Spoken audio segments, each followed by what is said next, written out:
All right, I'm here. It's Friday, 4 o'clock or so my time, which means it's end of the workday. We're gonna hang out and work on some stuff that I started earlier today, but I didn't get around to finishing. And we're gonna be, we mess around a little bit on Fridays, but we're gonna be a little more serious today as I pull some of this stuff up. So let me get a couple of things built here real quick. We got our Linux Systems Administration course. We're up to Unit 11. We're going to copy that and we're going to paste it and we're going to make a Unit 12. And Unit 12, we're then going to go fix a bunch of the names on everything.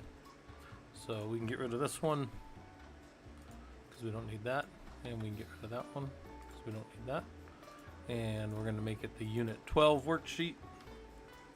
And we'll make it Unit 12 here for the doc. The doc will no longer be that. It'll be baselining. Actually, we're going to take that from somewhere else. So that's going to change as well.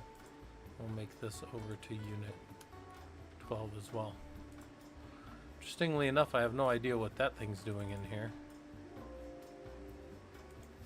I don't think that belongs in here. So we'll get rid of it. Doesn't make any sense for that thing to be there.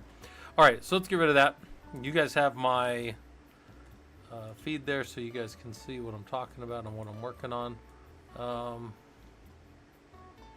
Got one problem here. Hold on.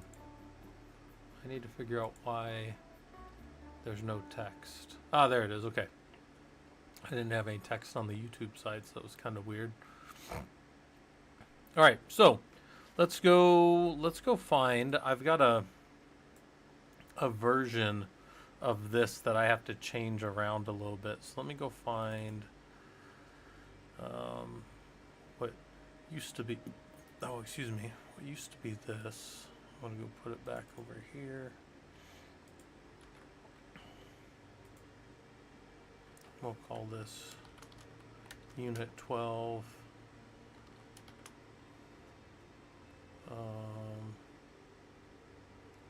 Baselining.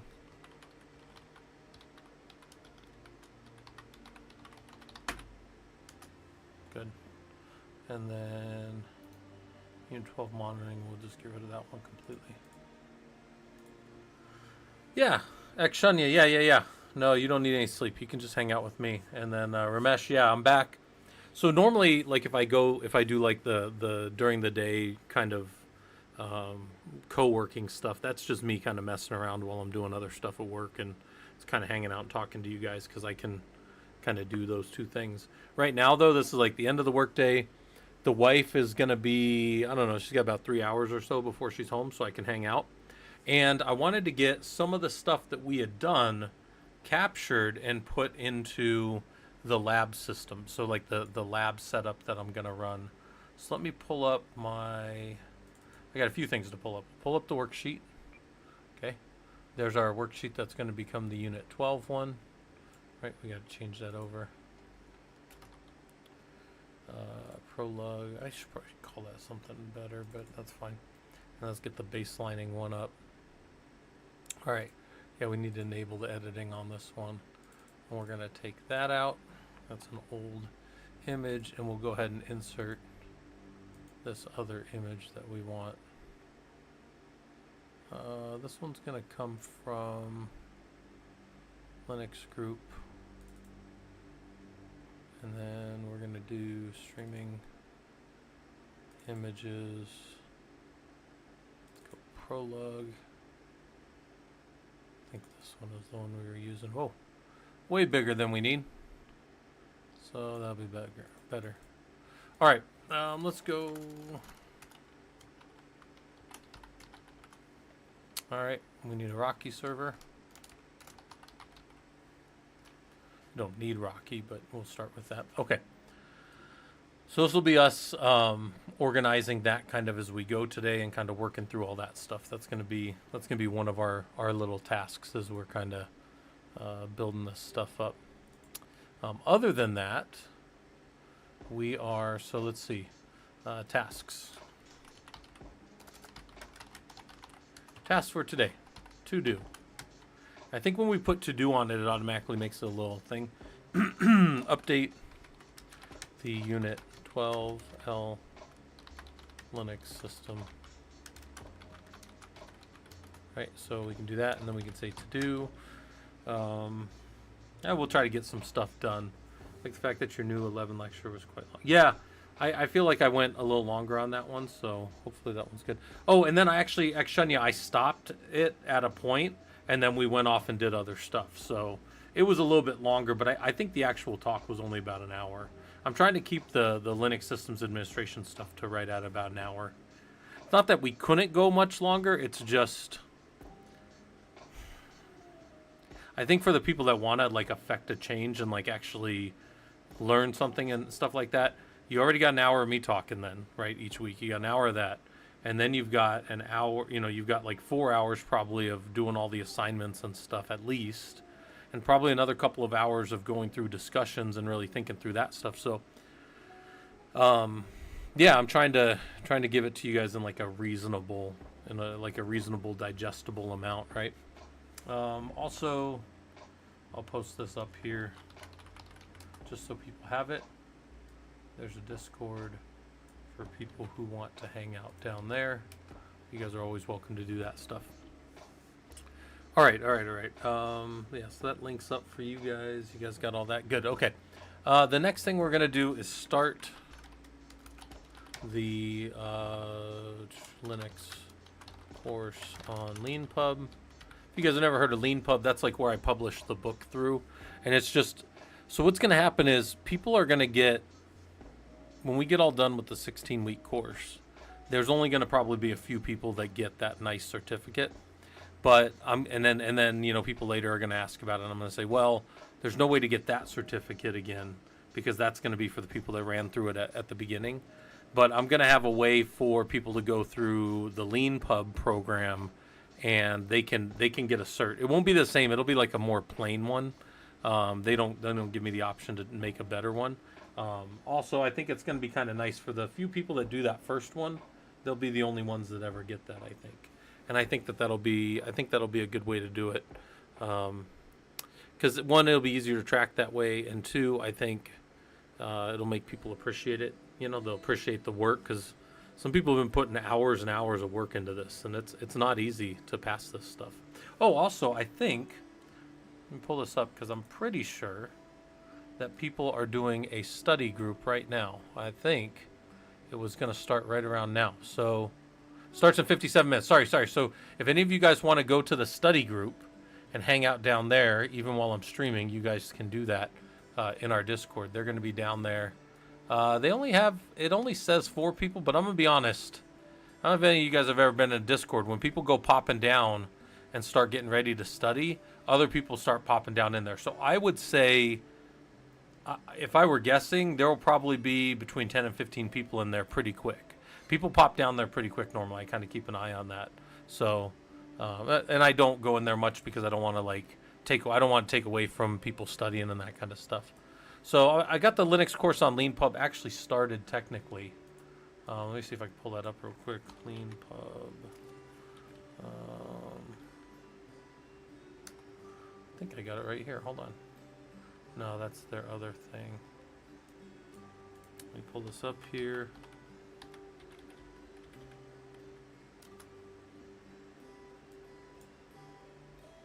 Yeah. I don't think they have an option to look at this in dark mode. Let me see if they do. Before I go pulling it up for all of you guys. I don't see one. But they got a cool little in-browser editor that we can use.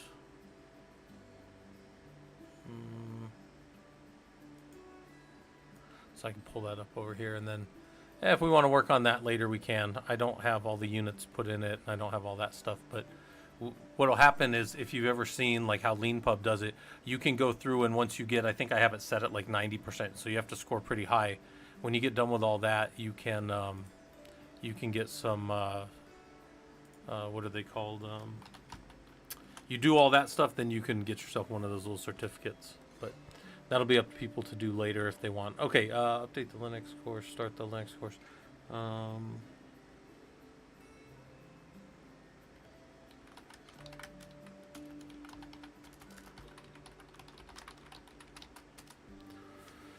do some dissertation. I got to finish my dissertation stuff because I start on next Monday on like this intensive for a week on it. Yeah, Colchis, I think you'll be fine on your project. As long as you guys are working on it. Some of you guys probably haven't looked at it in a while, but there is a project. There is a project for people that want to do the system. Where's this at? Hold on.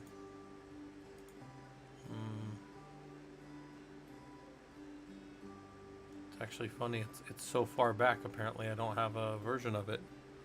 I thought it would have been one of these.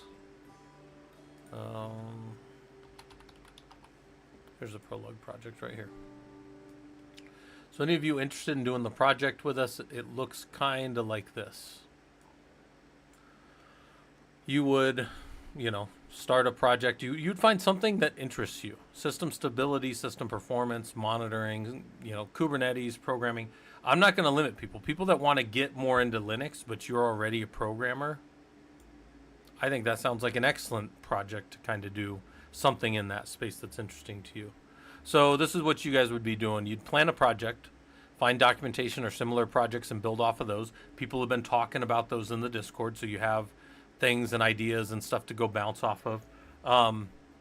Maybe we'll set up, what about this? What if we set up I'll probably mention this tomorrow, but maybe, let's see, I don't think I have anything tomorrow night. So maybe after our normal group, here, I'll make a new event here.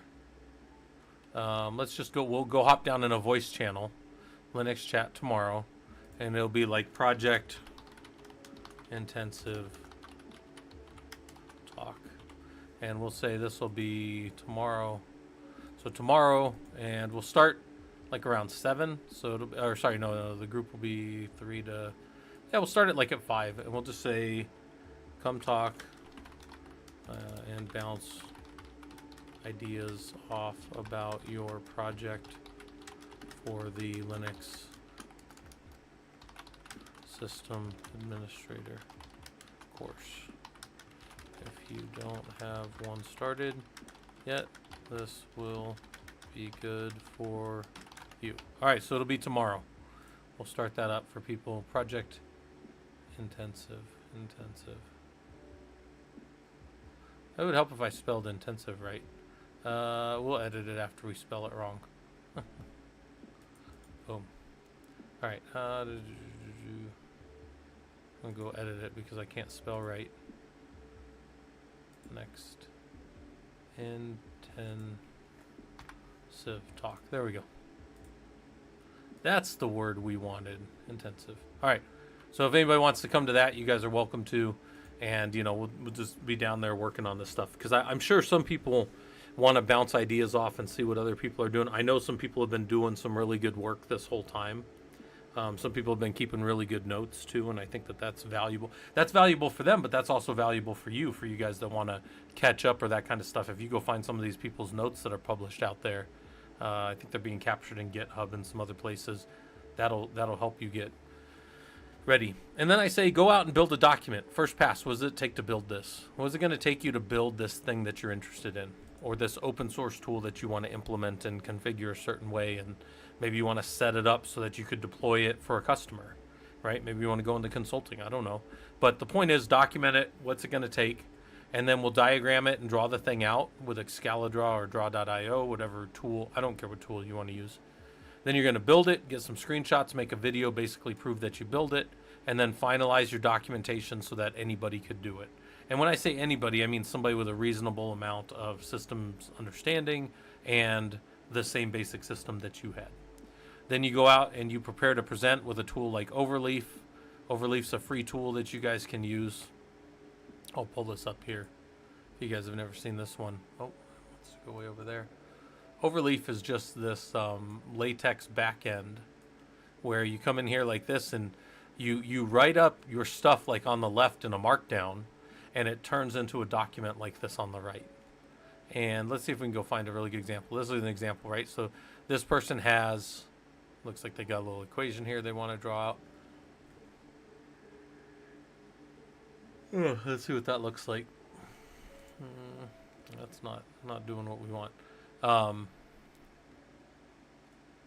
typically, this one will be better. You put in whatever you want, and then you draw out your items, and then it'll just add the stuff in there. So I didn't even realize they had a visual editor for this too. So you can do code editor or visual editor. Their stuff is free, but I can tell you can also run this on your own. Yeah, latex is, it takes, there's a learning curve to it.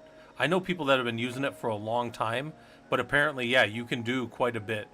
So there's, I like how the learn latex looks like the, you know, I don't know how else to say it, but like the retarded SpongeBob, right? Where he's like bent over and being stupid. That's this right here. I think that's the name of the meme, isn't it? It won't say the word. That makes me mad, because that's a technical term. I as an engineer, the term RETARDED is a technical term. You can't say that. I get that people are going to be PC about stuff, and I get that people are like, don't call people that name. Fine, whatever. But the term itself means something that is functionally it's functionally not all there. It is stunted in its growth or patterns. That's what it means. Like you can retard the growth of a tree. That's a term. That's a technical engineering term. That's wild. That's like, I mean, I get being, not hurting people's feelings or whatever, but I mean, it's a term. It's a technical term, and I'm using it as such. This thing shouldn't be. I wouldn't think this would edit that out. All right, anyways, but the point is, you've got your overleaf there. Yeah, what the hell? Like, I wouldn't think Microsoft would.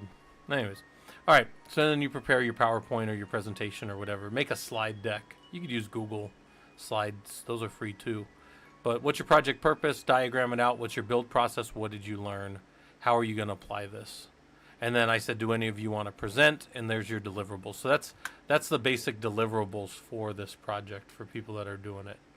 You got to build the documentation so that somebody else, myself or others, could build it. Build the diagram of what you built. Should be both physical and logical. Doesn't have to be physical if it's not really physical. And then example in a running system, screenshots or other proof that you built it to show it in a running state. And then a 15 to 20 slide presentation about that. So that's your plan there if you guys want to get into the project. Okay. Let me see. I have a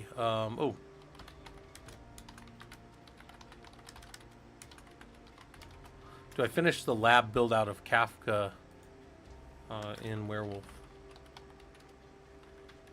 Do we do that? Do we get that going? That would be good. We have to do that too eventually. So let's do that as a to-do. Let's say lab build out of P01 jump 01, and it'll be all lowercase. And that'll probably be Rocky Linux. Probably be Rocky Linux, because that's most likely what I'm looking for there, for that box to be Rocky Linux box.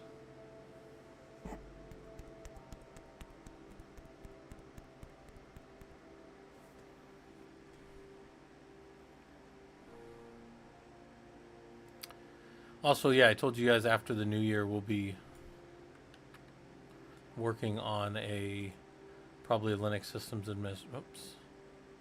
probably on like a Linux systems administration course. So we'll probably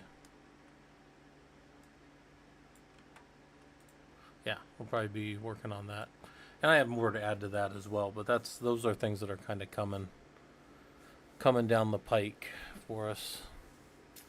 Oh, you're gonna let me say pike? Surprised closed captioning isn't just stopping all my words from coming out. Oh, that's silliness. What, can I say that one?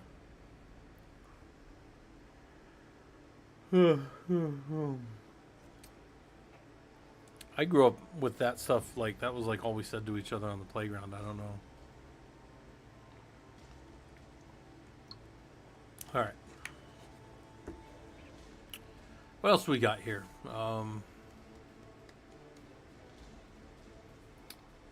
We can start grabbing the lab stuff if we wanted to.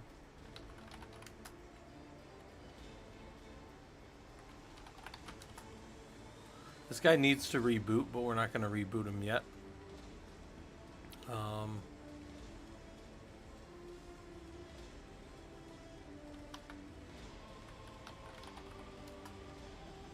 right. So this is some of the stuff that we were doing earlier here. So this will end up going into our paper. Yeah. Common terms in school, absolutely. Yeah, I don't know. I mean, I don't know where everybody thought I picked up all my Spanish swear words as a kid, right? I mean, we didn't really have the internet big until I was in my teens.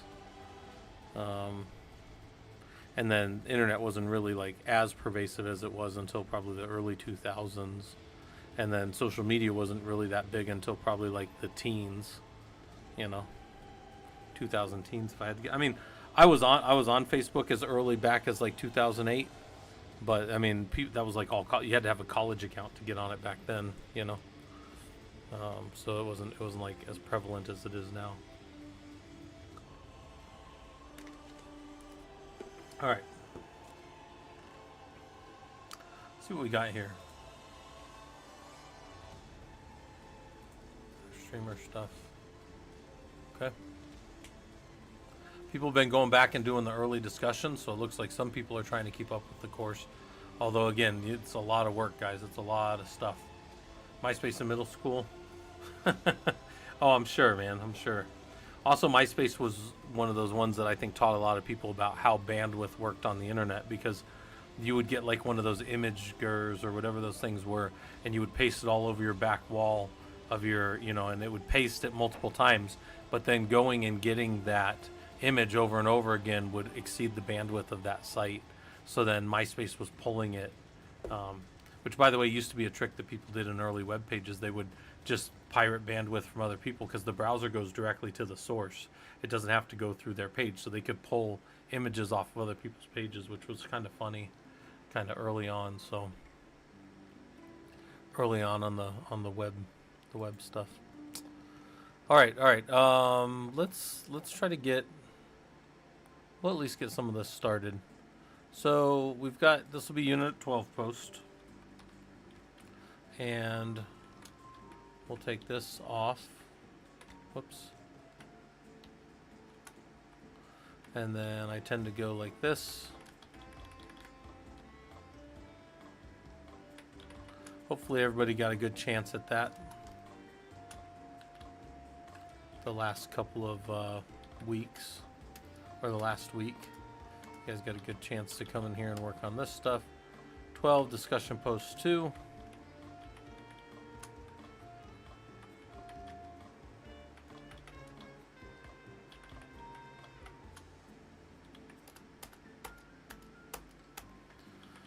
All right, definitions and terminology. These are all going to be new. That's all going to be the same. Unit 12 will be this new name over here, which will be Unit 12 lab, and this lab is called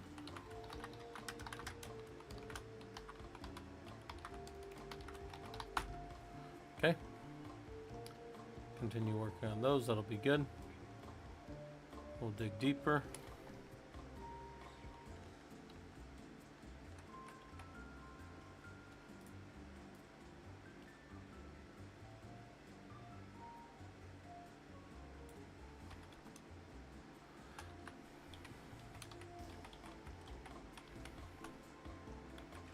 All right, we'll leave all that stuff. All right, so we just got to fill this thing out. That's all we got to do before tomorrow. Before tomorrow at what, 3 o'clock my time. A lot of times I'm making these the day of, but I'll make them a little bit early now. But I did get asked to make it harder, so I am going to add. Actually, you know what? We'll have that all. Make sure that there's a third one. And we'll go ahead and make sure that that one's a bit of a challenge too, so that'll be good.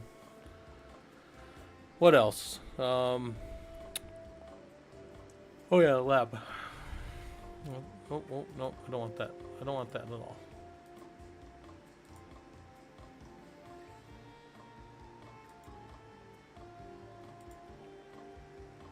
All right.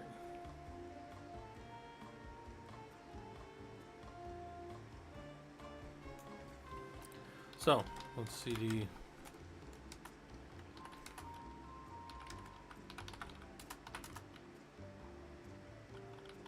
You guys will all be root, so it doesn't really matter where you do this.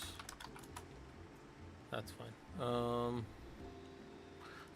just gonna do all the lab. I'm just gonna make sure everything works.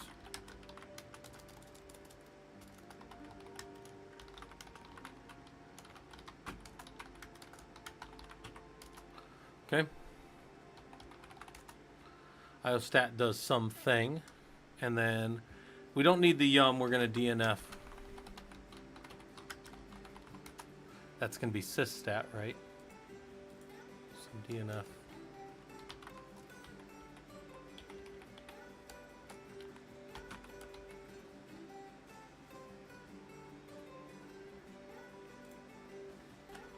And then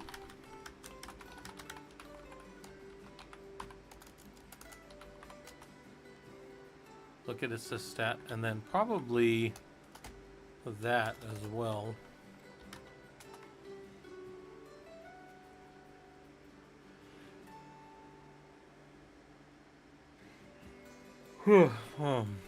iperf3. Well, we're using iperf3 this time.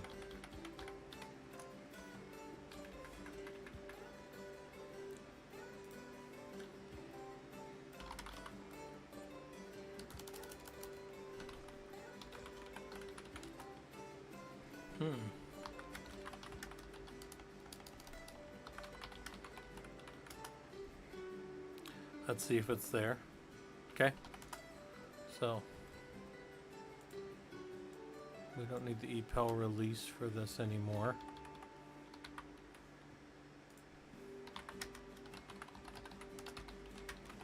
Huh. What provides stress?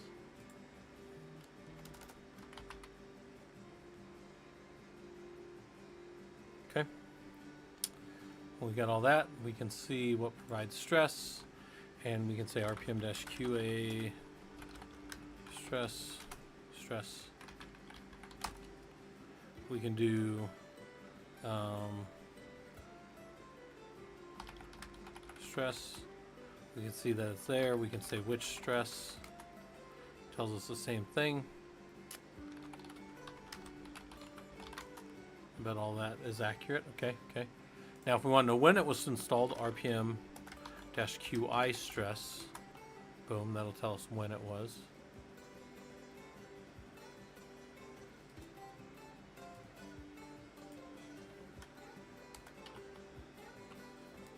Okay.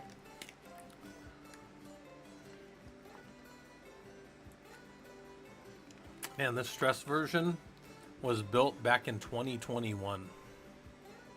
If you were looking for a project that might be interesting to you but hasn't been built in a while, I bet stress is one of them. Doesn't look like there's much active development on it now. If the current repo of what's been, and maybe it does have a lot, it just hasn't been accepted in any of the repos. It hasn't been updated in almost 3 years.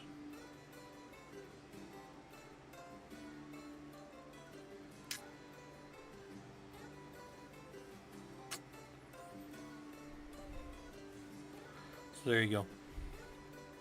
Read the description of what this tool does.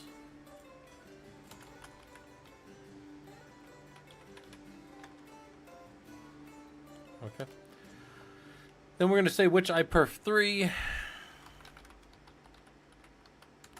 which is there because we put it in. DNF what provides iperf3. 3, so we know how to get it. It's from there. DNF install iPerf3 if you needed it. Do we have it? RPM-QA, we know we do, but grep-I iPerf3. So we'll see that, it's there. And then we can also do just a RPM-QI to see when it was installed and the information about the tool.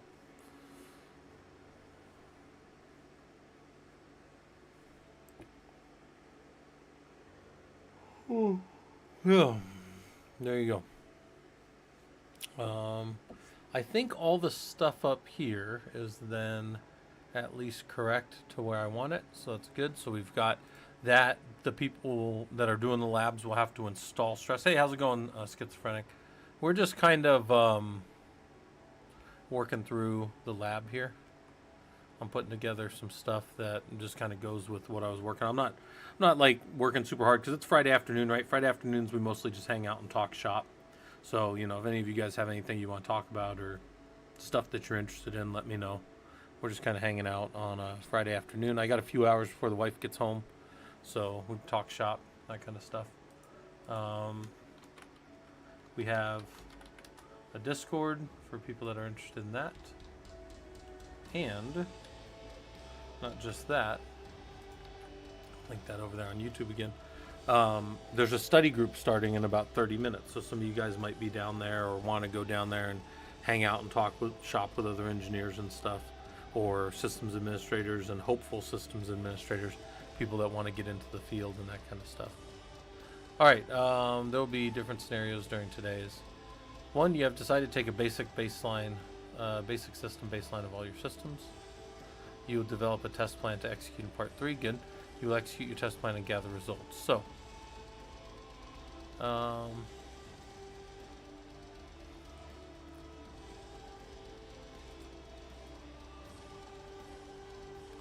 right, so this is something I wrote up a long time ago, so I got to read it.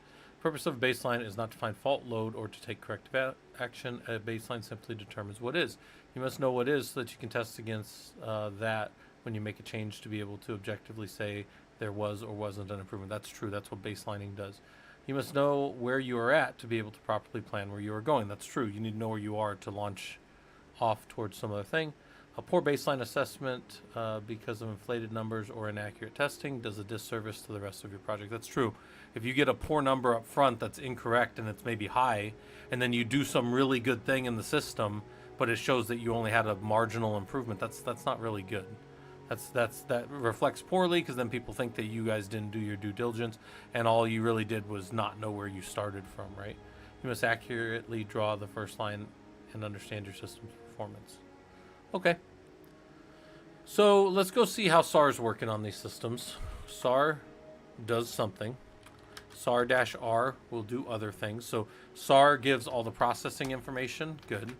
SAR-R will give memory statistics. SAR-W will give swap, but we really don't want swap happening, so that's good.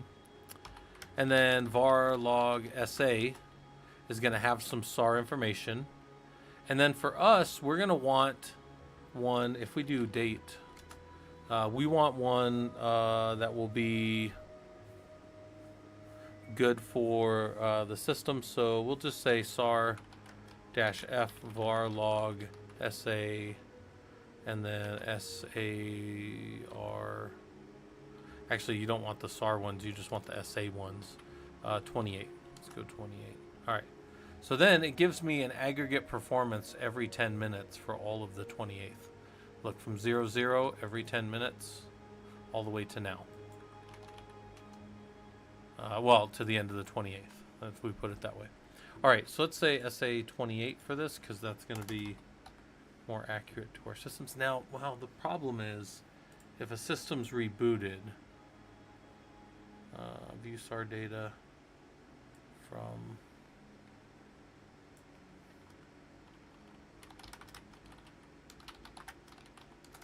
a recent day of the month, because that's what that is, by the day of the month. All right. I need to That's cat etsy cron.d sysstat.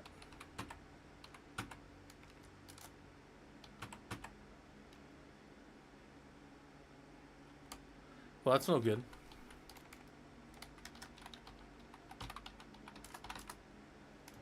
Oh, well, that's interesting.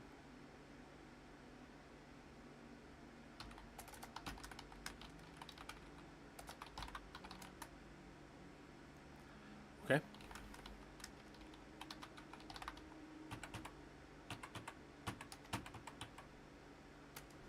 Well, that's interesting. There's no cron anything. So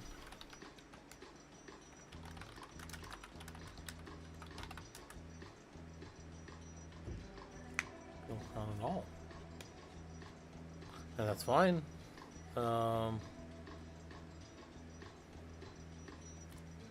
go look at this. That's fine.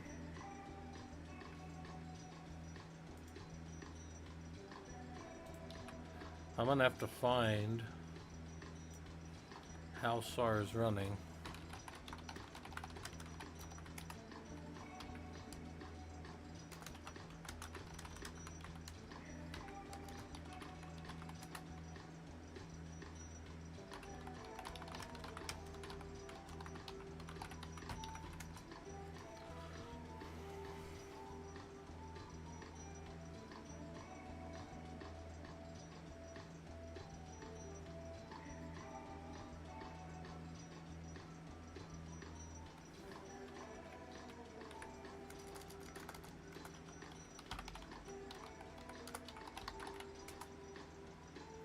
Ah, okay.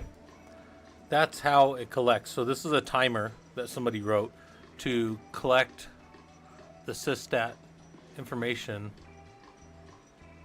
every 10 minutes. So every 10 minutes, that's going to grab, this is right there.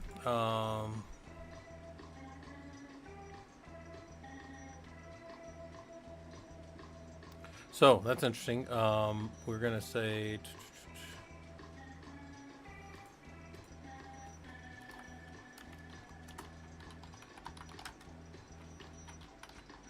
sysstat. Cat sysstat.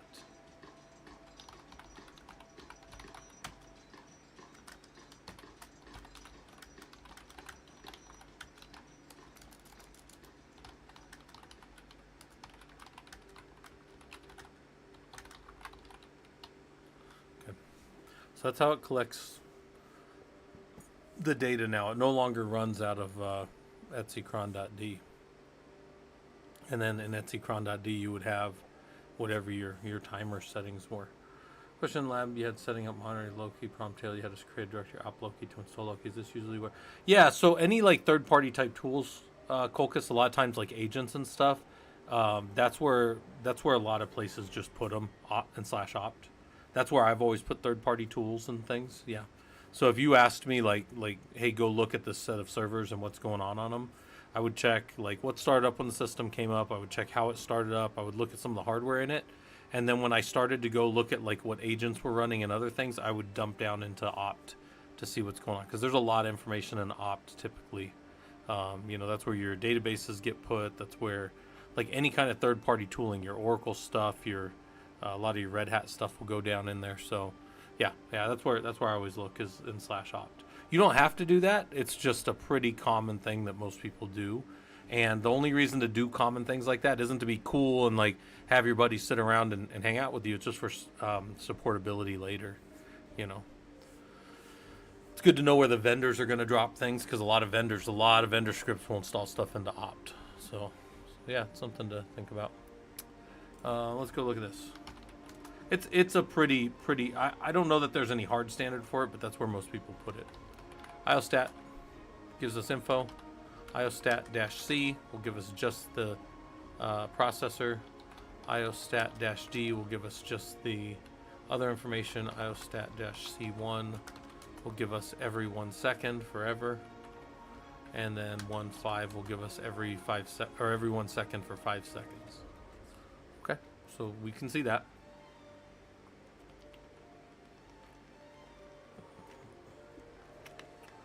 Schizophrenic said if they're in opt and set their default directories when you run updates, will those tools automatically up? No.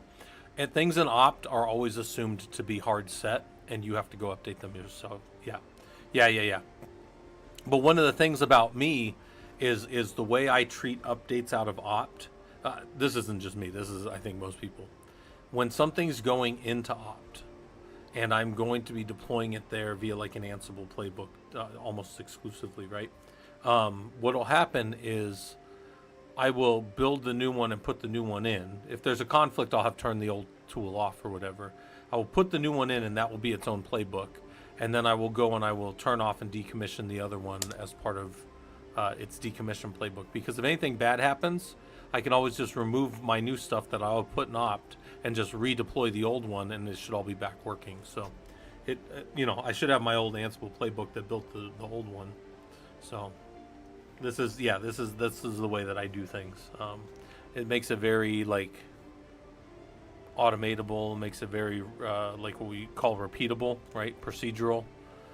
Everything that I do. But yeah, things that get dropped in opt will not get updated because no tool's going to update them out of there. I mean, maybe an Oracle database that gets put there by their script, and then their script can come and update it or whatever. But that's like a vendor. Like if a vendor knows and does that stuff well, then that's different. But no, like my stuff, I put stuff down there for sure. All right, so stress there, stress -C1 will not stop running against CPU. Okay. And then stress -CPU is going to be 8, and then -IO is going to be 4, -VM is going to be 2, VM bytes 128 M. So we should be able to handle that. -D1, and this will timeout 10 seconds. This will do a lot of things, and then stress. You gotta spell stress right, guys. It'll dispatch the hogs, and it'll run for... Oh, I didn't add timeout to it. All right. Timeout. Should be --timeout 10. I guess I could leave the S on there.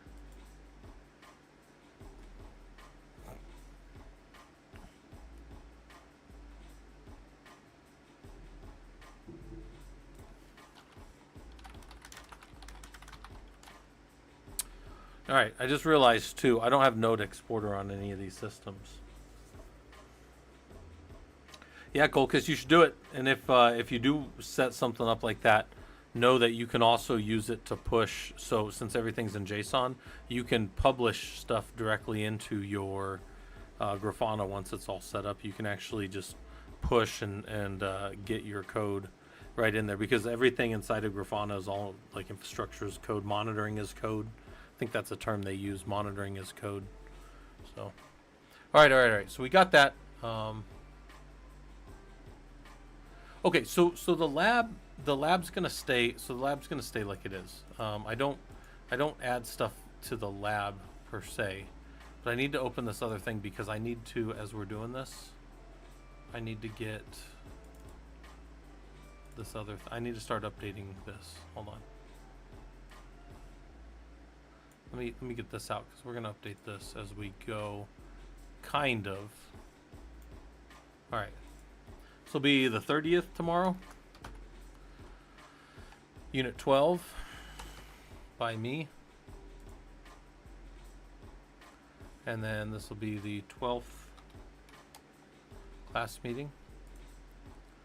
This week will become last week.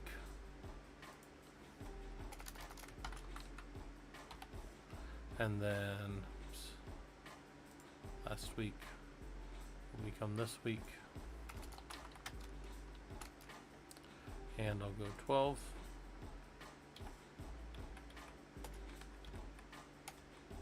Okay. Worksheet lab. I'm not mentioning the project every time, but I am mentioning the project every now and then. So make sure you guys are thinking about the project. The topics this week will be baselining.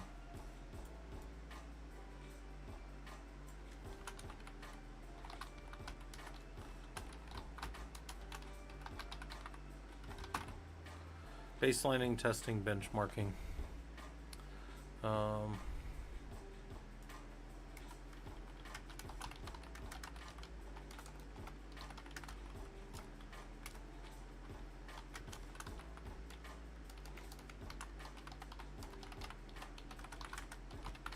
What are we doing with testing, guys? Like, why do we test? What does it mean to test, right? Some of the stuff you've seen from me before. In fact, let me open up my Linux Systems Administration course, because this one has some things I'm going to pull out of there around like my testing methodology. This is how I do testing right here. This is my testing methodology that's always there, right? And then benchmarking. Tools you use.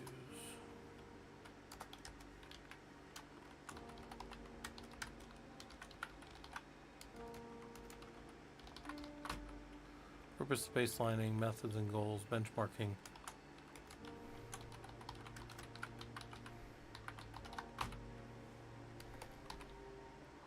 Okay. Intro to baselining. Second time I've done that.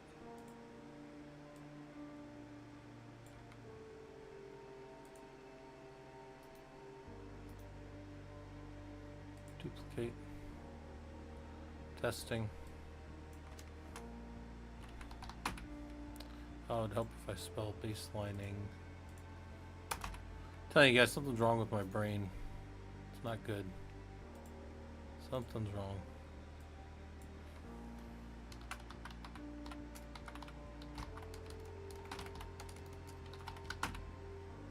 Not working the way it normally does, guys. Something's awry. All right, so we'll get that organized, get that pulled down. Intro to testing. Get my testing stuff in there.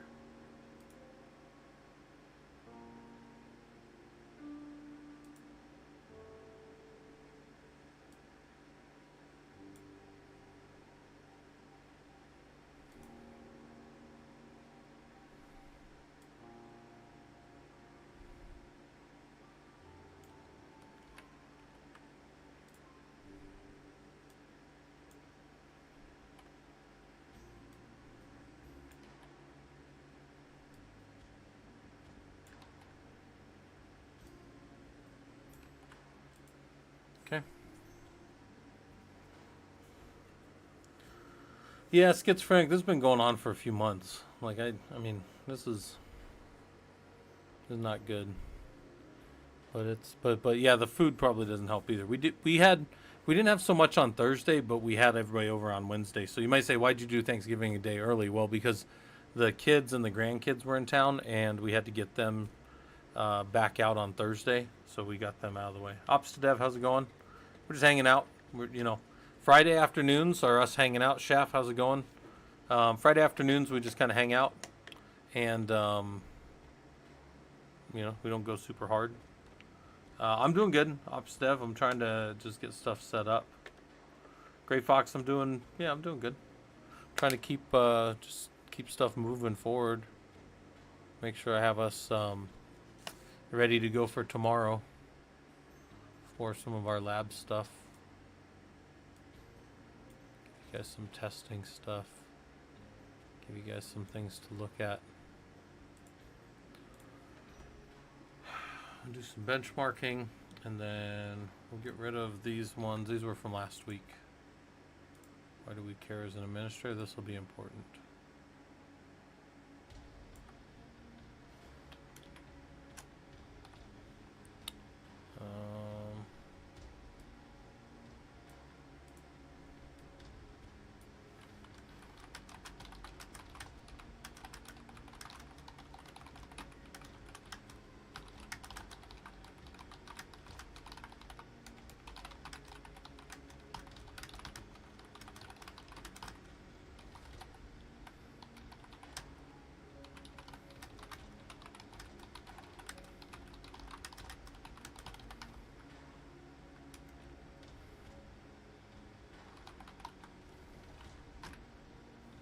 That's part of it. Okay. Yeah, we're prepping ops to dev for the stuff for tomorrow.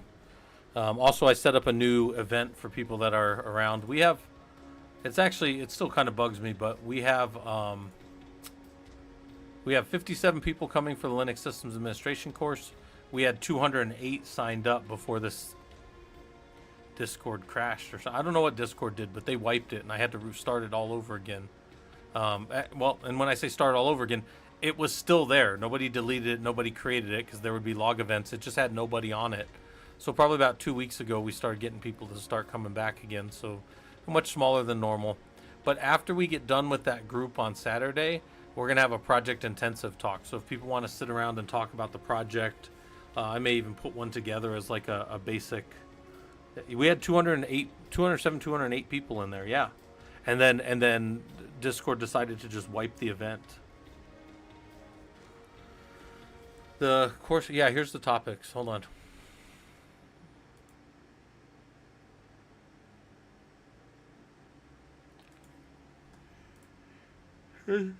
Here's all the topics for the course right there.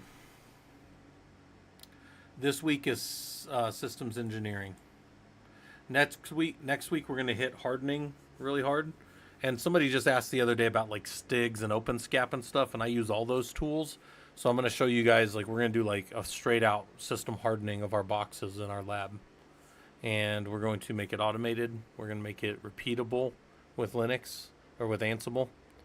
And then in week 14, we'll hit Ansible automation heavily, even though I think when I rewrite this, Ansible is going to be in it from the beginning. Like, I want it all the way through. Yeah. And then we'll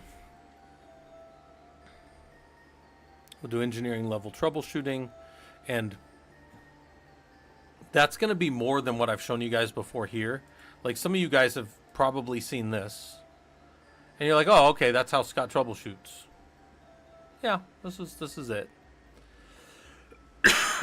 But there's more. There's the failure modes and effects analysis, which we've also went through before.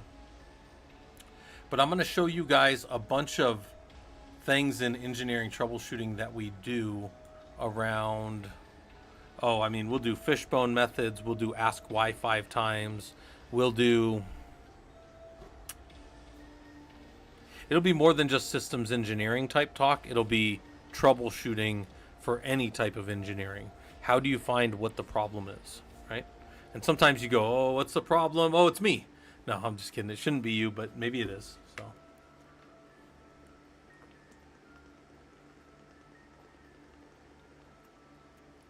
All right. Yeah, MySQL might be good. I think Linux administrators, and I tell the guys this often, you have to be ready to pivot into all these other things because you are going to get asked and you are going to get told to support all kinds of stuff. And because you're the Linux administrator, you know everything. You might not know everything, but you're going to be expected to know everything. So because of that, you just have to. I mean, it's like I always say that Gladiator, the original Gladiator movie. I have to say that now because they made a part 2. In the original Gladiator movie, he's like, it doesn't matter what comes out of that door as long as we stick together. And it was true. Like, it doesn't matter how bad this is, we can survive if we if we stick together. If we know our processes, it doesn't matter what kind of problems you throw at me. I'm gonna be able to figure it out. Yeah, there's a certain amount of those things, especially, backups and stuff. You'll probably deal with backups sometimes in your career as well. Like when I say that, like shadow copying things out of MySQL that's either running or doing backups and that kind of stuff. Yeah, I think that's, yeah. And then if replication's automated or if you're doing, nightly pushes or there's all kinds of tools for that. Bacula actually does that if you want it to. You can make Bacula do pretty good MySQL stuff if you want. So, and then the last one will be our incident response. We'll actually do some call outs, and I might even try to get some of the other guys that do that stuff often to come in and lead that so that you guys can just kind of deal with somebody just driving you guys through to like a completion on a incident, and then another incident starts up and, hey, what's our documentation? What are we doing? starting up a new bridge and calling people out again and all that stuff. So, all right. Looks like there's other things popping off down here. Looks like people are talking. That project, that voice channel should be starting soon. I think that event, the next event starts in about 10 minutes, 9 minutes. So if any of you guys are going to jump down there, you can, right? People will be down there. There's a study session tomorrow you guys can go hang out in too. And then we've got our Linux Systems Administration course, which is always free. You guys can just stop by for that. We'll do a project intensive talk. We'll do our New Year event. And then we typically do one in the beginning of the year, and then we do our middle of the year, which is kind of like our group's birthday. We've just said that our group's birthday is going to be August 5th. I don't know exactly when it is in August, but we're just basically calling it the 5th of August. So we'll do our New Year event, and then we also do that event in the middle of the year. So there's those. And then MPES is going to come talk to you guys about Kubernetes in the enterprise. So that'll be good too. All right.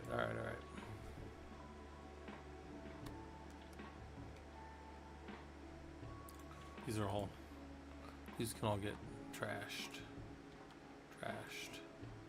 Lab stuff for the week. This will be, let's go look at our lab stuff real quick. I think I'm going to have some more lab stuff to add, but developing a test plan. Okay, all right, we'll do that here in a second.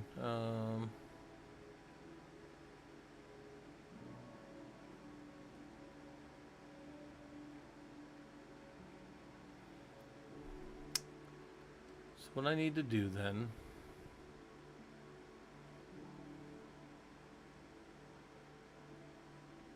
so here's what the developing a test plan.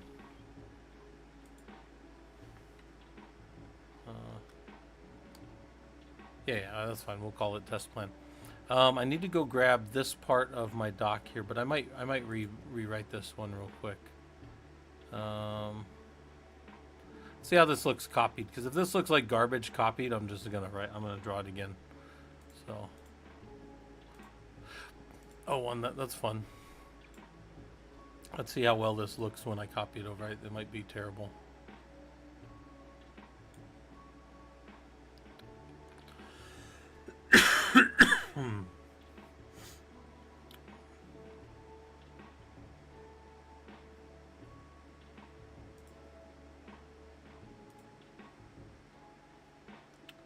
Need that too.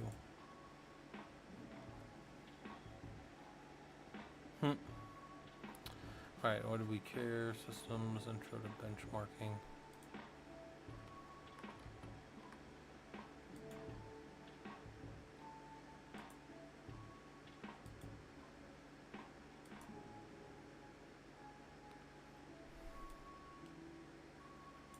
That's the worst thing I've ever seen.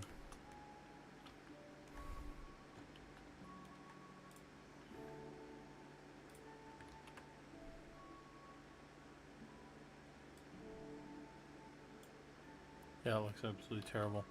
All right, so then what we might be able to do,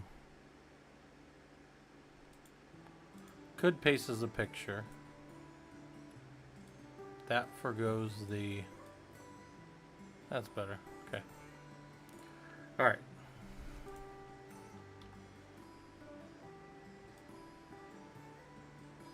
That's how benchmarking kind of looks.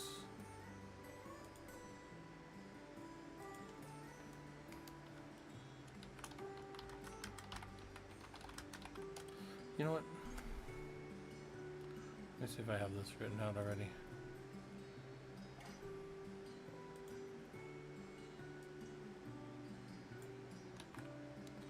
Best thing to do, steal from yourself.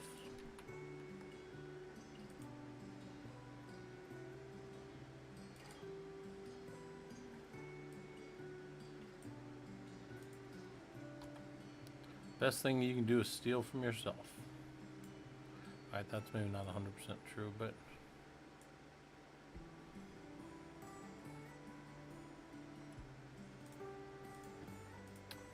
I'd say that's all accurate. Okay. What else do we got?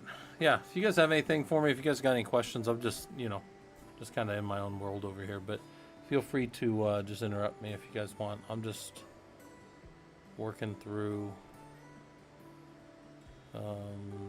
kind of etch. I like to etch these out and like get like kind of a wide view of them, and then I filter down and try to make them as accurate as possible as we kind of go.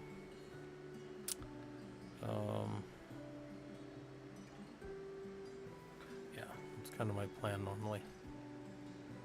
See if I'm missing anything down here. Oh, the study session's going, so you guys should hop in there if you get a chance. So there's DevOps questions. Good stuff going on.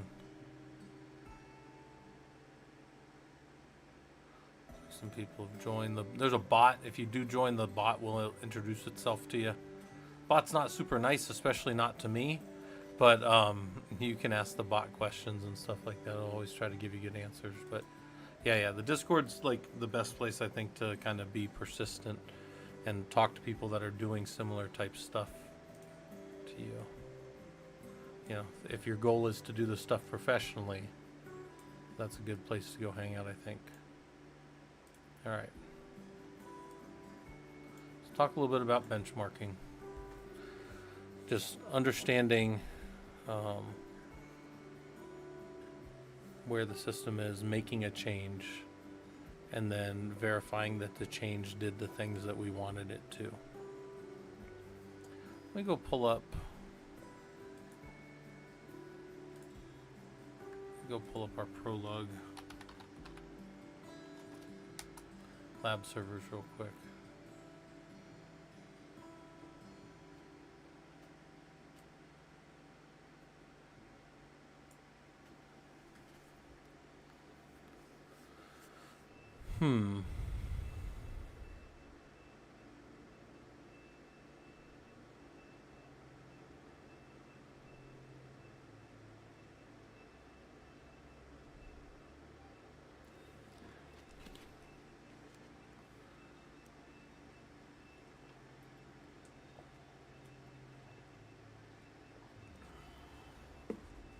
I'm going to take this, and this is going to be part of one of the questions.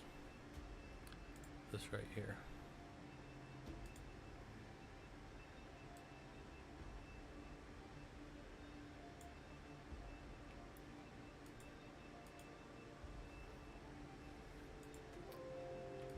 I'm going to put it in the worksheet.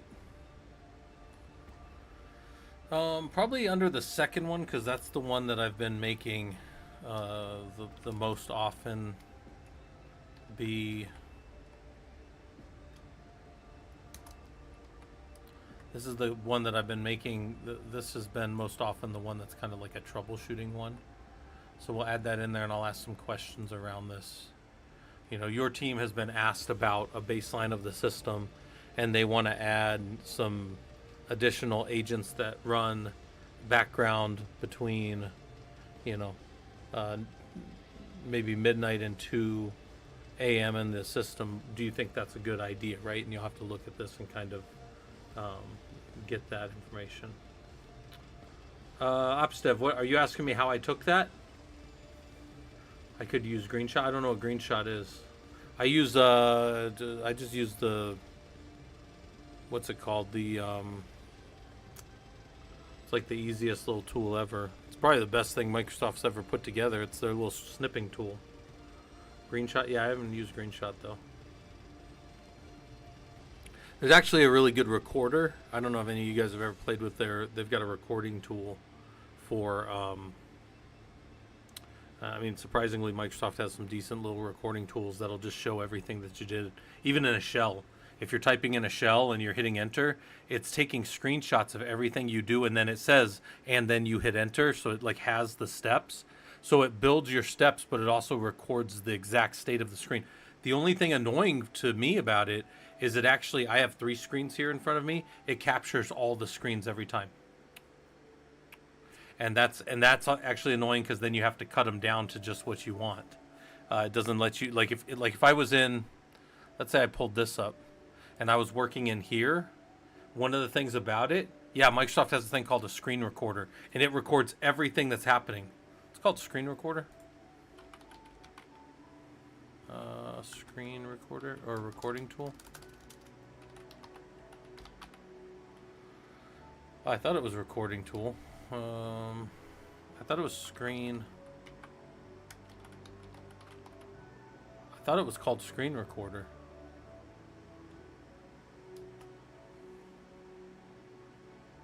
Yeah, I even have a thing here called screen recorder. Hold on, let me see.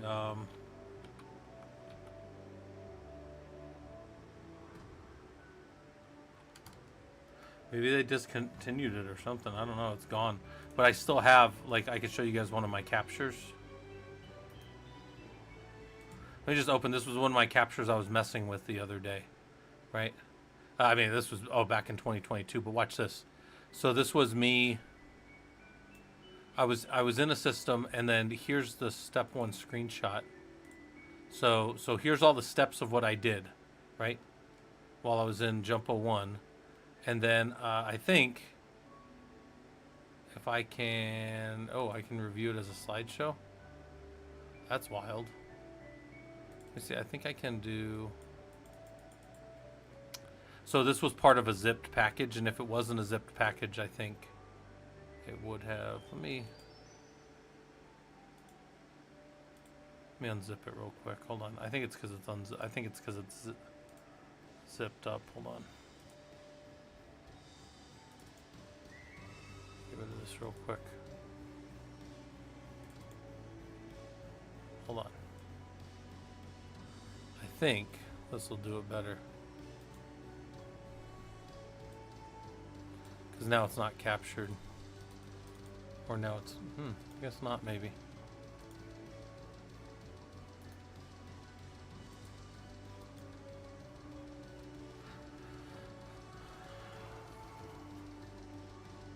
Oh, TuberTop? No, I'm still back on Windows 10. I'm gonna when I upgrade off this, I'm probably just gonna go back to Linux desktop. I'm kind of real tired of their bullshit over on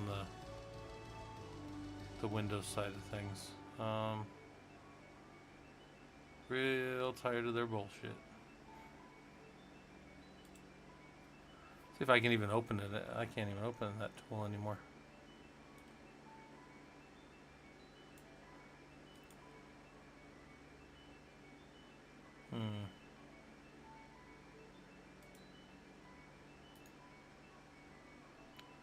That was wild.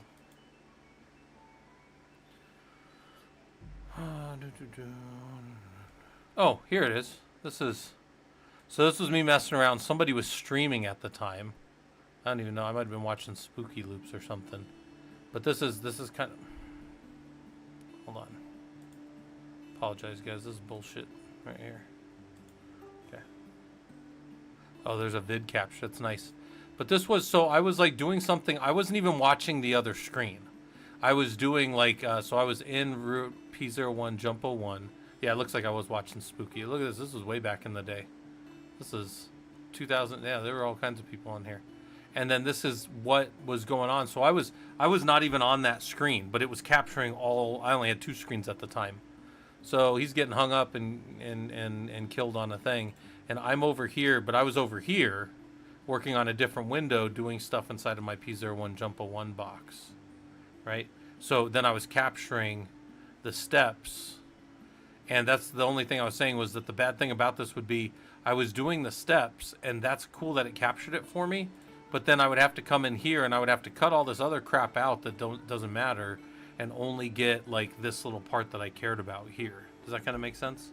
That's my thoughts on it. But it was a really good tool because like you could be doing whatever and it would just be recording everything you were doing. And I kind of thought that was a nice thing for the time or whatever.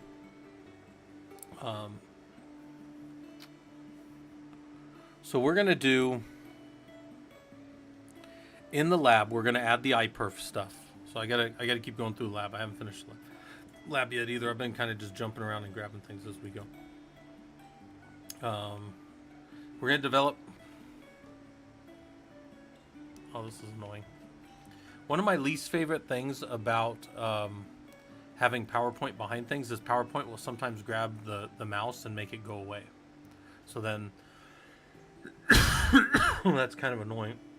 because then there's that. All right, so let's try this. Clear star star-r.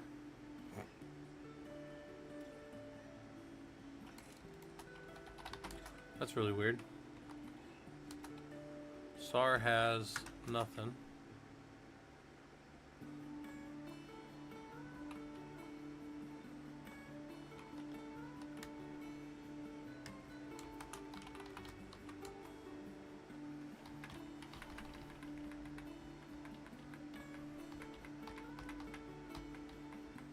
I want to check something.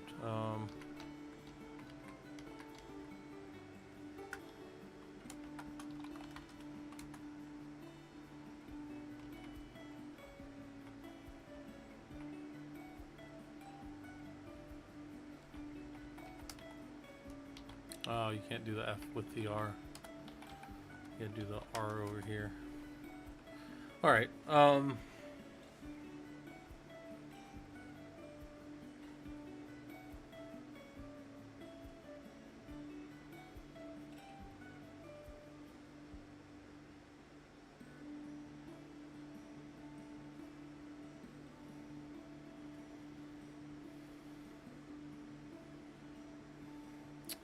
So my Perl isn't going to work because that's not the right. Problem with this is you would need. None of that matter. The spacing doesn't matter to Perl. Perl doesn't give a damn. And the problem is this right here.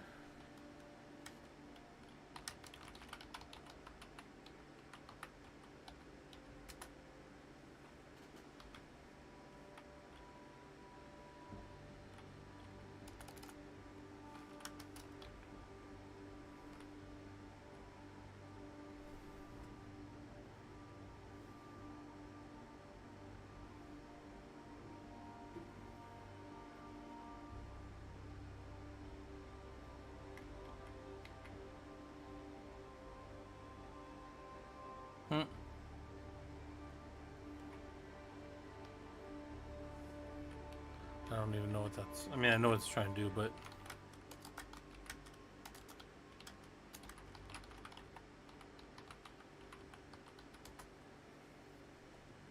So it'd grab that. It would have all those.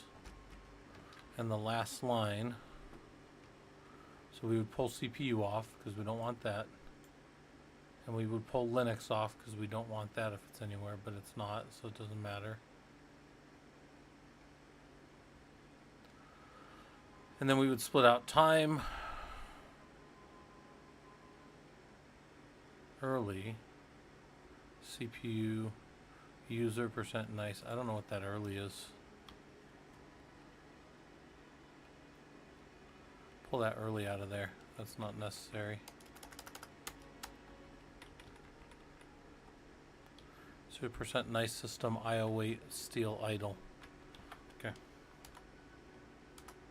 That should work. Yeah, there we go. But that's not really smart. That's not really great.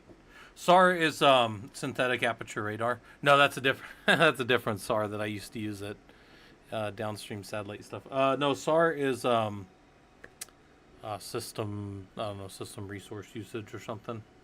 Not sure exactly what it is, ops to dev, but we can man it.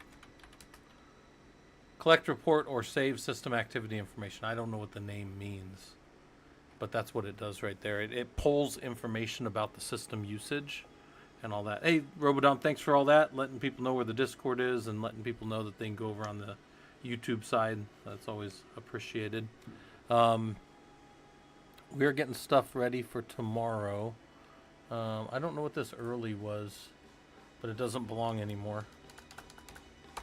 The rest of that'll work, and that does print that. But now there's a better format, which we could use here. This is Perl I wrote a long time ago. Averages that. Let's try this, just to make sure this will work. Divided by 0, where? Oh.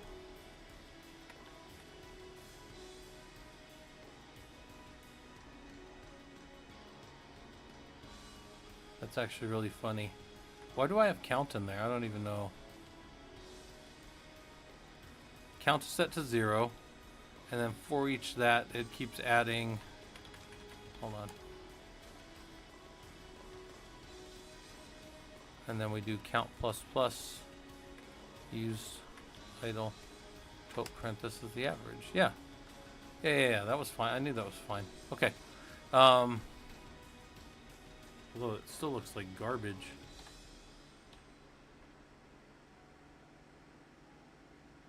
There's a weird indents there. Tell people you're gonna have to copy this yourself. Alright.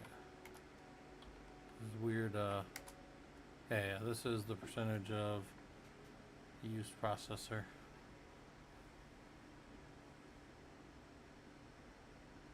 Is the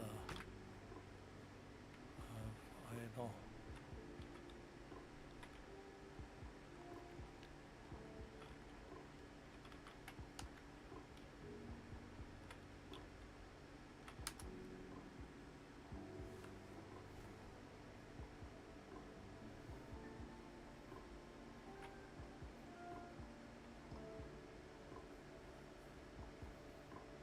I don't know what I was doing there when I wrote this, guys, so that was a long time ago, too. So, we're just going to have to assume that I'm insane. Because, yeah, I don't know. Shit. It works, but, I mean, it's like that doesn't really do anything that we couldn't pull like 100 different ways. Like, we could just do... Right, like we could just do this, and it'll give us a total at the end. Like, that's how average the system is. I thought it gave us an average at the end. Oh, maybe there's a...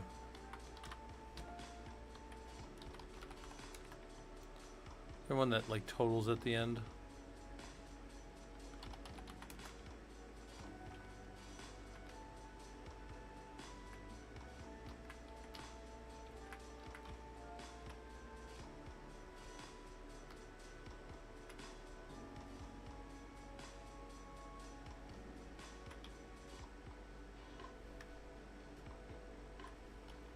N.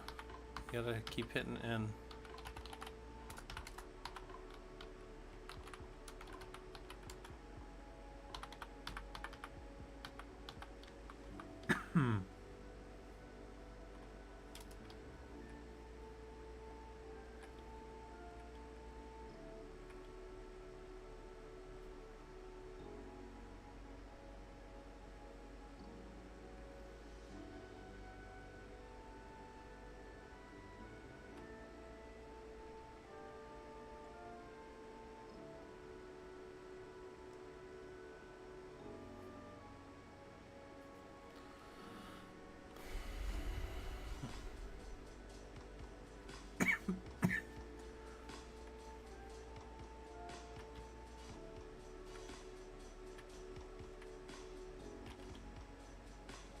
I don't see it.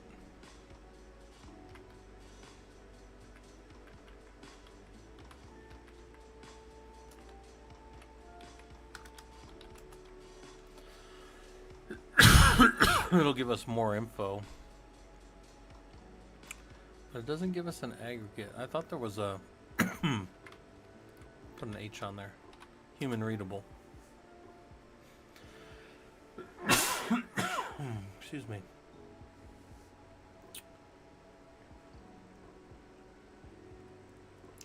No.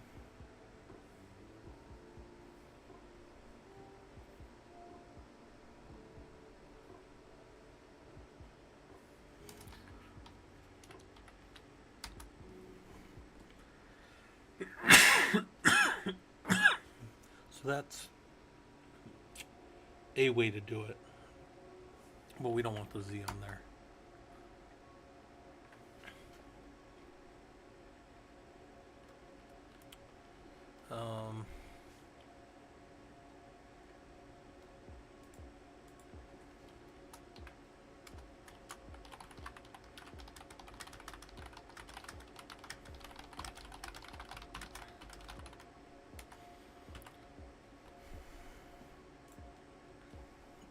Man, I'm coughing up a storm today.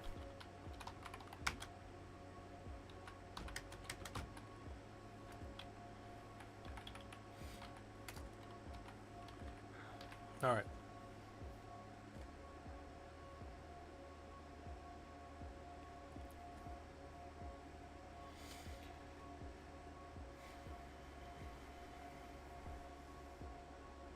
All right.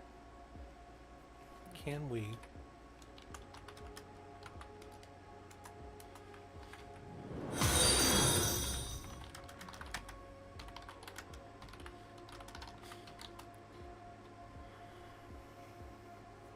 Oh man. Give me a second here, guys. I need to go grab a drink.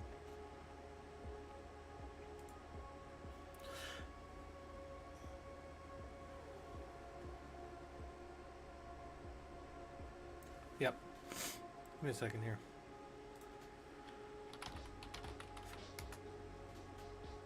I gotta sneeze too, jeez.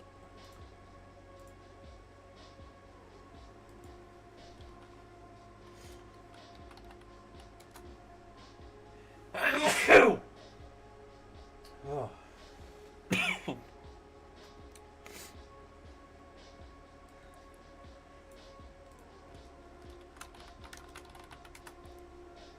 All right.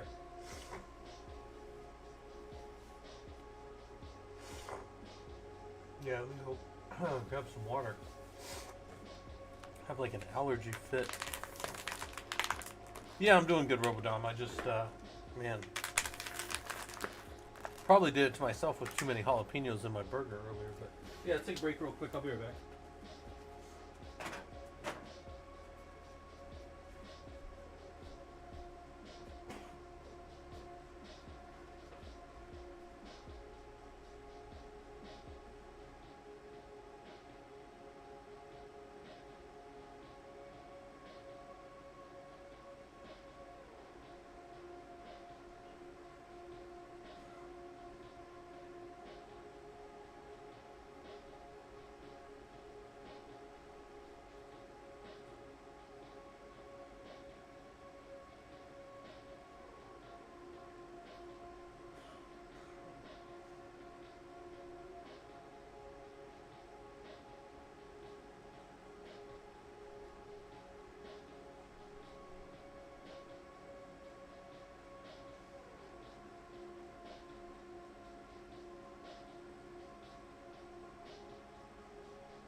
All right.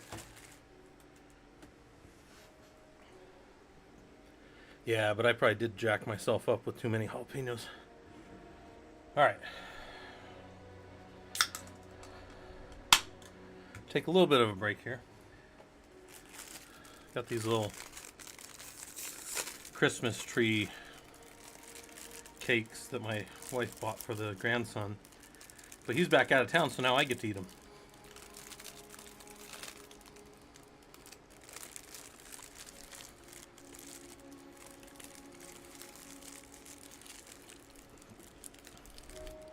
So I got that going for me. All right, we're going to write and delete some files.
I want to find my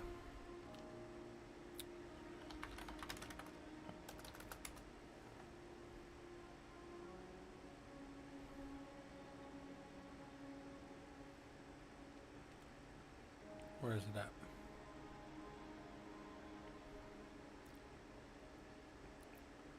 Where is it at?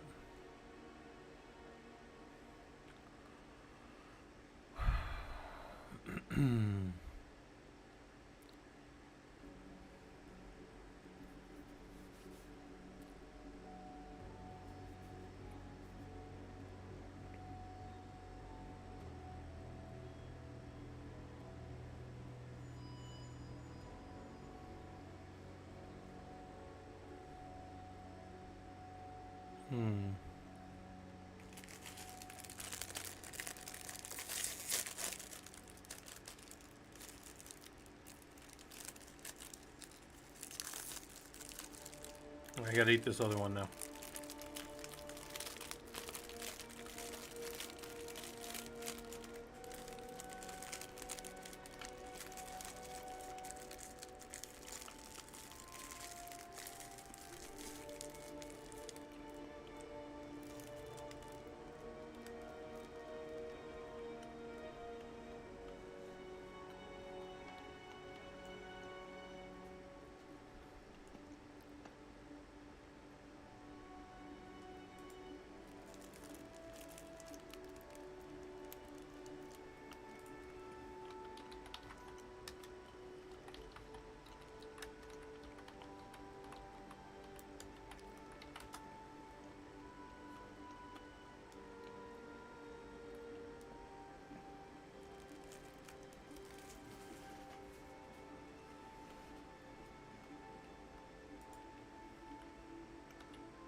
All right.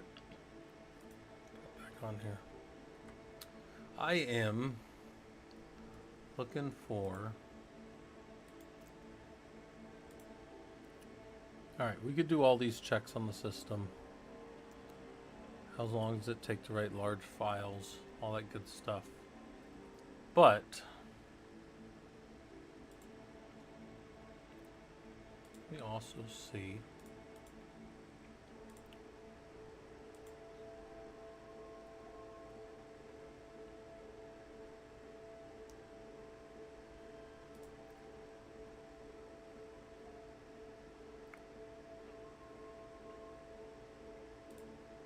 all right.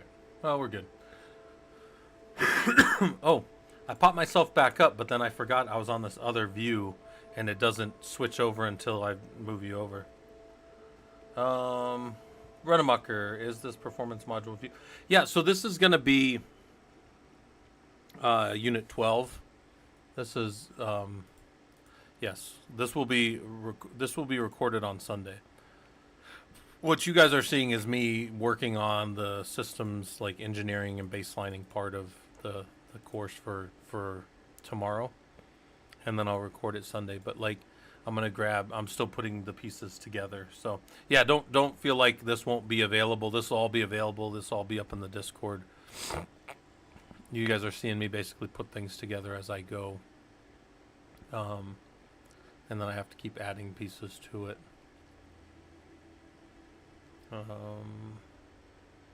Yeah, lots to do. I don't have a lot of drive to do it all right now. So I'm just kind of relaxing. I have my little to-do list though. My to-do list is here.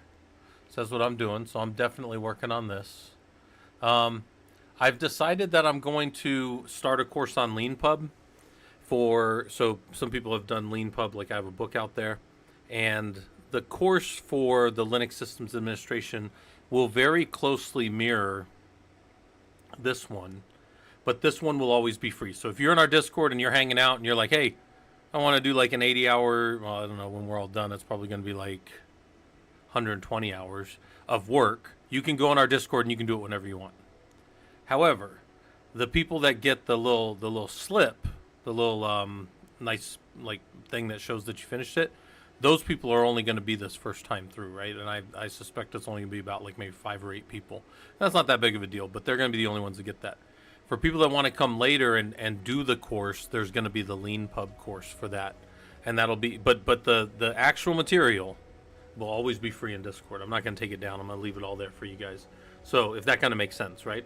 Like you guys have like all the time in the world to do that. But the Leanpub course is going to cost money because if you host things on Leanpub, you know, they sell it to people all over the world, and it's like, that's fair enough. My idea is it's fair enough. If you find it in there and you were to buy it, there you go. But then if you come through our Discord, you can always do it for free. But if you want that little cool certificate at the end, which won't be as cool, only the first one will be as cool as the one that we're giving out. All the other ones will just be like, I finished the ProLUG 16 unit course or whatever. That's all it'll be. So you guys know where that all falls. And then I got dissertation stuff to work on basically all next week as well. Yeah, if you didn't know about Leanpub, that's where the book's at. I got a book out there. That's like, yeah. Leanpub though, they do. Yeah, so like here's my, like I got to keep adding, you know, units or whatever, and then you can keep adding to the units as you go, and I'll probably finish this after we do the other one. And then I think, like I was looking at, like when you're actually in it, you can go and people can go in and actually do the courses, and then when they get like, I think I set at like 90%, when you get like 90%, and you can take the quizzes as many times as you want, when you finally get like 90%, that's when you get that little pass and that little thing that says, hey, I went through this course. But these will be mapped to this here, you know, Linux basics, all that kind of stuff. So good times, fun times.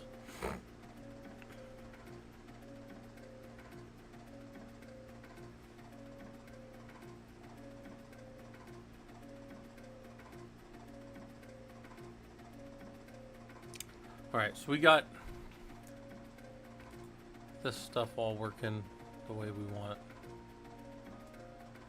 That's all fine. Checked on Ranger. Ranger's doing Ranger stuff. Oh, gotta reconnect? I ain't doing that. Oh, it's because I rebooted. I rebooted my laptop right before I started streaming today. Because some of you guys were around earlier. We hit 3 hours and then this thing just shut off. My Streamlabs just went, and it was just dead. And I could talk to people and type. Nothing else. Nothing else. Yeah, it was really annoying, Robodom. It was super annoying. Really bad. It was earlier today, Robodom. Yeah, I was just hanging out doing just like a working session stream. I wasn't even on. I had this little guy. Where's he at? Had this little guy sitting over me. And I started working too hard, which is that little guy.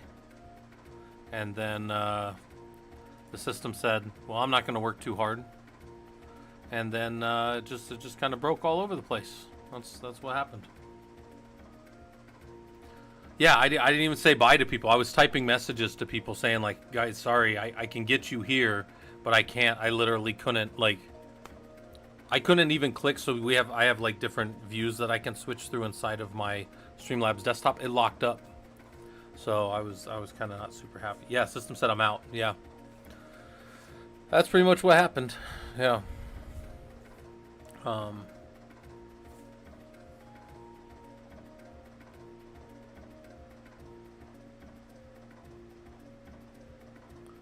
Yeah.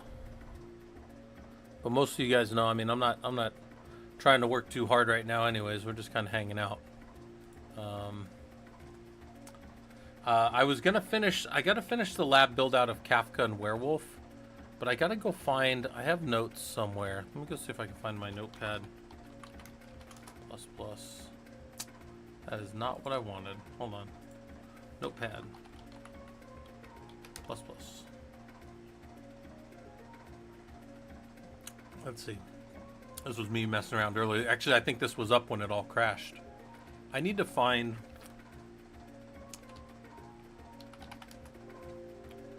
I need all of my...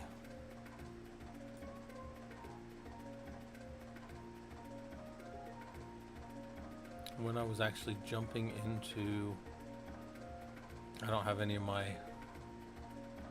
Well, that's no good.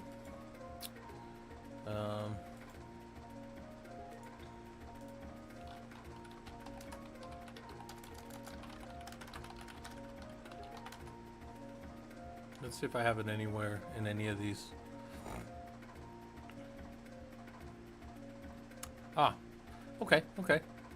This is how we were adding these. All right. So let's delete the one node. So whoops, node delete. Yep. And we're gonna do a node add for Kafka.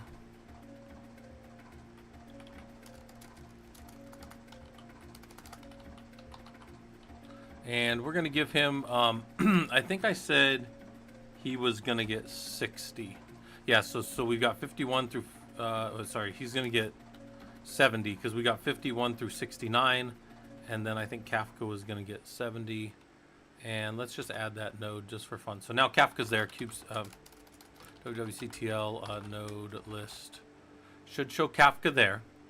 And then if we do a wwctl node node list Kafka --a, so we'll get all. All right, he is discoverable, so he'll be the next node to boot up. He's gonna get the default, so we're gonna have to override that later, or we might have to reset the default for that, but that's fine. And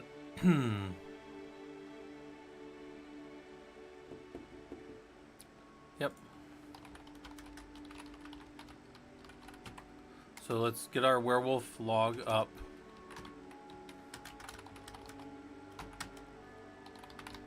Don't want any runtime stuff. Okay. And again, this is what I get for resetting my damn machine.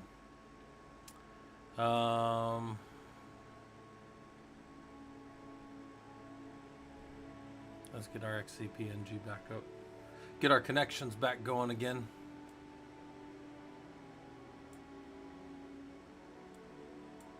Okay. You're out of here. You're out of here. You're cool. Let's start the Kafka node up. So the Kafka node should start. And it should not know who it is, so it should come up in the network. It should be discoverable, and it should find and grab that config for just that. It should become the Kafka node basically. It's already called Kafka here, but right here it should be discoverable, and it should come up as the Kafka node. See? Let's see. Should work. Start up all the things. Yeah.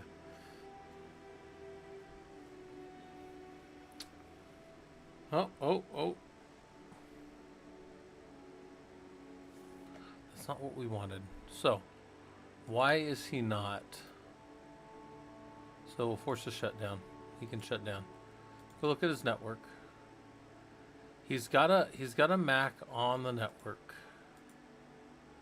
All of these devices have a Mac on the network internal. Oh, why is his network not? His network's not even active. Use that Mac, sure. How do I?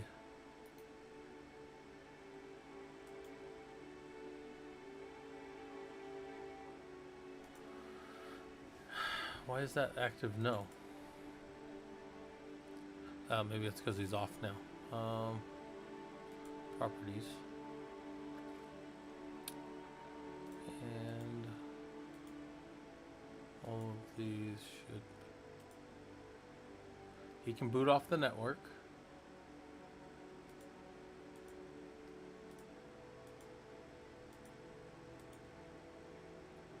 Okay. That all looks fine.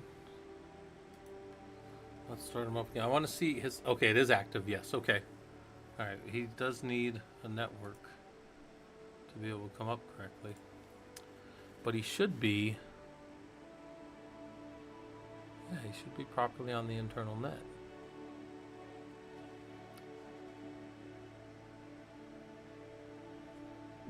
You should walk that. Hold on. I think I know what's happening. So we've added a new user or new host over here, but I suspect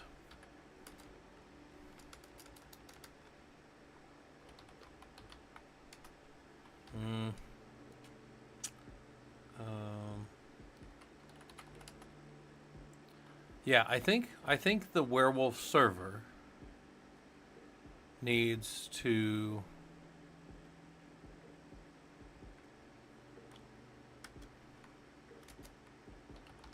reload.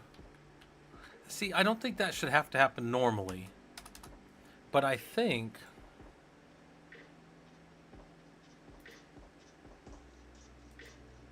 force reboot. Let him reboot again, because this box should get DHCP and it should pull information. What is that? Hold on. What is that werewolf command? Hold on.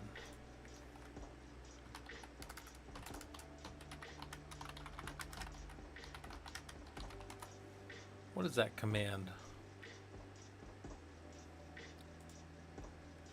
Hold on. It's in here. Ah, configure. That's what it is. I need to run the configure.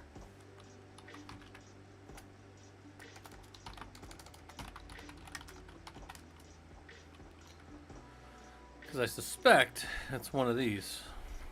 That's fine. Those things aren't a problem. Reboot again.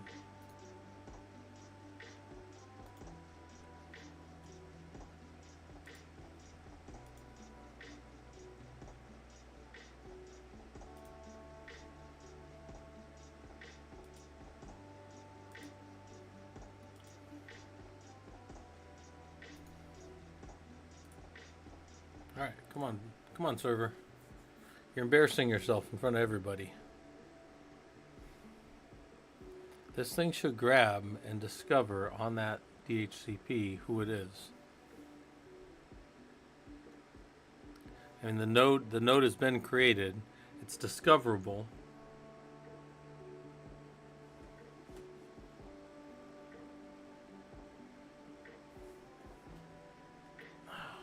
This is logsec.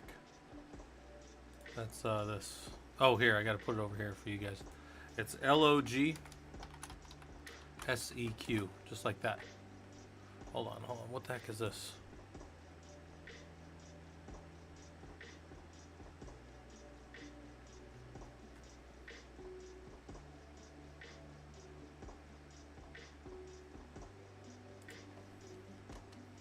That's a problem.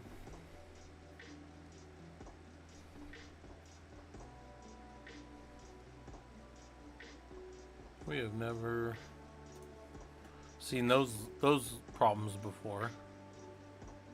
But it's good that we're seeing problems because now we could keep hanging out and working on them. But the question was, yeah, what's my note-taking app? I use logsec, LOGSEQ. I use a bunch of other ones too. But why is this one not?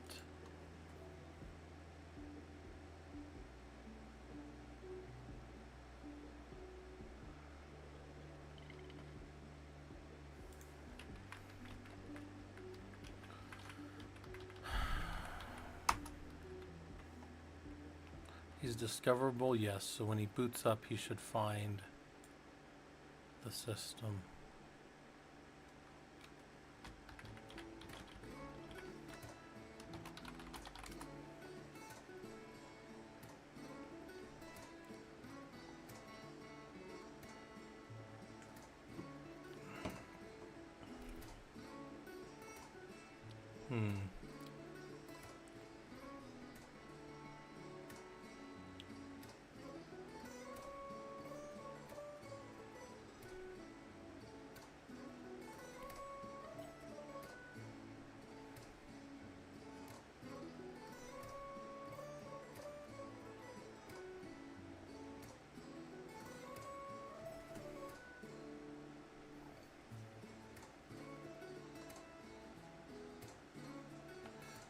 This node is not even getting its network to come up. 3B, 4B, D6. Okay, so these are randomly generated. Lab internal.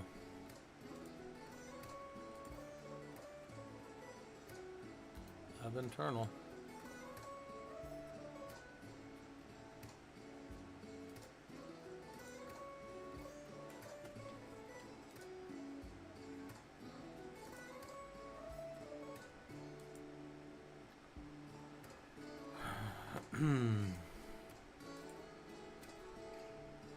There's nothing wrong with any of that.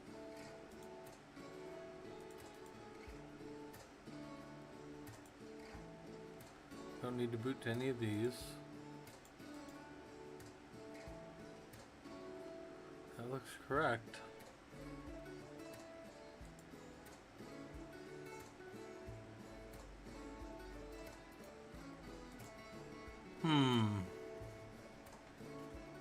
Yeah.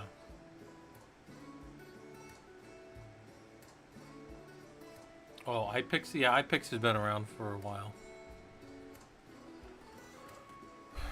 I wonder why these notifications keep popping up for this. Oh, rebooting that machine failed a while back. I'm not really too worried about that as far as events go. Yeah, okay, it took a while, but now, see how it booted with its correct name? Kafka? That's what we want. Now, over here, it's going to lock to that Mac. So now that Mac is locked as that, and it's going to come through and it's going to build itself. Now, yeah, I don't know what was going on with it, but man, that's like a weird race condition. Like I hadn't, because you guys just saw I didn't change anything. My hands are clean. I didn't do anything, but it like, I don't know, guys. I don't know. I mean, I reloaded the config and I rebuilt it over here, but that, I don't know. But here's what we need to do now.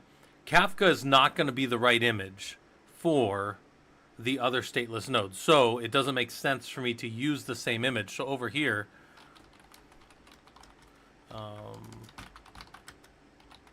right, it's booting off of this one, which was fine before. But now, since we've got a Kafka image, which we may want to make many of, we're going to change this. By the way, can we grab Kafka from Etsy hosts? Yeah, we should. There's our entry for Kafka. So now he's number 70 in our environment. Our other devices, when they finally get a push, let's see. Yeah, they've got Kafka over there too. So they will be able to reach Kafka, which is important because then when we go to do like the Ansible section, I have us push stuff out to Kafka and pull stuff out of there. You guys will be able to send messages to each other through Kafka because it's like a little system bus. It's like a little just running around the whole station like a, I don't know, like a trolley or like a, what would you call that? Like a subway. That's always going to be there. All right, anyways, did this boot? Yeah, it's booting up. But now we got to go. Now we got to go build. So we've got to put the tools to make that a running, working Kafka image. So now we've got a little bit of a lab build-out problem. Not problem, but a lab build-out thing to do here. So let's clear this up and let's SSH to Kafka, but it's not up yet. And we'll do this. We'll do this in two parts. We'll build it and get it running in the live system, and then we'll go and we'll put it back into the container, right? So we'll get the parts working, put them in the container, reboot it, get the parts working, because we're running stateless images, right? So this is a way to do it. But okay, Kafka's up. Kafka's up. All right, which Kafka? Not there. No Kafka tool. All right, so now this is something I actually don't know how to do in this. So I'm gonna say Rocky add Kafka. Let's see what the Kafka build out looks like. Look, setting up Apache Kafka on Rocky Linux. There's a Medium articles. I mean, we hope that they work, but sometimes they want you to they want you to pay for everything. So it says DNF update and then install. And then download and extract Kafka. So we'll grab a version of Kafka, extract it. Got to configure Zookeeper and systemd. You know what's funny about that is I've never actually set up Kafka outside of Kubernetes before. I have a lab that shows you guys how to set up Kafka and Zookeeper. I've never set it up outside of Kubernetes, so I guess we're going to be trying it here.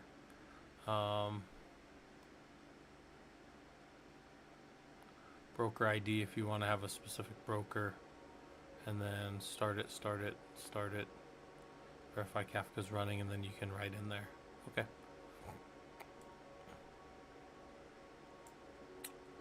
I think that I've never run CMA. Okay, I've never even heard of that. That actually looks like that might be useful though, but I've never run that.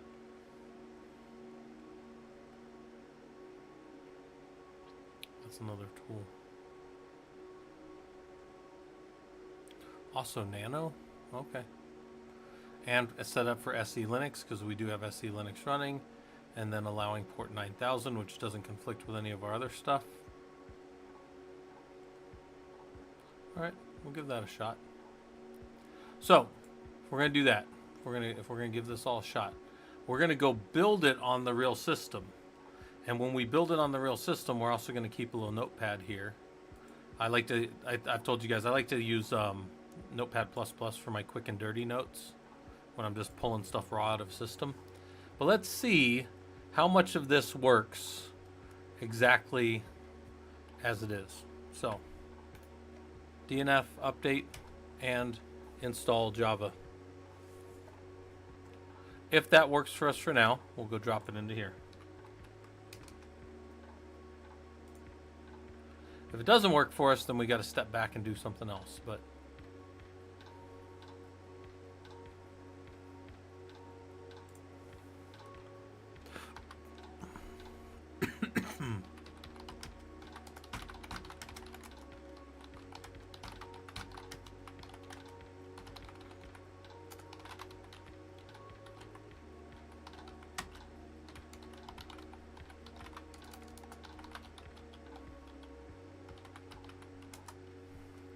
now we're going to copy over. Yeah. We can use a different version if we need to. All right, 590 is acceptable. It's adding stuff that we're okay with. Yep, sure. So we'll take that first part as maybe what we're okay with, and then we'll come over here, and this is going to be the environment that we're going to set for this node here in a little bit. Because you got to remember, we're running it against a stateless node. So as soon as I turn that node off and turn Kafka back on, all the work I'm doing in there is going to be gone. The only way that's of any value is if I'm capturing what's happening in that node in real time, which I am. So, well, not real time, but I want to capture out what's happening in there. So this is going to build all that stuff. And then over here, I'm going to get ready to start to build it into an there's a exec function into a container, and I'll go build it into the container directly in the system here. Right. So then we'll have it built and it'll be good.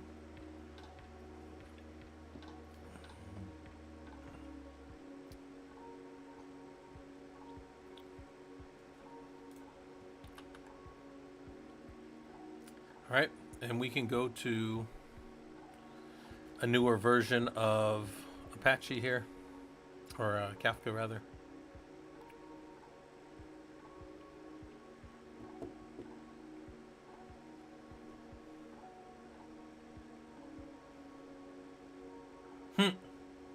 Yeah, James, that sucks.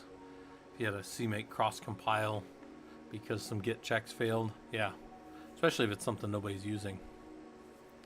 Let's wait to get this up, and then we'll see.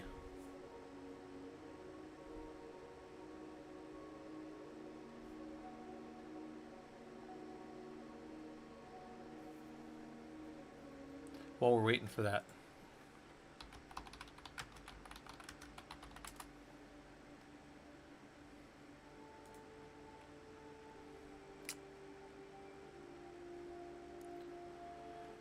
Let's see what their build docs say. Kafka, Apache Kafka, quick start. Get Kafka. Download the latest Kafka.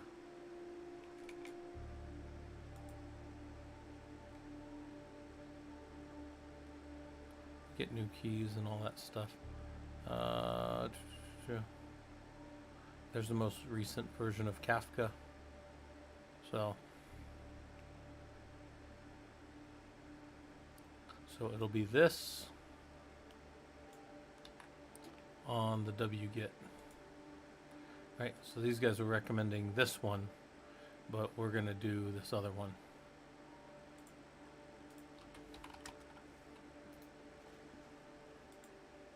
Right. We'll do the most recent version, obviously, which they're 2.13.3. Yeah, so their version, they're six patch versions back, which isn't that big of a deal. Probably wouldn't matter, actually. 6 minor patch versions, that wouldn't even matter to the... No, Kafka is a system bus. The best way I can explain Kafka to you is this right here. Even though serverless land well encompasses more, it is a big part of what people call event-driven architecture. So go look up Kafka, see how Kafka works. But Kafka is a event bridge or event bus in an environment that you can just throw topics to, and other systems can pull topics out of. So I could have something over here that whenever somebody fails to log in, I just send topics. I write 2 topics as a producer. So I just write messages in there. And somebody over here could be listening for failed events in the environment to aggregate up to a dashboard or to alert if more than 10 of them come in an hour or something. You could do, no, so Kafka is just a system bus. Looks like all kinds of things are failing over there. So we got that new version that we want, and then we can start, we could do Docker, and we can start Zookeeper, and then we can create topics. All right.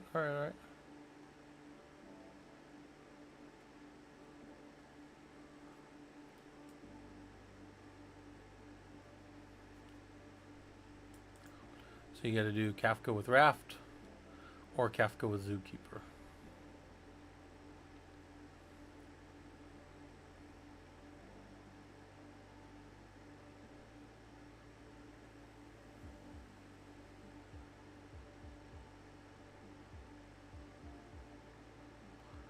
That's kind of annoying. That's enough to make me want to just go start it in my Kubernetes cluster. Because if I got to start all this stuff anyways.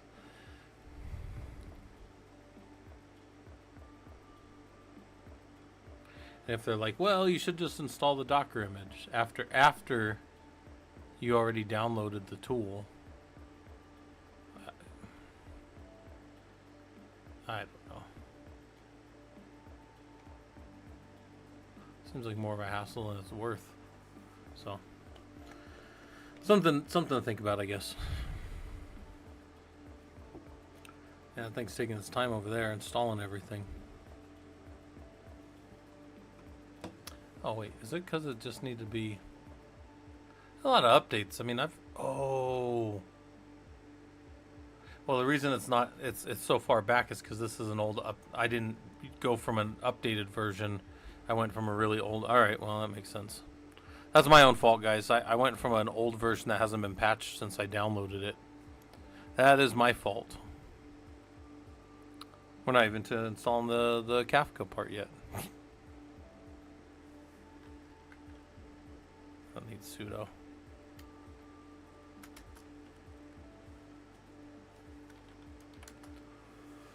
Don't need sudo where we're going. Yeah, Dom, you know what's funny is I cut the turkey for everybody on Wednesday. We had our event on Wednesday because family was in town. And I didn't even eat any turkey. I cut the turkey for everybody, but I just ate ham sandwiches the whole time. I made little, I took rolls and I stuffed big slices of ham on them that we had because I always insist that we have ham for Christmas and Thanksgiving. I always have ham around. So then we had this really good Black Forest ham that was really good.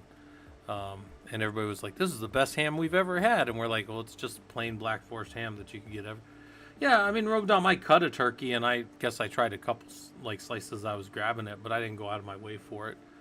I ate a whole bunch of ham on rolls, so a bunch of little sandwiches that I made. And then I ate a whole plate of stuffing later. And I had a whole bunch of deviled eggs, because the wife made deviled eggs. And I'm always trying to get my hands on all the deviled eggs, so. Yep, that's what I was doing.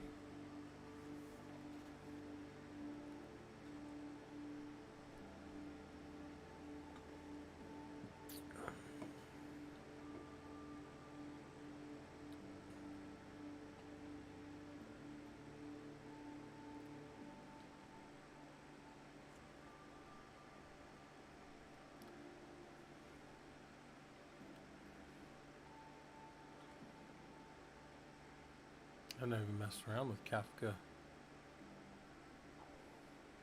in that way.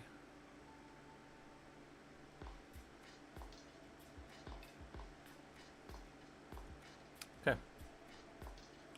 Our environment's done over here. So now we're going to go here and we're going to do the next part, which is download the new version of Kafka. So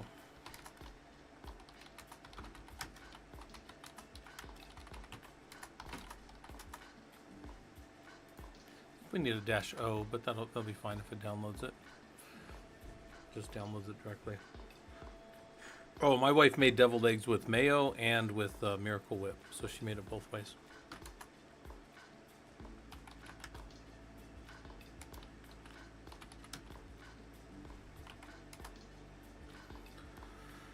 All right, untar it. Okay.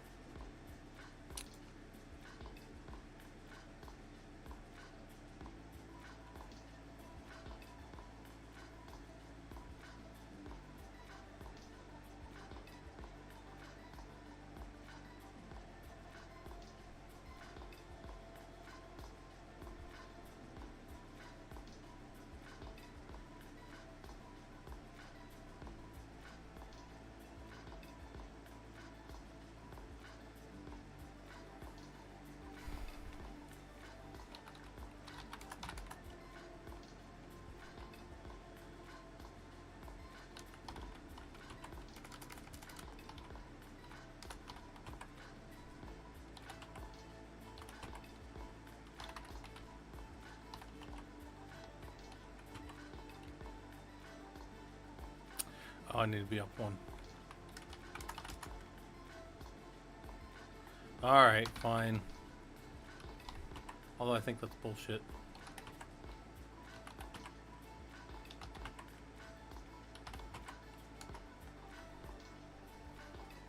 We'll let it go. Okay.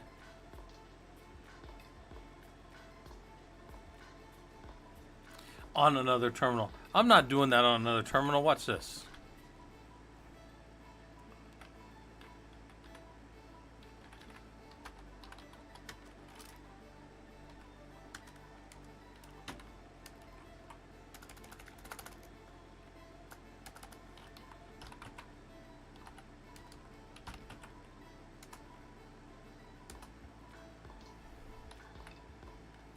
Okay.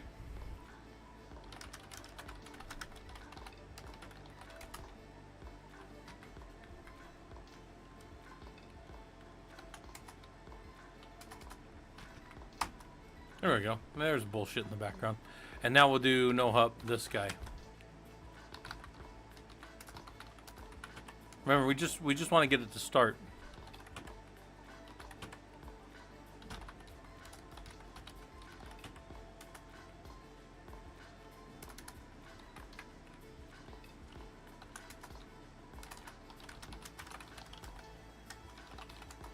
Good, that's running in the background too. All right. So now, theoretically, we can start our own little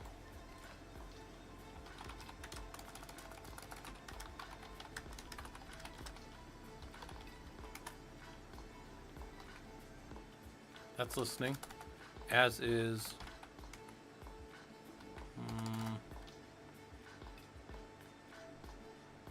what does Zookeeper normally listen on?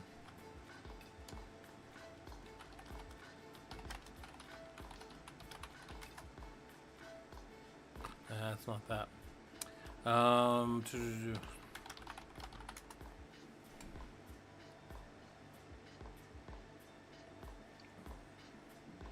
Well, that's our main.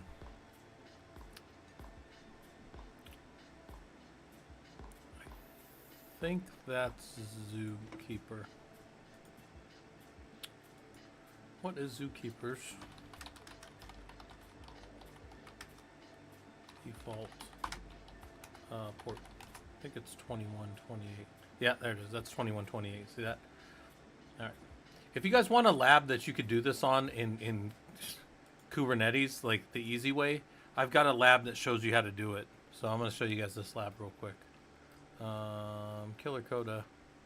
You go to Ansible Labs. Hold on. Then you go to My Labs.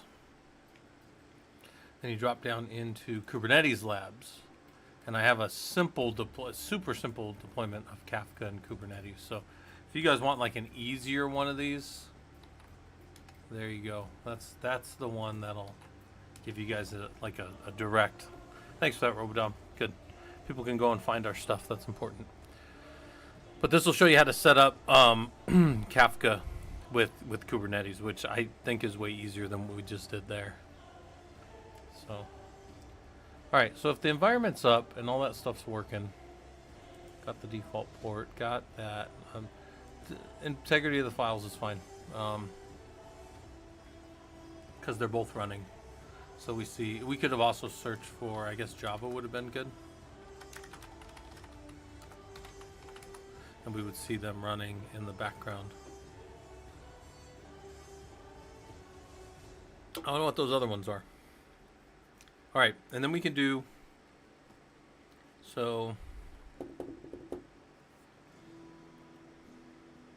we can start those as services like we just called them, which I think is maybe even what this shows next, as you can go make a simple one shot like this to start them.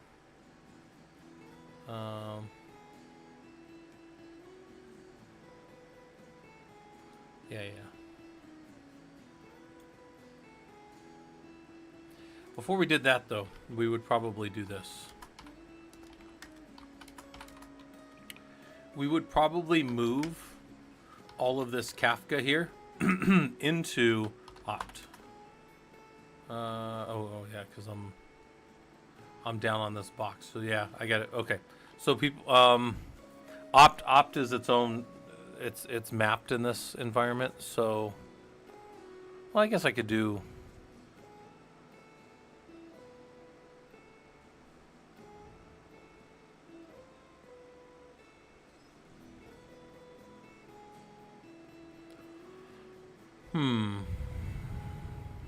We could leave it. We could leave it where it is. It doesn't matter. It doesn't matter. Could move it over to user local Kafka though, and it would be exactly the same as in that. That'd be fine.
Okay, now it's built as part of the image. Now we just got to put that in, exec into the image and build the stuff in there. Yep, should be it. And then it'll start and it'll be good and everybody will be happy. All right, let's do it.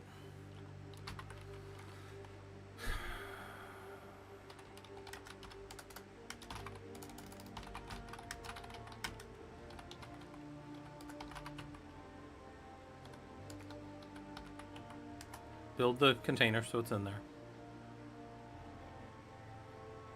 Then we're going to do a container exec into that container. That'll look like, I'll show you that here in a second. People that want to see it.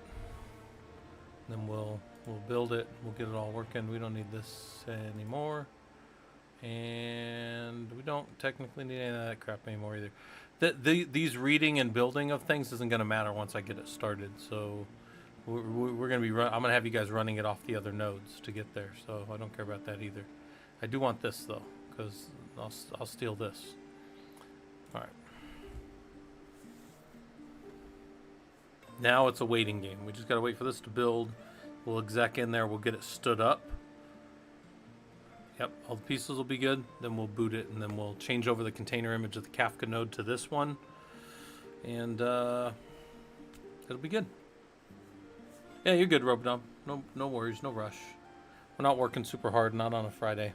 And the sun is already down in Phoenix, which it was weird. Like, sun was staying up to almost 8, and then all of a sudden it was just down.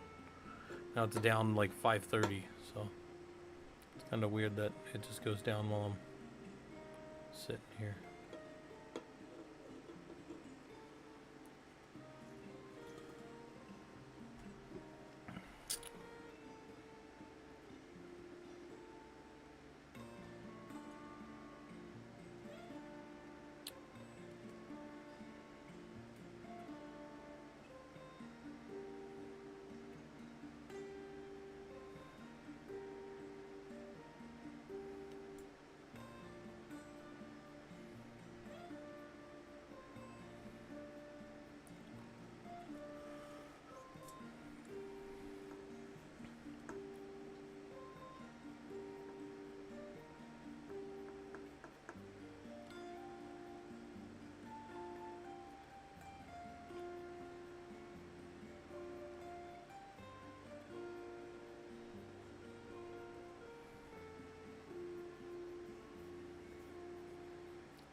see.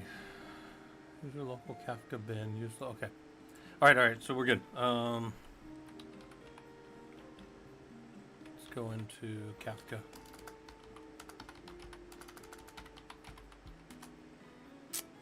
All right, so we're in the container image. Let's build the pieces that we need in there. This is going to take a little while just because, well, much like before, we need to go through everything again. So that'll install everything, and then we'll do a DNF install of the Java part. So let's take a little bit of time.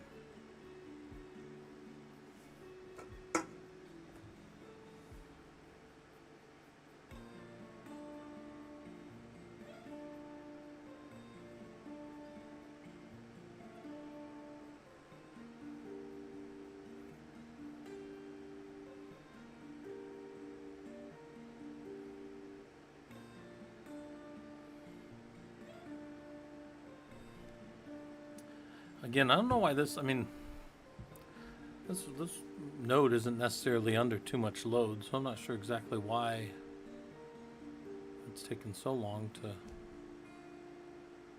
update and all that, but we'll get it going. Looks like we're also on ad break, so I guess we'll hang out while people are waiting on ads.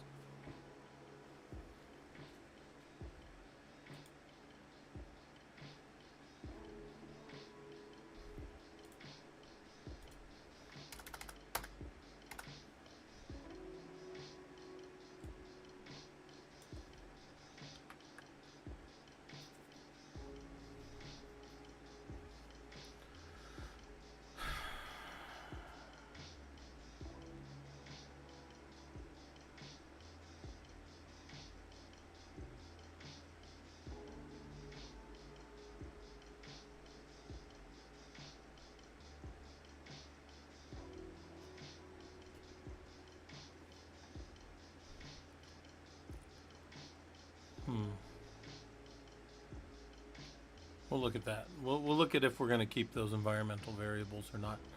I don't know why we would need those. But user local Kafka, that should all be right. And then that should also be right. Okay.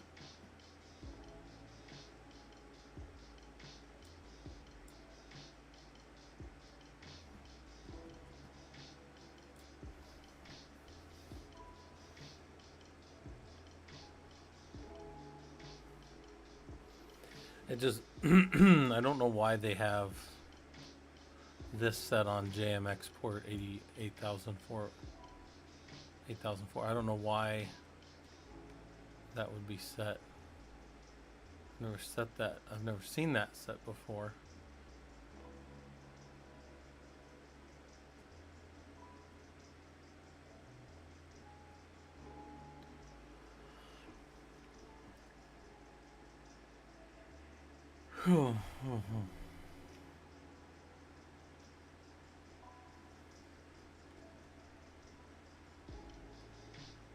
We can go look at that if we need.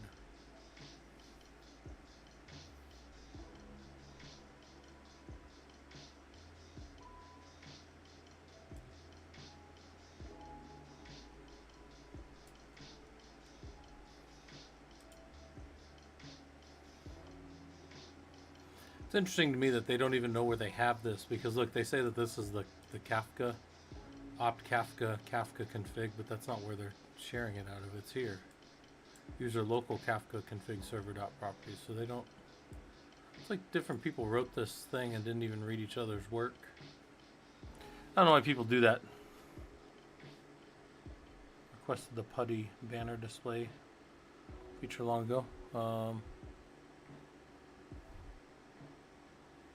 Okay.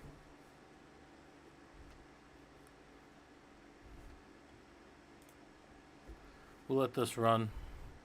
You get a couple of little errors in the grub. We've seen that because we're not using grub, so it makes sense that there would be errors in it.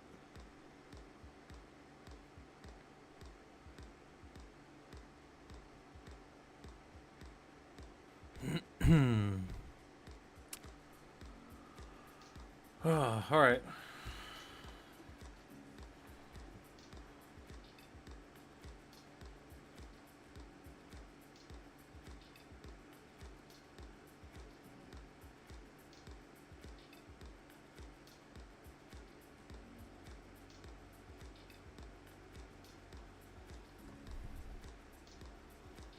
Man, that's taking its time.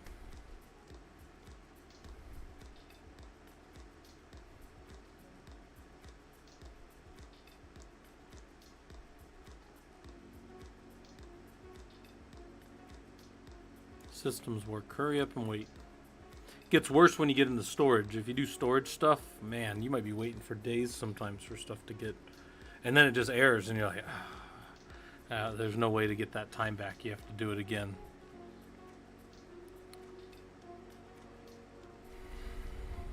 That can be one of the worst.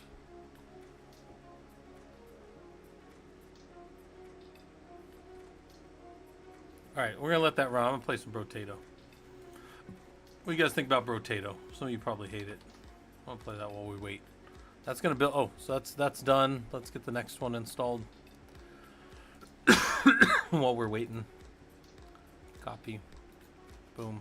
Install. Yes. Let's see if we can get Abyssal Terrors to play while we're doing other stuff. Start. Let's go with, man, I don't know why I can't beat it with this guy. But let's see if we can, oh, it's too choppy. Alright, I gotta move these other things down. So I'm not gonna see you guys talking for a little bit. Now, so I'll see the, that's better, I guess. It's still a little choppy to me, but not the choppiest thing I've ever seen, but it's not clean. It's not smooth right now. Because I have too many visuals running on other monitors.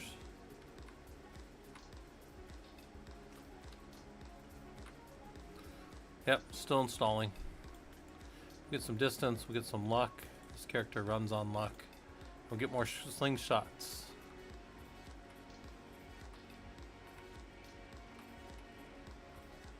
We'll get level up. So this character's gimmick is that the more luck he has, the more damage he does with, he's got this ability whenever he grabs the items off the ground, it can randomly just hurt somebody else on the screen for like a certain percentage of his luck. And he gets a lot of luck, so it just kills pretty much everything on the screen. Which is a good skill to have, but it doesn't scale super well. So when you get to some of the later levels, if you can't get the engine kind of running, you just get walked over the top of. You can't even, you're just basically running away from everything, trying to survive.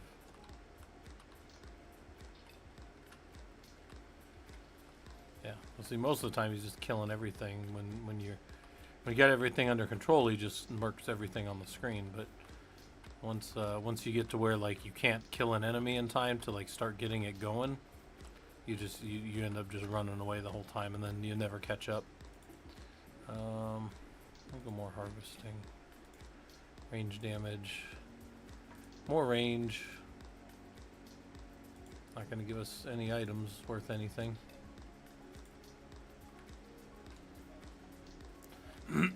I can't see this being a great run if we don't get something to help out. Maybe. We'll see. I guess it's always a possibility. Oh, we're doing better. Those guys have a lot. Those little leeches have way too. Well, dead. All right, whatever. I need to play with somebody that I'm gonna do better with. We do better than that. Who haven't I beaten it with that I really should? Oh, I should have beaten it with this artificer already. So we're gonna try him. He blows up the screen a lot, so hopefully this doesn't make it super choppy. I suspect it is. We'll see. It's not choppy until I have a lot of other things going on the screen, and then that's when it starts to be problematic. This guy does decent damage. He's not a great damage dealer. He does okay damage though. Take range. More guns. Harvesting. More guns. Harvesting and explosions. Explosions are where he gets most of his damage. So we want that.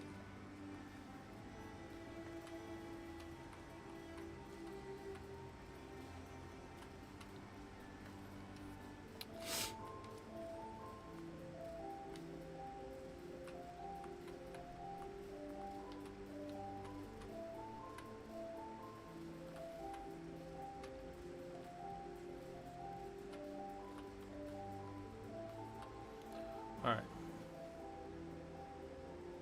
Yeah, Linux developer. Yeah, I remember that. It's a pretty good deal.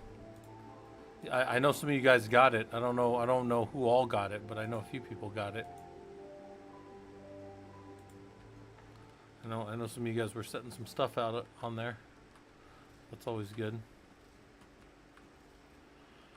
Have a bunch of systems out there doing all the things, doing all the system things.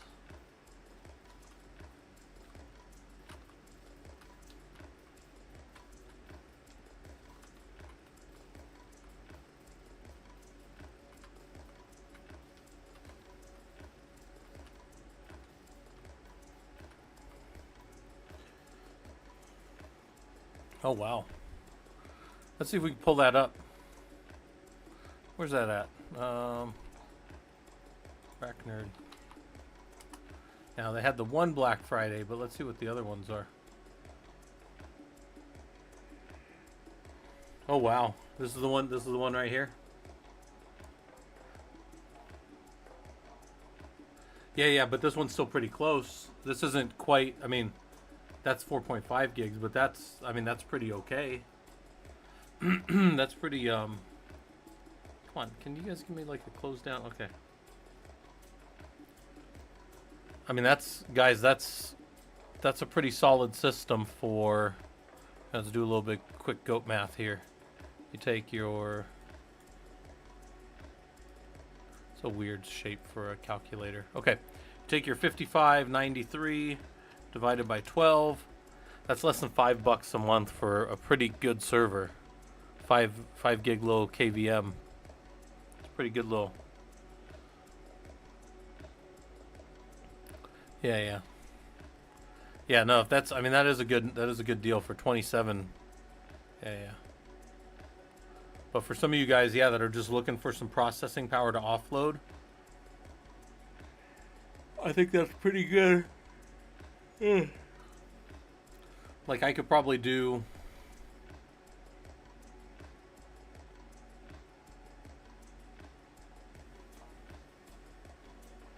if I did a few of those per year, it would probably save me over the amount of like running these throughout the year. Although these are pretty low power usage for me, so I don't get a whole lot of power problems. All right, we want elemental because that makes his damage bigger. Take harvesting, damage, well, more guns, more damage. Do I want him to go through more? Yeah, fuck it, more things, fine. And then another gun. It's fine. We do want this because ranged is good and elemental is good on this guy. So, excuse me, this guy wants both of those things. So, we'll do it. Yeah, this is a character I really should have already beaten it with on this guy, but for some reason I just haven't. Oh, excuse me. I am just coughing up a storm. And I'm all out of water, so I need to grab some water here.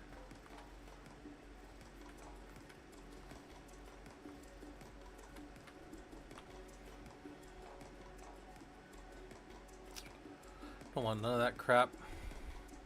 Take the ranged, take the elemental, take the fish hook, take the ranged and the elemental.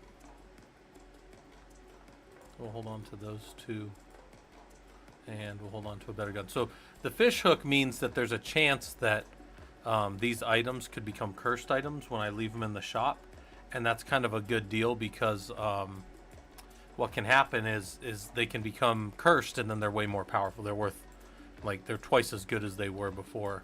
Although they increase your curse, which really, I mean, curse isn't really that bad of a thing. I mean, it makes the game a zero-sum game, but not until well after level 20, so it doesn't really matter.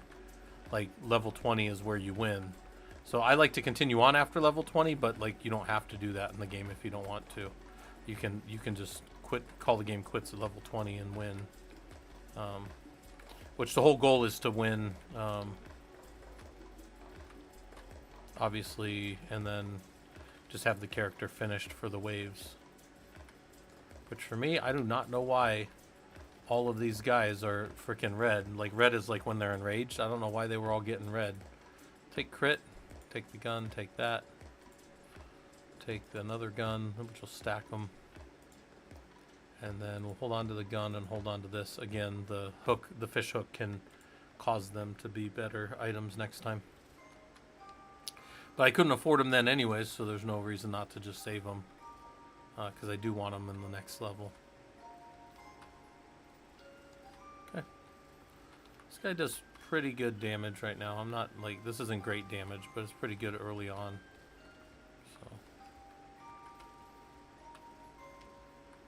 Okay.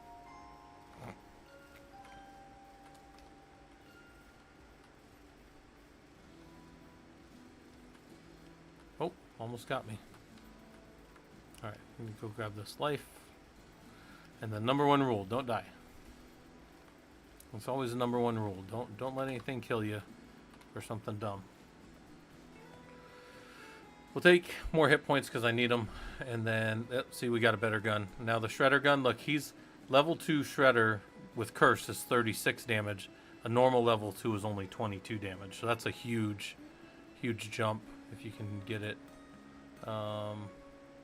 Since these are explosives, we'll take the landmines, and yeah, landmines, and then we'll slow the enemy down as much as we can. That'll be good.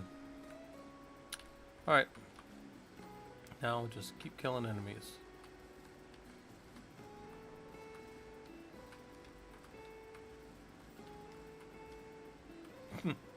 My favorite things in this game is watching the enemies run over landmines. I think it's just the funniest thing.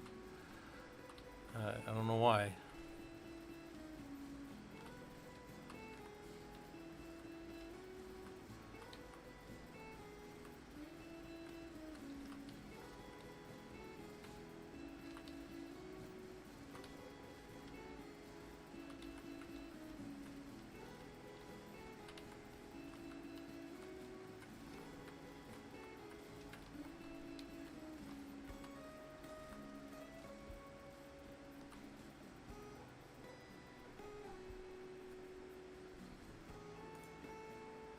Alright, we'll take more elemental damage.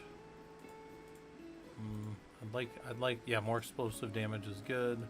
More range is always good. And we'll hold on to that. I guess we'll hold on to that for more harvesting. And we'll hold on to the gun. So any of these can get turned into cursed items in the, while we're on the wave fighting. So, Robodom, are you back from your adventure? Where are you at? Also, how goes the tech job search, Robodom? You still out there looking? Front end web dev type stuff?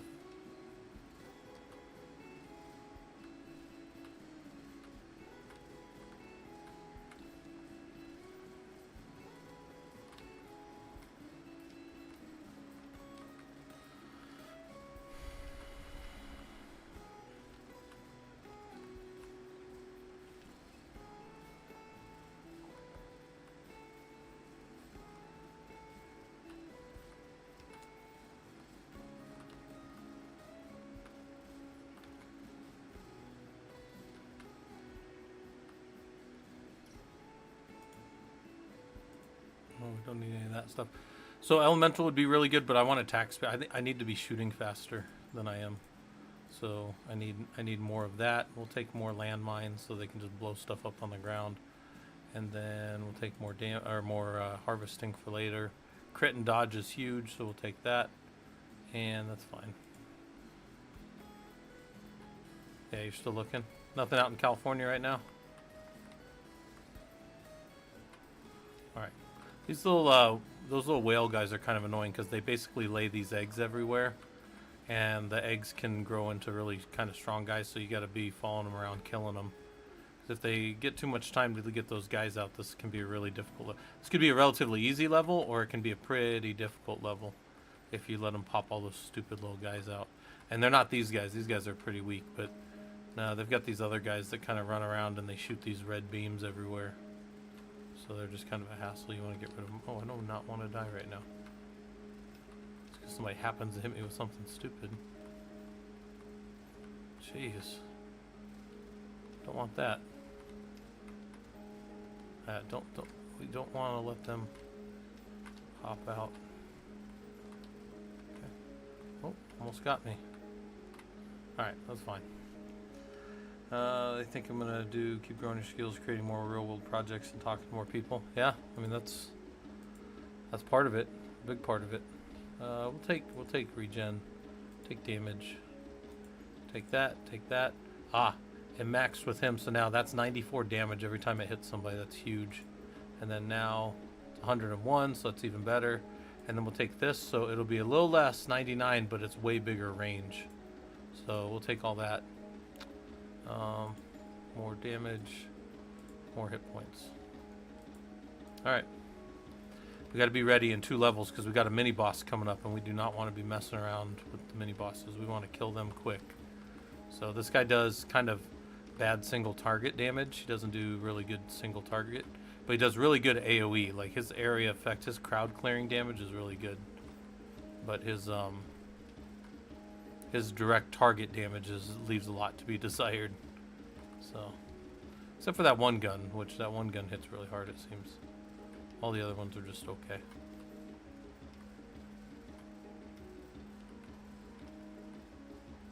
That little guy, when you kill that little ugly fish, he pops out a whole bunch of those other little guys, and then he's kind of annoying to kill. But they're not too bad as long as you stay away from them. You gotta just kind of stay away and stay alive.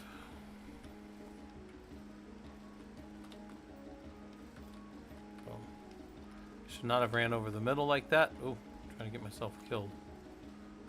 But I'm also trying to gather stuff up, so. We'll take more attack speed again. Take more body armor. Take that. Luck is always good, so we'll take a little bit less damage for some luck. And then more shredder guns. This is huge because it's a whole bunch of elemental damage, and our guy uses elemental damage, obviously, to get bigger. His guns explode bigger based on how much elemental damage he has. So we're going to take this, and we'll get 8 more elemental damage. So this will be huge for him. And then take that. And you know what? We'll hold on to both of those just in case. Alright. One more level and then we got the boss. So we gotta, or the mini boss. So we gotta be getting ourselves ready here.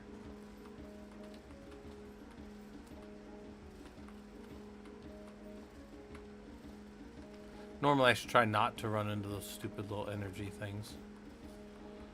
Energy balls. Just damage.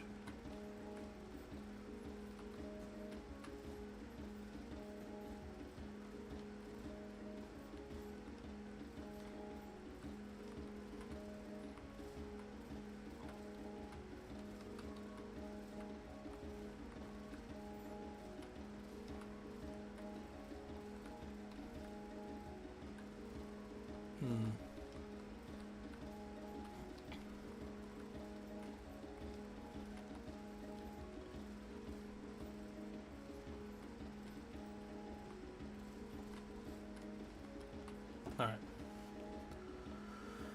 I don't think Robodom wants to do sysadmin stuff. I'd like him to do sysadmin stuff, but I think he wants to do front-end stuff. Alright, more engineering, more of that. Ooh, Insanity is a lot more crit, and we'll hold on to that. Alright, now we got a boss. Let's see if he's one that I can easily... This one is, I don't want to say anything about it, but this is one of the guys that tends to be, I think, a little bit more straightforward anyways. I don't want to call him easy, because he's not easy, but maybe he's a little more straightforward of a boss than other ones. Some of the other ones, they just have other kinds of problems associated with them. This guy... Alright. There's enough of that. Enough of that bullshit. All right, where was that? We installed it all. All right. Let's build this other part in. Fuck, that's annoying. All right, CD to user local Kafka. That's all there. Good. That was annoying. Just get wrecked in the middle of talking.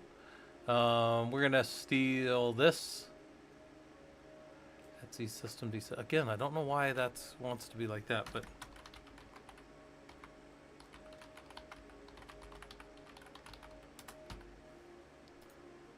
okay. You don't have to put this space here, but it's nice to have that space because then you see unit service.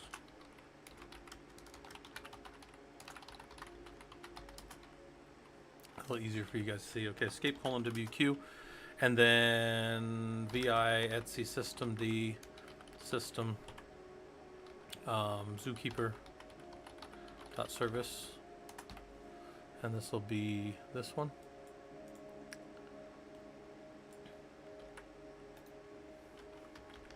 Again, not necessary. Those are there, those are there. Let's go look at this config file for properties just in case we need to set anything. And that's going to be over here.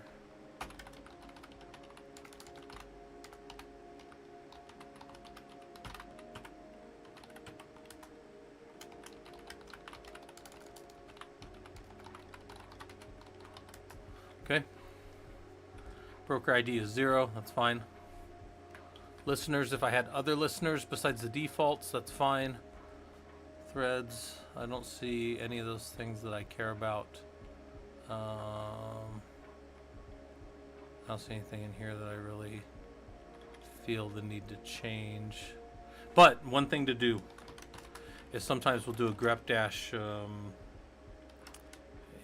lowercase e, capital E. And then we'll say anchor to the front, pound, V on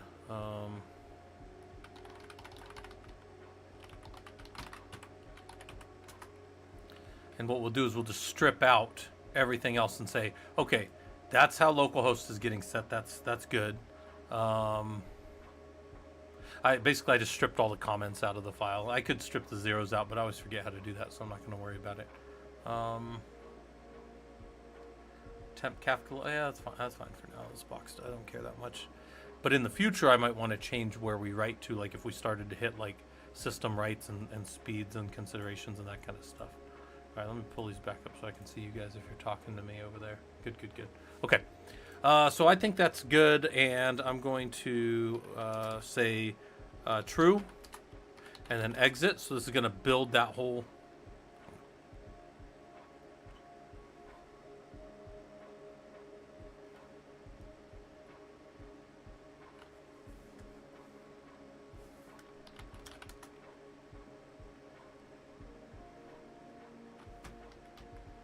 It's gonna really make me mad if that's not all there.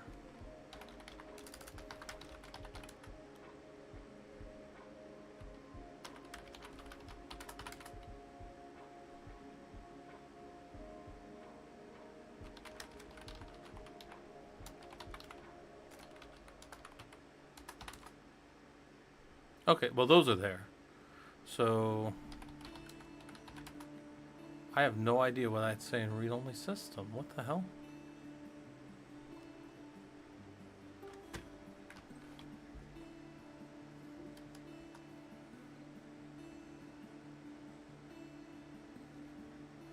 Okay. I don't know why that's saying read-only right now, but let's get out of there and let's say wwctl build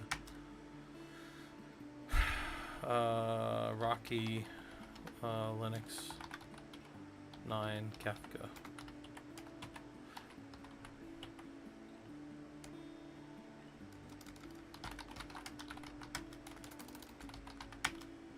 Oh, what the fuck is wrong with me, man? I cannot type.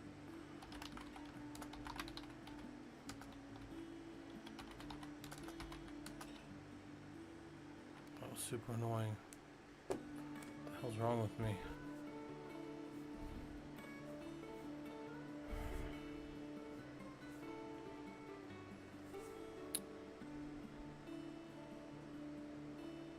Oh, Kafka's just a tool for reading and writing to an event bridge. It's a like a event. Well, it's called an event bus, I guess, and it just sits in your environment, and you throw data into it, and then so producers throw data into topics, and then consumers pull data out of it. So you could have devices listening, and when you have an event happen over here, like all your web servers have an event, like there was a purchase, then these servers over here can all cheer or something like that. No, it's like hold on. With what the fuck's the name of that tool? InfluxDB. Let me see if I can find. What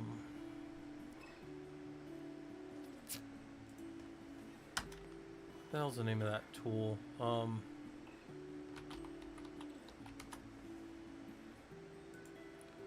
gonna send you guys this. It's so if you go down in Wayfair, down to here, they explain a problem they're having, and then they come down to Kafka, which is right here. You're just throwing data in, but what happens is Kafka ends up being kind of like this event bus that's like this, just running through their environment, just Kafka. And now all of their Telegraph nodes can just write to Kafka, and this one over here can pull it out and throw it into InfluxDB for like Grafana.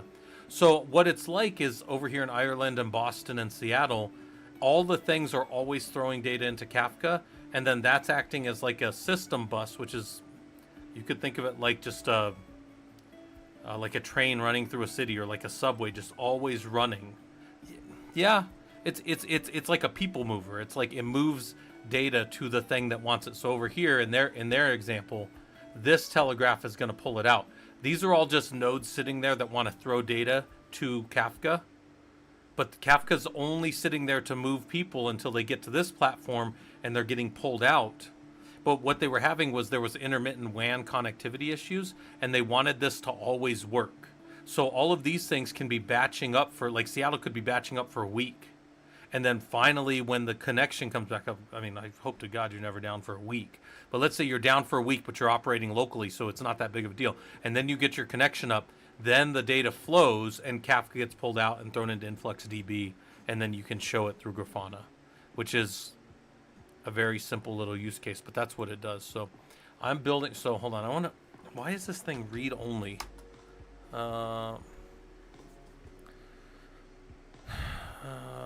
True or false? So I don't know why this is set as read only, but okay. But the point is it's there and it's up, so now let's exit out of it. I don't know why it's erroring. I don't really care that much, so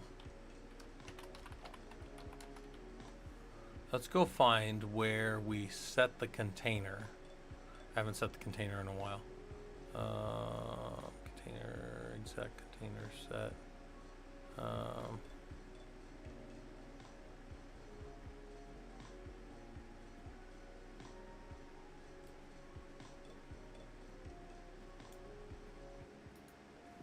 So we're going to set 9 Kafka to Kafka. Yep.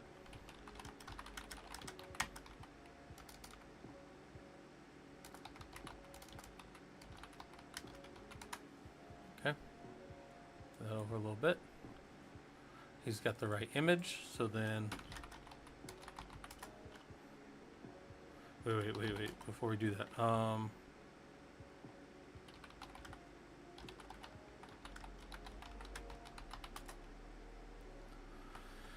Rebuild that. We rebuilt the container. We rebuilt all that stuff. Okay. So we'll do a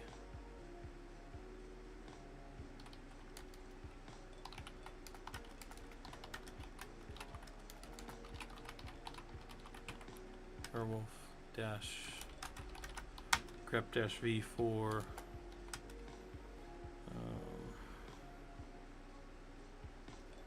the hell's that?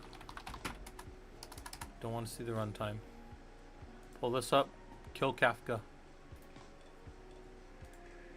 We should see him boot with the Kafka image now. Kafka, it's part of the Apache project. We just downloaded the source a little while ago. It's definitely out there. It's on the Apache project page. Yeah. Should be called Kafka. Apache Kafka. That's where it should be. Kafka's rebooting, so we'll watch it boot here. We'll watch it pull all the stuff here. And it should be better. It should be set. Set BG equals dark. Well, that's no fun, Daft Duck. All right. BG equals dark. Okay, I'll start using that. All right, hold on. This should come up. We should see him grab the correct image this time, which should be Kafka now.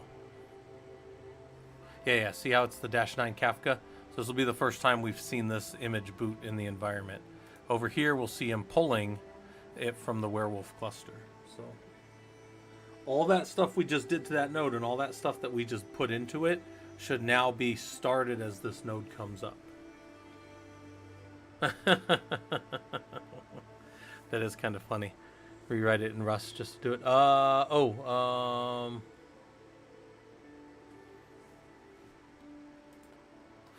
Root ww init.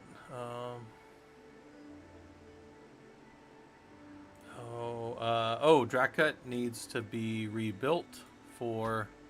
My bad. I don't remember how to rebuild it, so I need to go look for what's this history grep-i exec. So whenever you build the kernel over,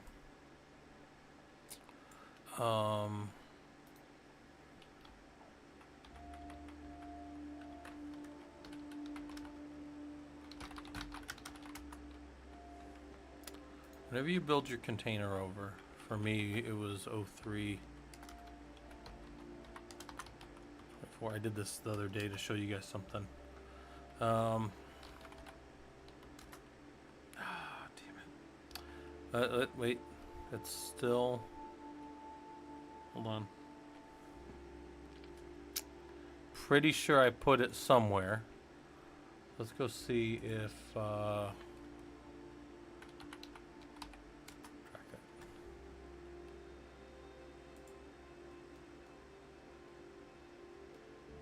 This was how we originally did it.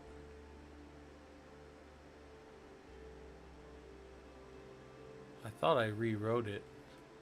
Like, I thought after I did this, I said, oh shoot, I need that. Okay, the environment, that was all working. Hold on, let me go check here. Find in all open docs.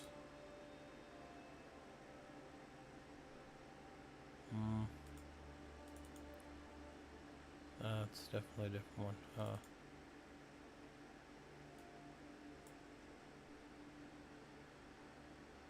Alright, hold on.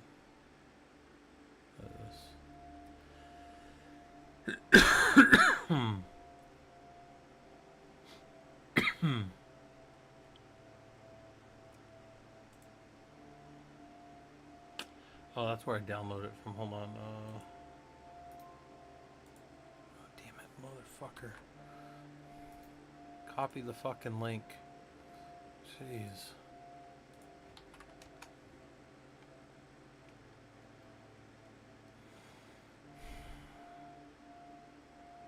I don't know why I would have. Alright, boot management. It's down here. Where you redo the track it. I just don't ever remember how to do it. And it's right here.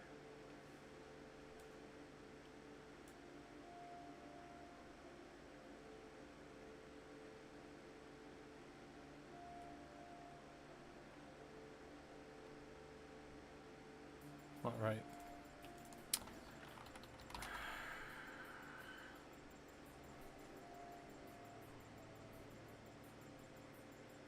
Where is this?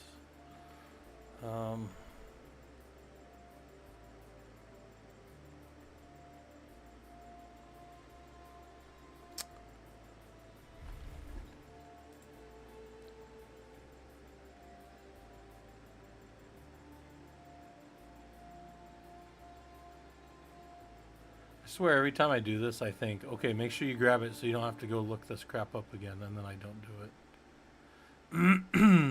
It's not there. It's none of these. It's none of these. Motherfucker.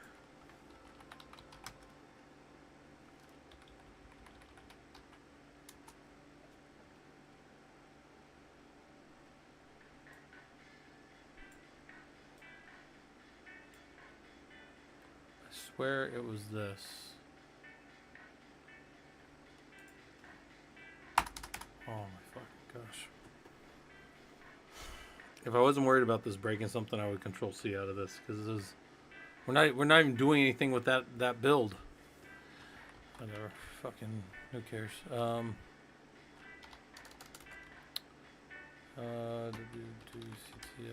node list.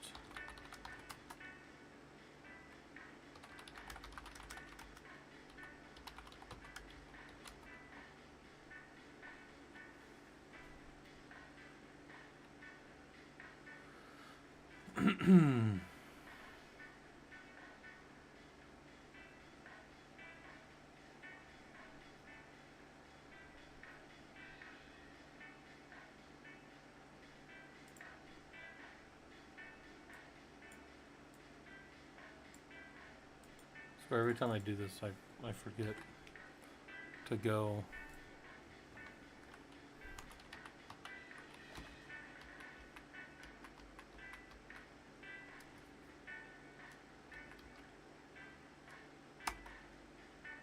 I have no idea why this is read write only.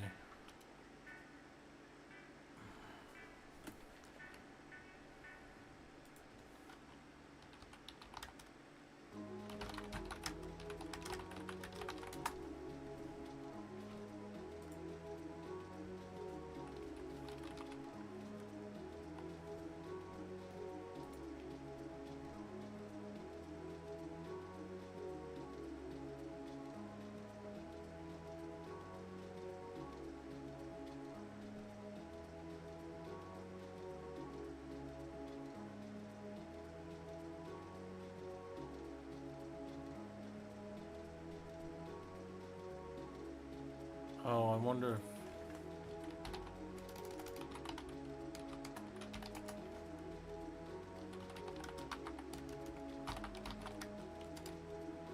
No, I shouldn't have to do that. I never had to do that before.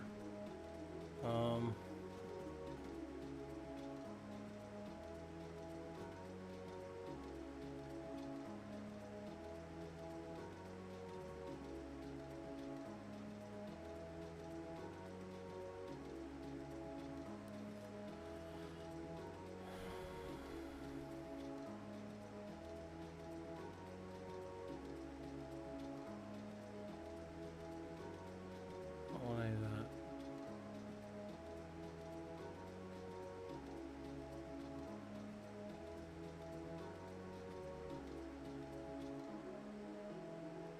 We got it imported already. I made a change to it, but that shouldn't matter.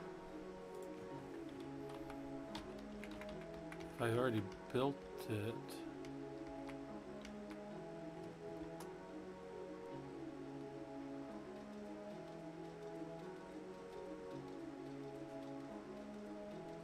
Yeah, so it's current, so there's nothing wrong with it. The hell?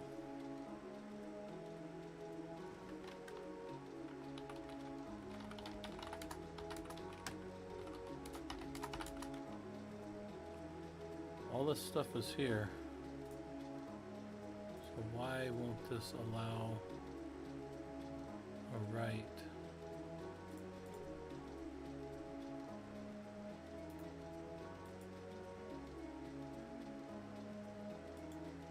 I've never seen these be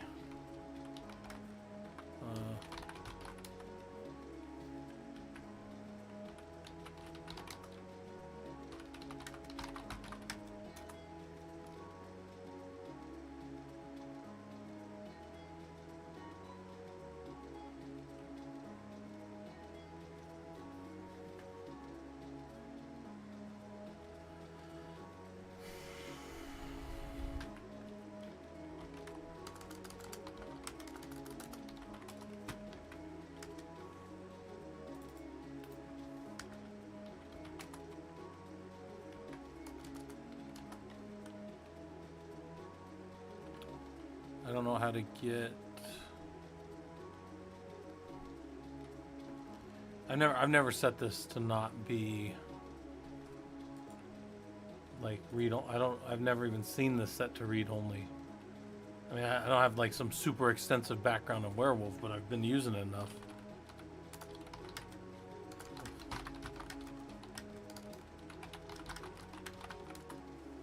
Why the?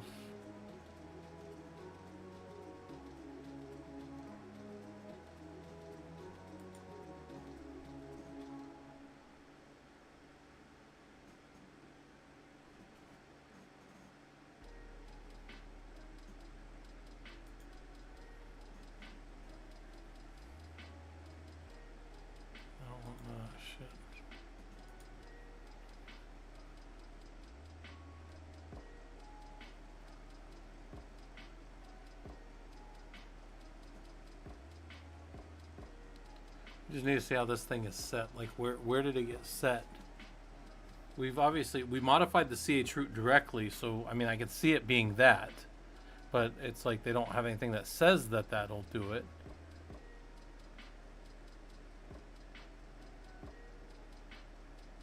I don't care about any of that crap.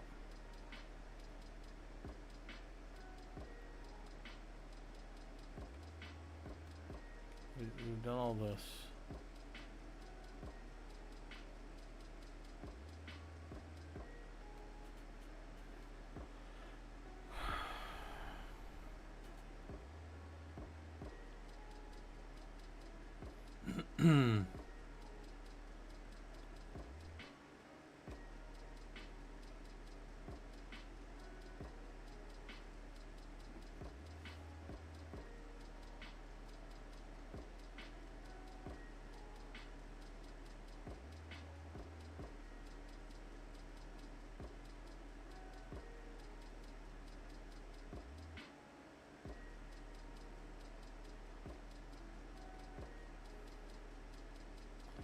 We did a copy earlier.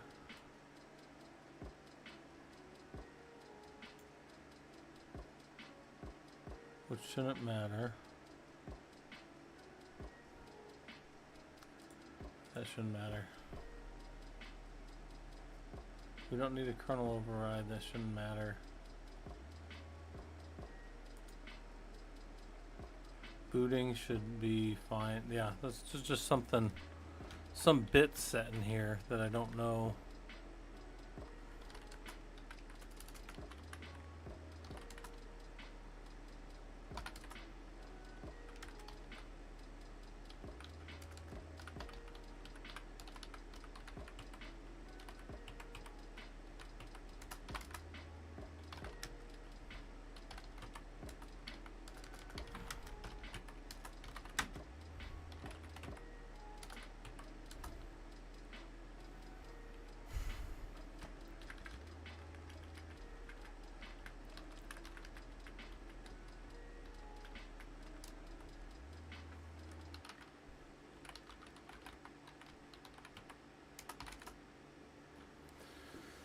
So those are all in there. So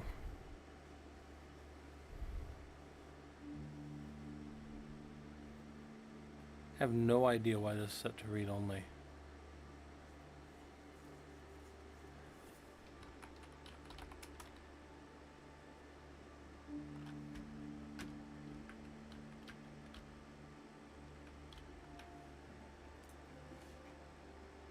Never seen anything like this.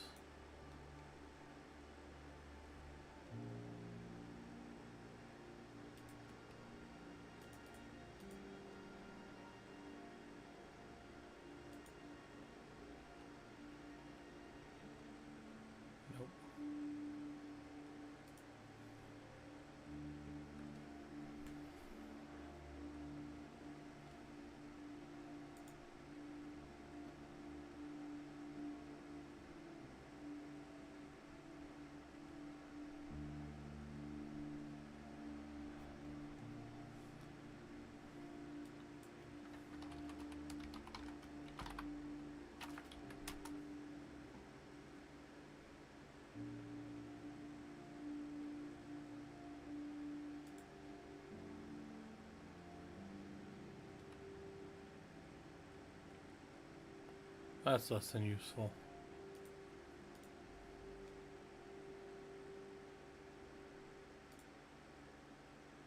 See what Stack Overflow says here. Come on, get the fuck out of here. Jeez. None of that stuff. I don't know. Never seen a node, like I've never seen one of these go read only while we were using it. Like,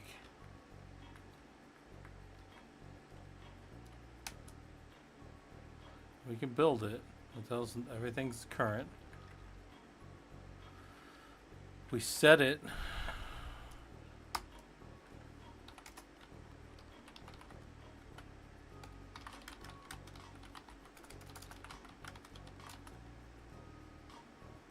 He's set to Kafka. He wants to, but we should have skipped this kernel update.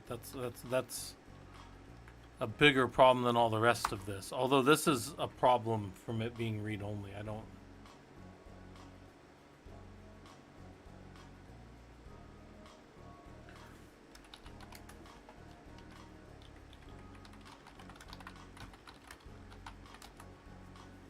I'm gonna restart all the services.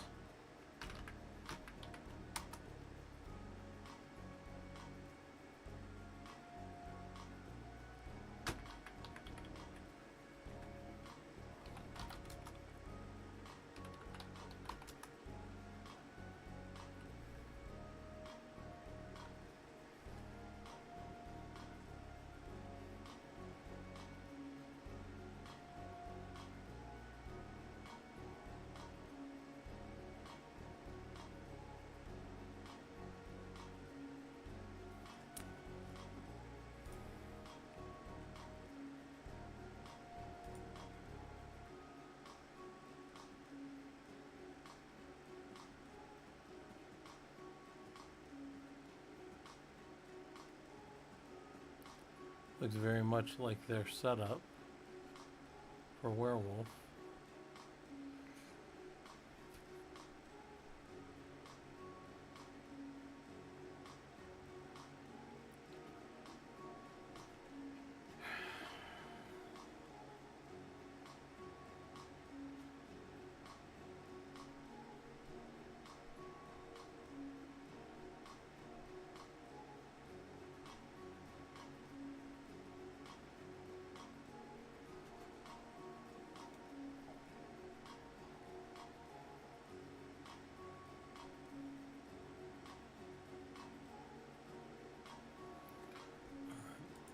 So, if I can't do anything in there, then I definitely can't run this that I need right here. Oh, not record.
Shit, I didn't think I broke anything being in there. Let's see.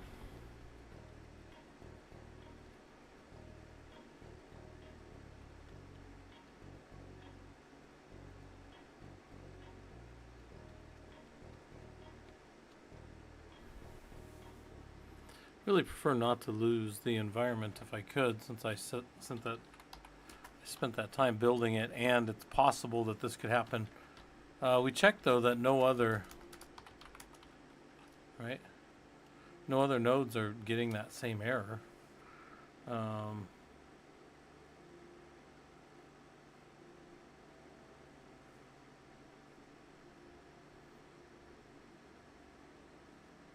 Maybe the node's empty.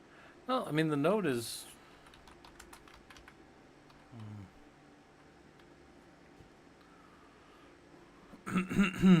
I can set the node back to... Maybe it's because it's never had a successful boot. That doesn't seem right. I got something to try, though. We're going to take that node off, so no nodes are using it. I don't know why this would matter. And then we're going to change it. I don't know why that would matter. I really don't, but we're going to test it.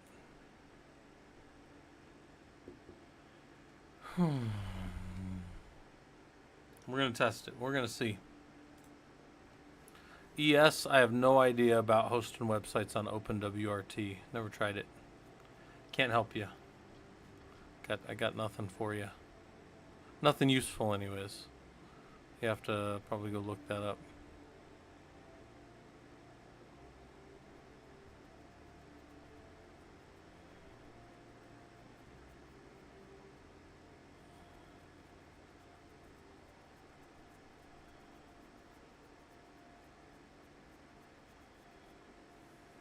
Okay. So we set the container for Kafka. We're going to set Kafka over to Rocky Linux 9 lab again. We're going to make sure that he's over there. He's on some other ones. So nothing is set. We're going to rebuild him.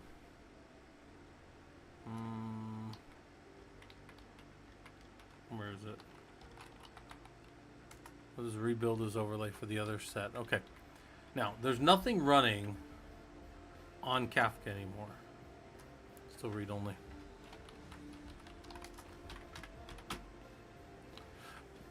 Is there a... I mean, there's got to be like some other thing.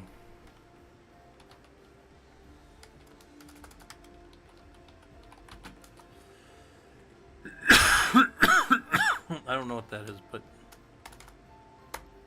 Got to be something.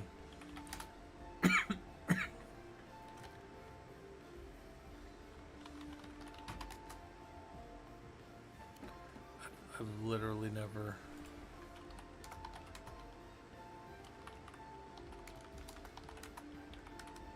Oh! Oh man, guys. Fucking A. How much you want to bet? No, it's not that. I thought it was because I was standing in the directory. I was like, if I'm just standing in the damn directory. No, it shouldn't be that, though. I shouldn't have been any of that, but... Build...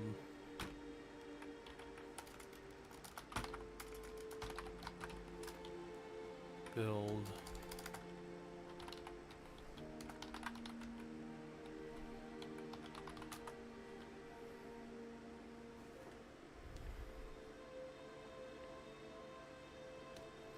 Now you say the VNFS is current, but that doesn't help me if it's not going to be executable. Or if it's going to be read-only.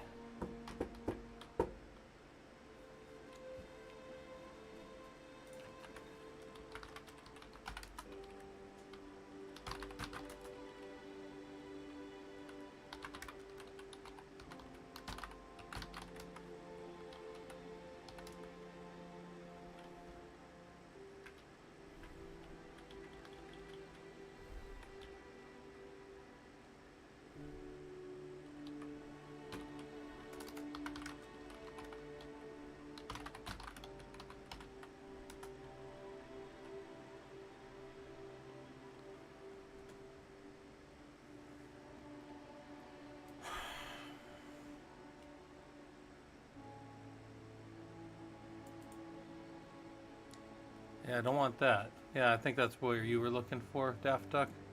Yeah, that's not... I definitely don't want that. So what the hell?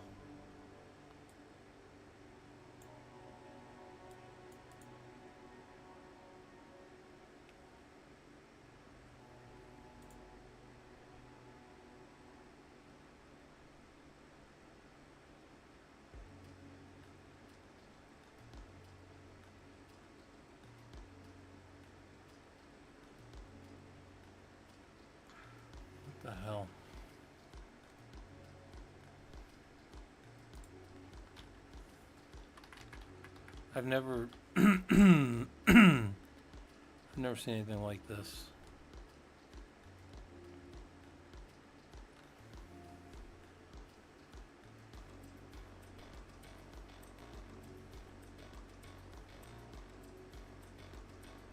How about just blow this damn container away and start over?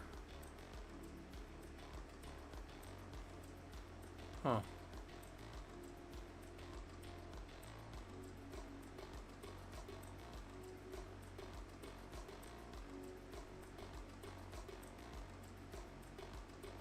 I never never seen anything like that.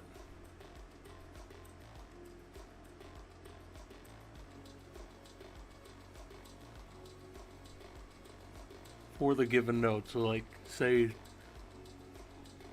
the node's Kafka. Yeah. Could eval it.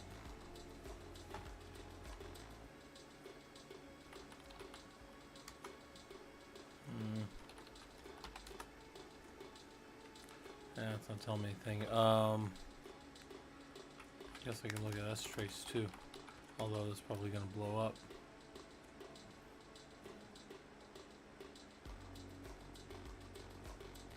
Is it not able to read something? That's...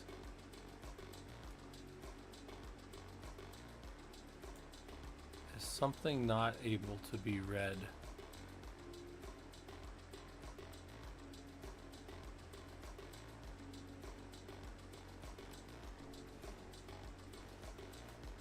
FS. There should be nobody standing in it anymore. Nothing there. Nothing there. So nobody's down in that directory.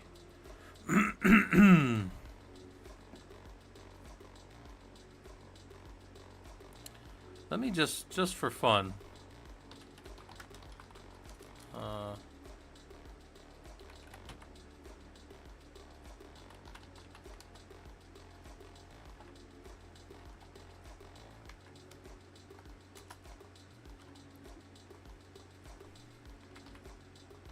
I want to restart this service. I don't know. Maybe I did something to it.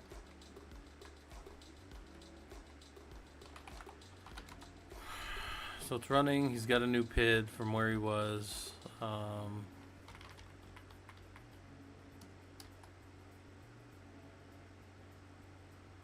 coming up read only.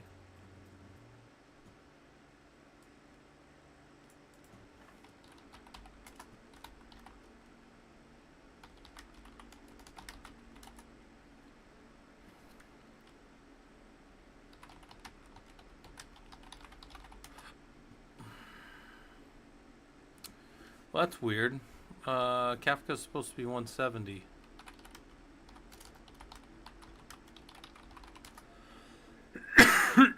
Wait a minute. I put him at 70?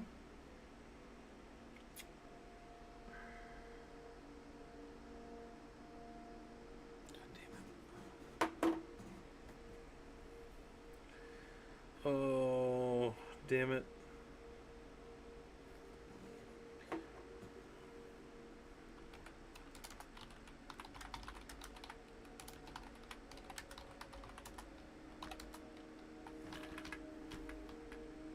We've deleted that. Still read only.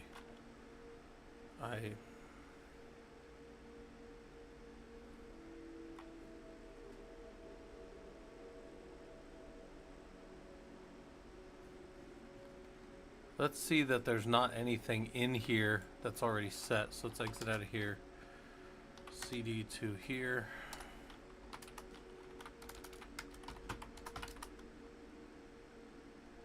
No, I don't see.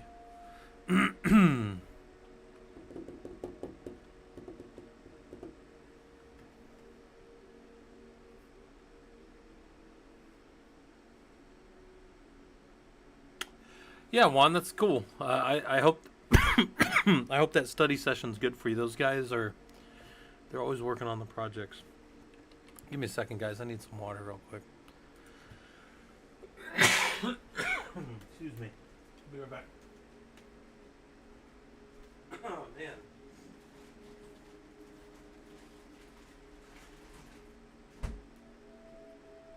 start talking a lot, and all of a sudden, it just gets busy. All right. Yeah, Juan, are they still down there studying? Let me pull myself back up here. Let's see. Yeah, guys, there's people down there working, studying stuff. And there's other stuff going on. Other stuff in the environment. All right, this is... Why can you not see...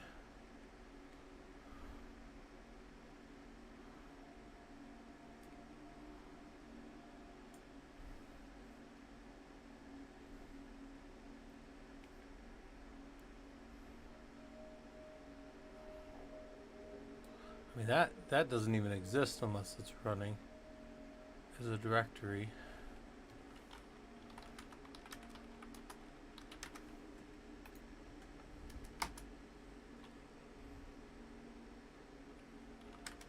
Okay, so hold on. Let's go up one. Let's go into Rocky, just Linux 9 lab. He also doesn't have one.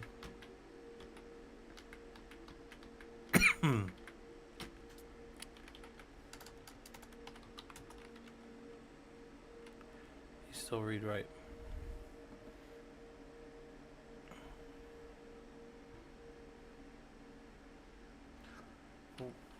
Wait a minute. So that's when it works longer.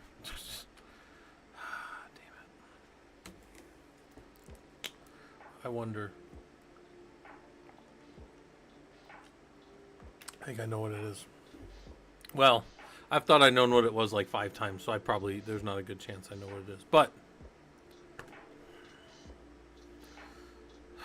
it always does long shit when I don't want to be sitting here waiting for this kind of stuff. So if you guys ever want to see everything that a program's actually doing, all the way down to the syscall level, there you go. Eval, strace, they do very similar things. So, never heard of yabs, no. Is that like yabs, like I was in Yale?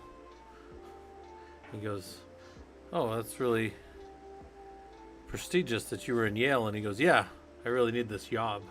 All right. I always thought that one was silly, but all right. Come on.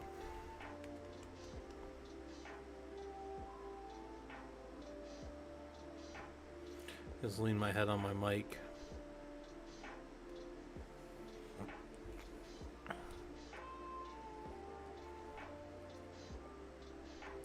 I mean, at least it looks like we're doing a lot right now.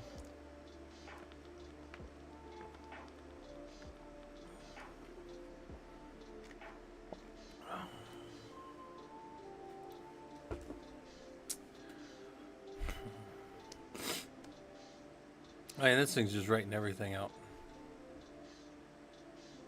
And now it's creating the VNFS. So maybe that's almost done.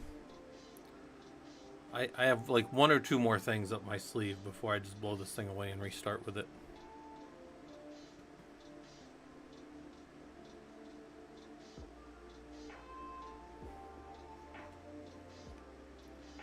One or two more things, like, okay.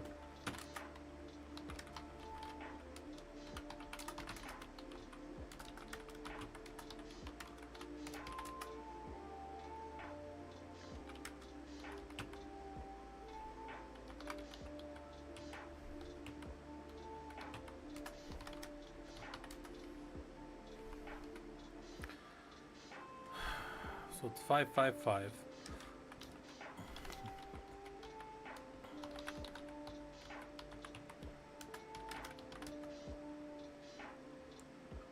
Seven 5 5. Why is that different?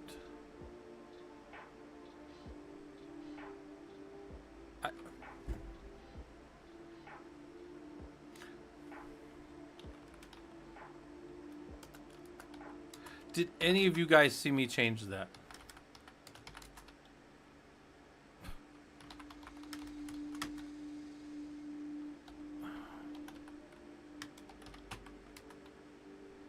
I don't care if I don't care if I break everything in there. I'm changing it. Changing it back. That's the stupidest effing thing I've ever seen. If something switched that bit over. All right, hold on. Hold your horses. Okay. Eval.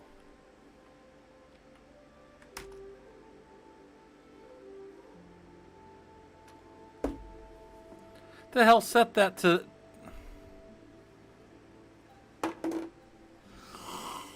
You guys want to see me lose my shit on stream in a way I haven't ever done before? Because I'm about to do it. Something changed that file system to 555 instead of 75. It wasn't me. You guys have watched... You guys have seen every command I've typed. So a system process did that. Like, something in there made that read only by changing that one file.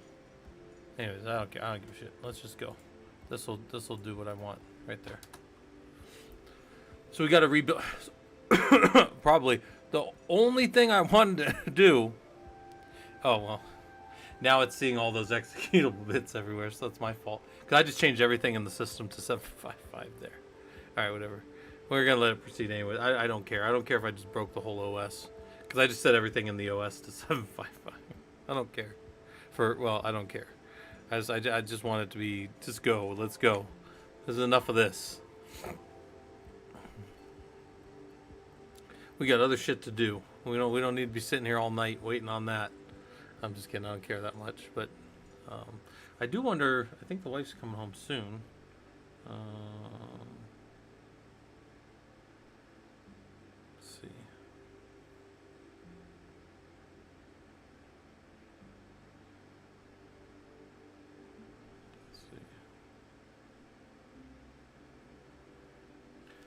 All right.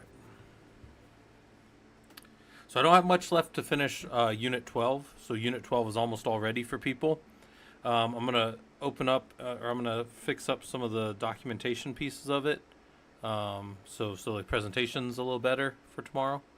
I might stream a little early on Saturday just to kind of clean it up and make sure it looks all good before I give that Unit 12 presentation. And then we'll record it on Sunday morning. So we'll have that all done. Come on, system.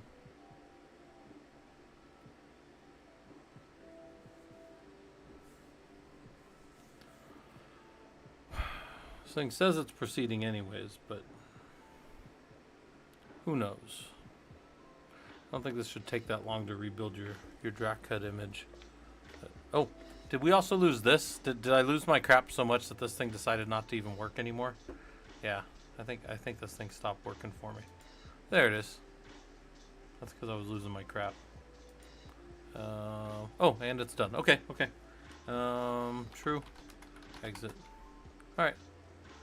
Got the build all run through, and build out. Yeah. So this is almost done. We got to test it still, but we'll test it from one of the worker nodes. Make sure that we can hit it with some Kafka cat. Put Kafka cat on all the nodes too. That's just a nice little. It's like a super simple little tool. And I'll build that into one of the labs. Probably, you know what?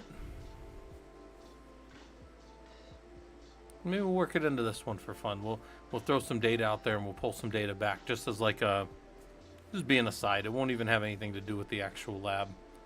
I think there's so much stuff to fit into 16 weeks that I've been kind of wanting to do that as I go anyways. Like, oh yeah, and also you should do this, and also you should do this, and it's similar, but it's not exactly like directly related to all the other things that we're doing with it, you know.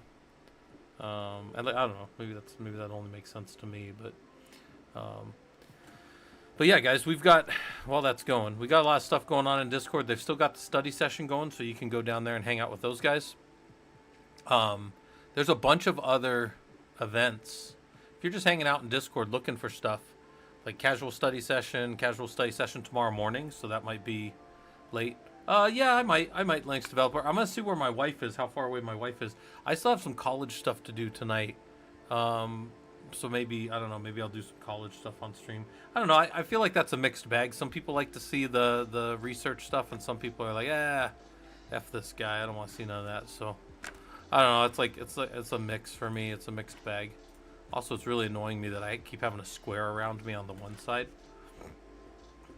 Yeah, Boris, I'm not still live. My system crashed earlier. My Streamlabs crashed. Then we were also talking, we got the Linux Systems Administration course. We're going into Unit 12 tomorrow, so it's wild. I didn't even think I was going to be able to stick with it, but I stuck with it. Hopefully, I think we got about 5 or 6 people still sticking with it. So I guess if I can reach 5 or 6 people, that is what it is.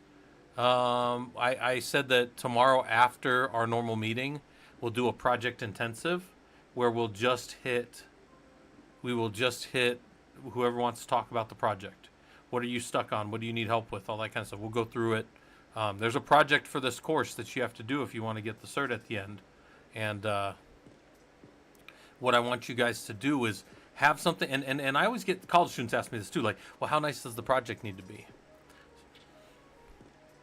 Here's how nice I would make a project. If I was looking for work, which I'm not looking for work, guys. I have way too many jobs now as it is. And I hang out with you guys in all my free time. Well, when the wife's not around. When the wife's around, I got to hang out with the wife. But when she's not around, I hang out with you guys. And I'll tell you that if I did not have a job, but I wanted a job, I would be building projects to show people, hey, I know how to build, like I got a whole werewolf cluster running in the home lab, and I can let anybody connect into it, and it's in a Bastion host, and this is how it works. And I would be able to talk to all those pieces. And I'm just asking you guys to build one of those out. So we'll do this will be like project intensive, like come and talk and bounce ideas off your project, ask other people, like this is like your working session. I should call that working session. Hold on, let's edit that. Project intensive.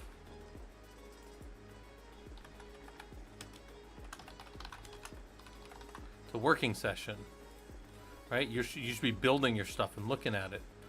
And then we got a New Year event coming up, and then we have Michael Pesta coming to talk about Kubernetes in the environment. So,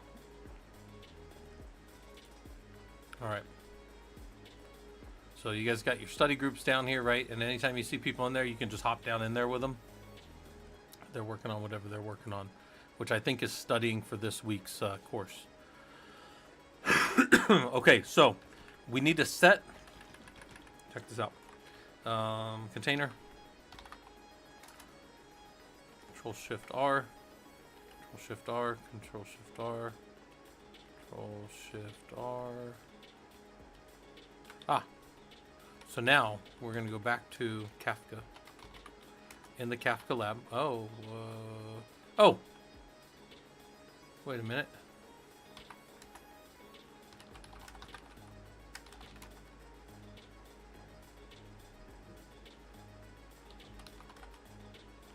I guess I must have torn him down in my fit of rage.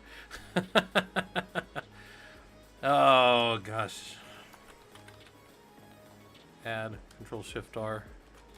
All right, we'll add Kafka back in, and we'll make him 170. Geez, I don't know what I was thinking. www.ctl node list -a grep -I for IP adder. There's all of them. Wait a minute. Oh, fuck. Oh, God. Guys, I'm dying. I'm literally oh, God. This is it. This is how I go. This is the end of Scott. The hell? That's how I go, guys. This is it. Watch somebody lose it on stream. Oh my gosh.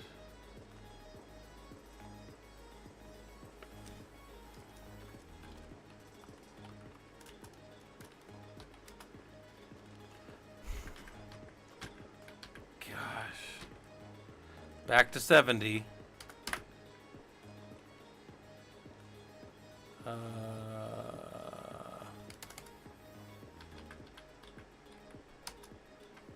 Is Kafka back up there? Good. Kafka's up there on the right thing. WCTL node list Kafka -A. He is discoverable. WCTL configure all. Let it rebuild all the hosts and all that stuff, copying everything everywhere. That's fine. All right. Now, if that's all good, I should be able to set that to Kafka. Everything's built, everything's good. Let's do an overlay build for him. Let him build his overlay for the first time. And hold on, did we build? Yeah, we built all that. WCTL container build, container build.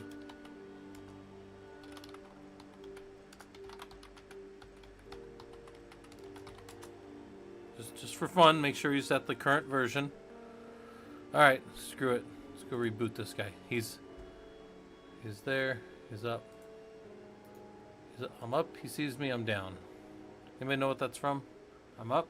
He sees me. I'm down. Let's see. Let's see if we can boot with the proper Dracket image now. That's built into the container, right? First thing, he's got to find himself. Got to find him, and he's got to be using the right image. He's Kafka. He's using the right image. That's good. No, that's fine, Boris. I'm not actually that bad. I'm good. But I am hoping the wife's coming home soon, because she'll stop and get food probably. And then her and I will probably hang out.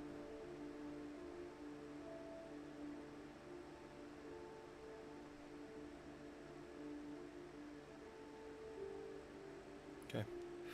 Nope.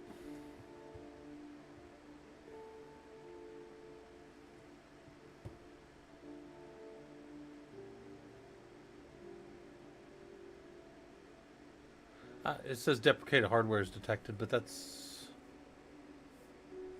fine. That should be fine. www root www init. Track should know how to handle that.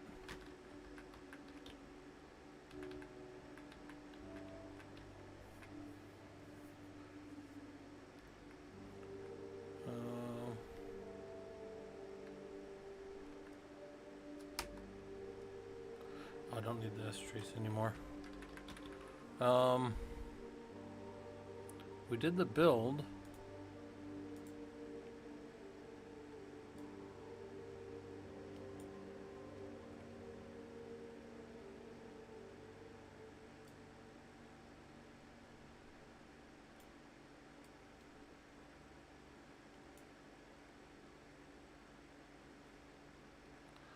One other thing, hold on. I'm gonna take that out of there too. We don't need the S-trace or the. Don't need that anymore. It's fine. What we do need is I didn't need to do that, but what I do need is to go get the I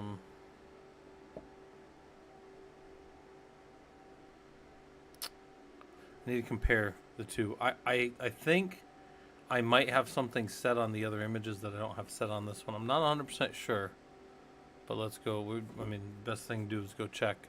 But that shouldn't affect the Dracket part. Should have still worked.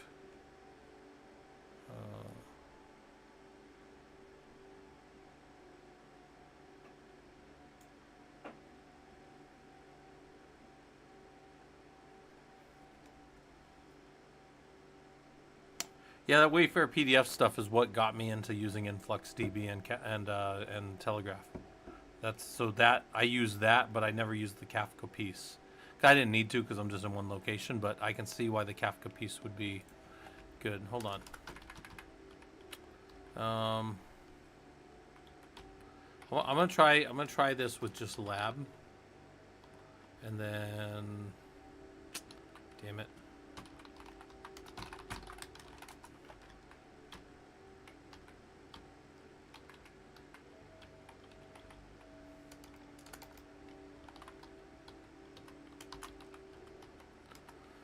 I'm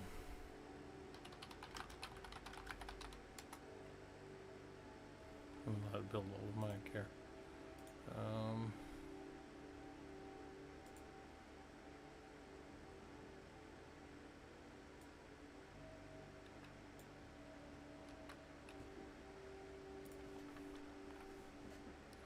Now this one should build. Or this one should run because now it's on the older image. But that's fine because I can go mess with this image while that's going. Kafka.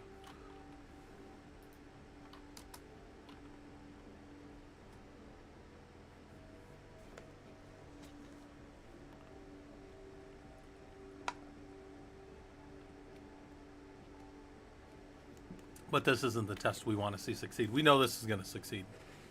As long as it pulls the other image, this will boot.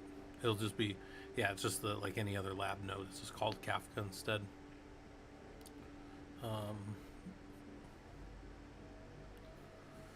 Which is, I mean, that's fine. That's part of it. It's just not the end goal part of it.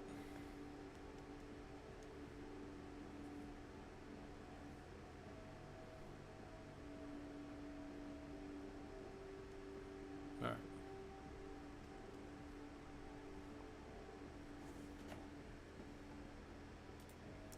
Where's my stuff from earlier? This is what I had going earlier. I had this little guy sitting here. But my stream is not much different between the two. It's just, it's got me on the one, and then this is actually my screen up here. And then the other one is just some overlays of different stuff. So, pop those up every now and then. I was doing that earlier. Plates departments. I was complaining earlier about crap. Everything will be down here in the ProLUG projects tomorrow. So unit 12 will be down here. I'll get it up. I try to get it up a couple hours before stream typically, or before we do our meeting, and then we do that. Looks like some people are doing some other stuff, so that's good. People are working stuff out, so that's always good. See, this is booting, but we knew this was gonna boot. We knew it was gonna boot on the older image. We just need to get the newer image set to that same environment. Oh, and I need to go check the differences. No, but the differences have to be correct, or this one wouldn't have booted. It's the differences in the, yeah, it's the problem is inside of the track kit.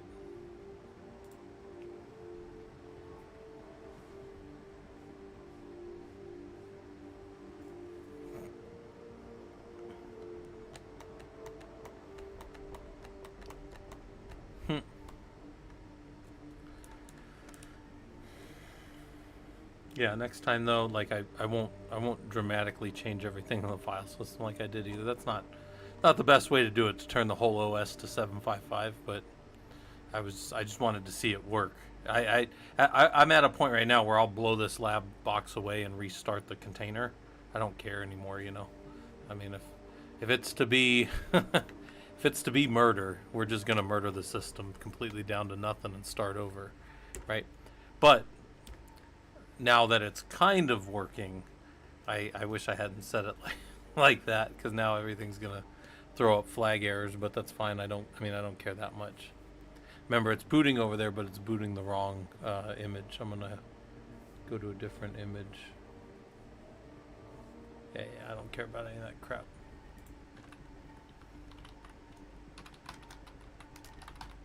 Yeah, so the box is up, but doesn't have the stuff that we need in here for Kafka. That's only on the other one. So when this gets done finally, we'll set it to the right image and we'll boot it one more time, and then hopefully, yeah, hopefully then we'll be pretty close.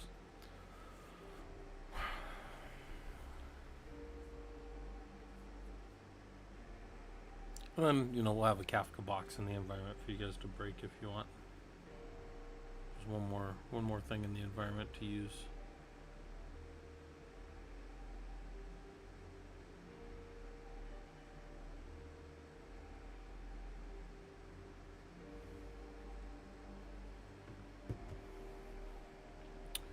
The tool is Werewolf, yeah. Yeah, the tool is Werewolf, and then I've got a Kafka box, a Kafka container that I'm building inside of it, and then I'm feeding that over to this newer Kafka node. So the Werewolf nodes will be all the Rocky nodes, and then this Kafka node. And then I might eventually move some of these other nodes, because some of these other nodes could become Kafka, or they could just become nodes in the environment, and there's no reason, actually there's no reason to maintain any of these separate anymore. I could just throw them all in there and they can all be, yeah, you know, in fact, that might be a goal here in the future. I'll just keep adding more nodes and more stuff, because then that'll free up, as I free these up with all of their, you know, 30 gigs of disk space, that frees up a lot of disk space that I can just put on Werewolf and make this box a big old. So what's he got? He's got a 250 gig disks, but I could give him a couple hundred gigs of disks if I tear these guys down, right? They don't need any of that stuff. So, anyways, all right, let's get back to Kafka. As soon as this is built, we're switching him back over. We're rebuilding his overlays, and then we're kicking him back over again. So, let's see.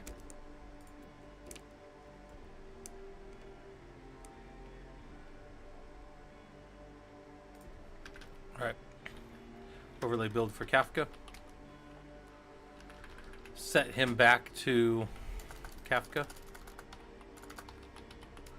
Oh, yeah. We're gonna rebuild his overlay after that, and then should be good.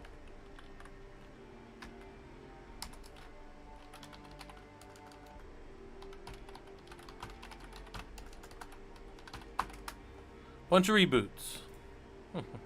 Watch him reboot over here and see if the wife texts me back. I don't know. She was working. She had like 4 friends' hairs to do today. Like hair and some of them, they're coloring as well.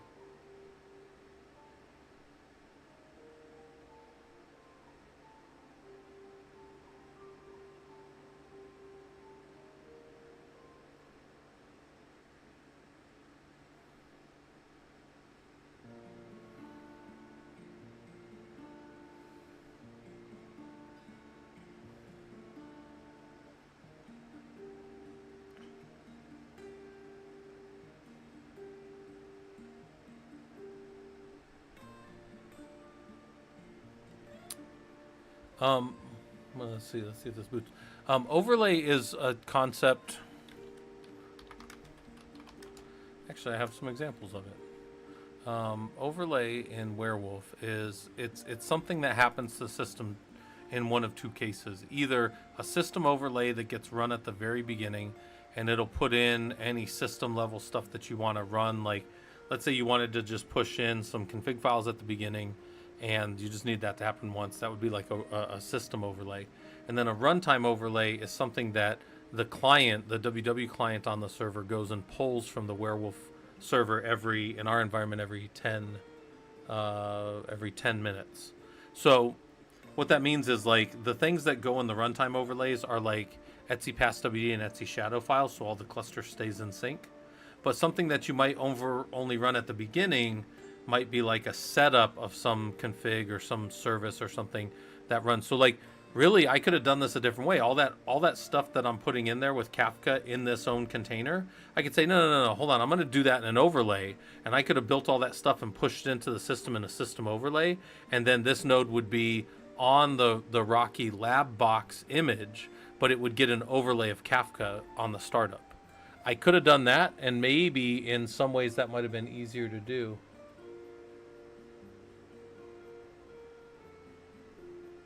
Huh.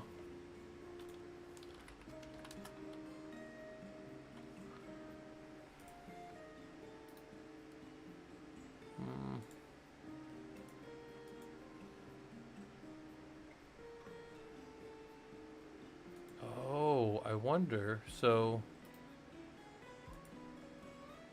it's a 4 gig box.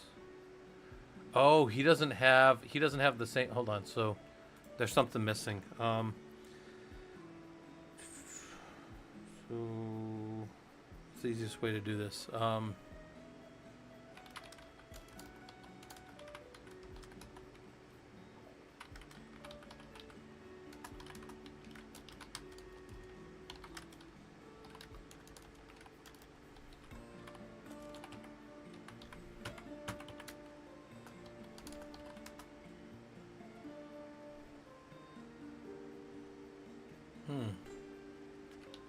If I go up to Rocky,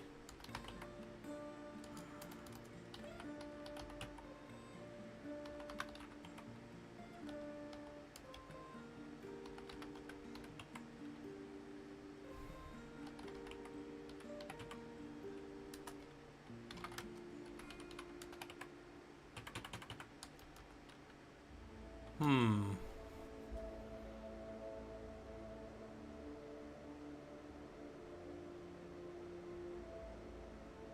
do I have that set?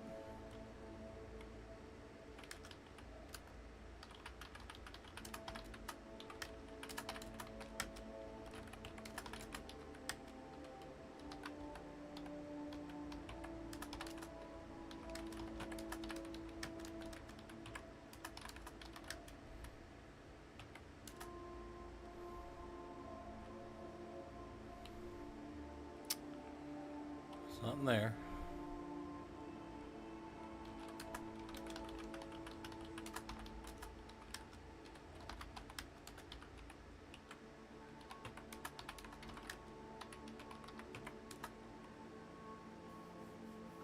Not in there.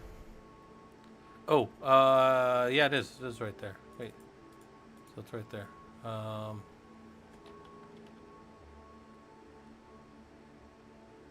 So why is that one not?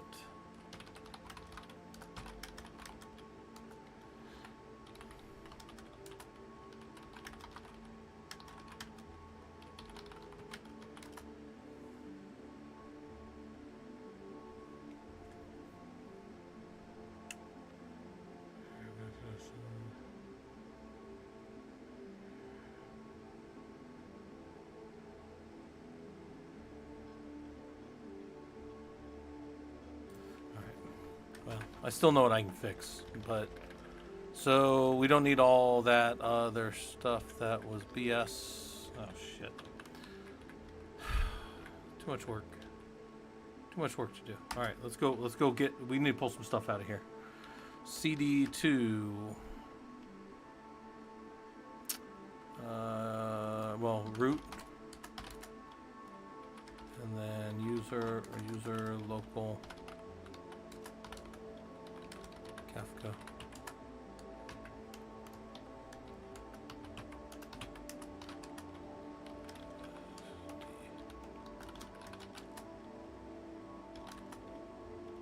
Huh? Where'd the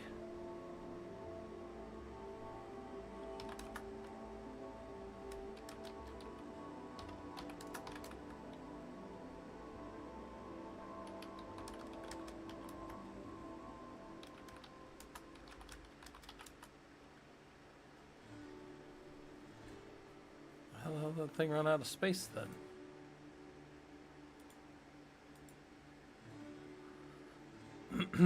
It said that it ran out of space, but he should have had 8 gigs of size. We're gonna start up again. I want to see the error.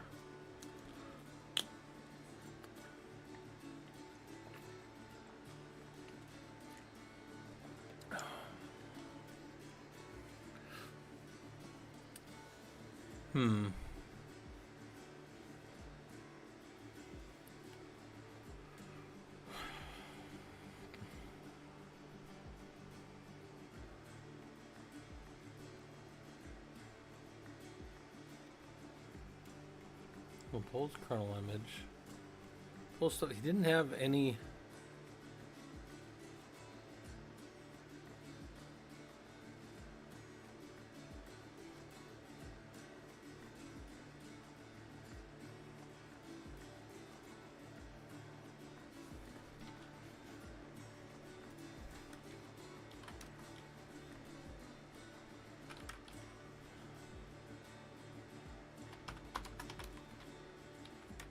Nothing there.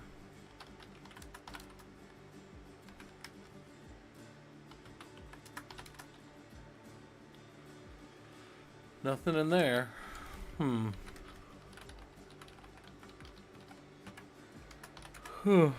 Just those in there.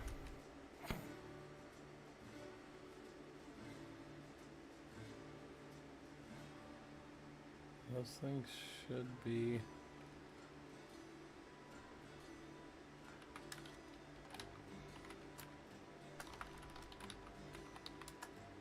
Nothing there.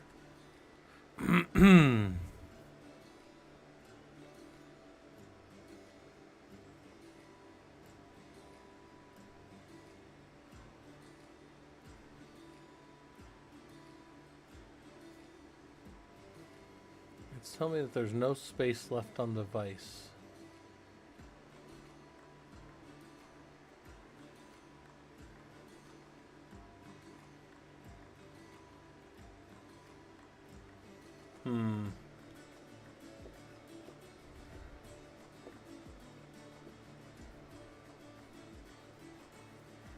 The weird thing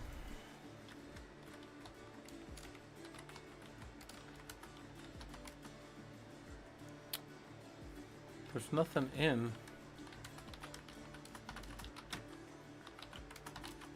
there.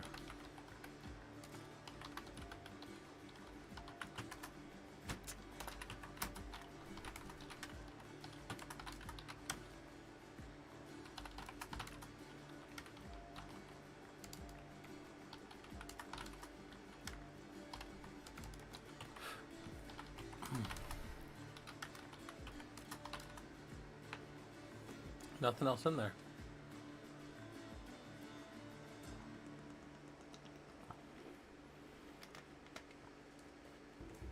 No, I'm just trying to figure out what's happening to the system. This is a behavior I haven't seen before. See, if it's a behavior I've seen, then I know I can go look it up and figure it out. This is a behavior I haven't seen before. And I don't know why. Like, there's no reason this shouldn't have.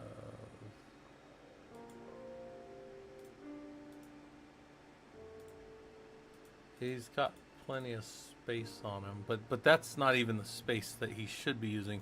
He should be pulling it up in memory, and then this box has memory to spare, even if it looks like he doesn't. This box is only in sitting at, and he's chilling. It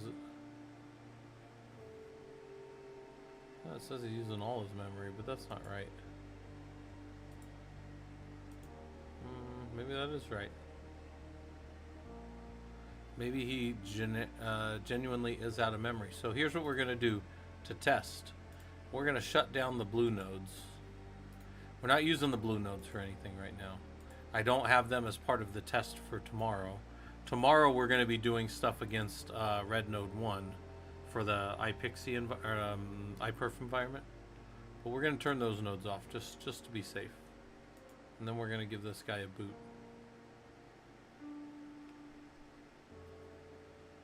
Actually, it looks like he gave himself the boot, but we'll see. Is it because this guy was actually out of memory? We should see his memory drop here soon.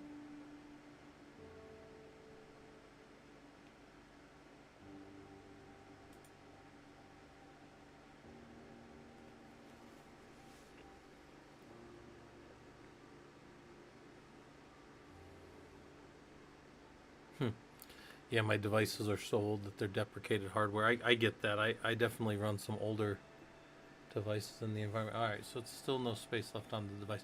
But again, the space is based on the memory available here. So now, in theory, if it was going to be able to boot... Wait, oh shit. I hope it was this box I did that to.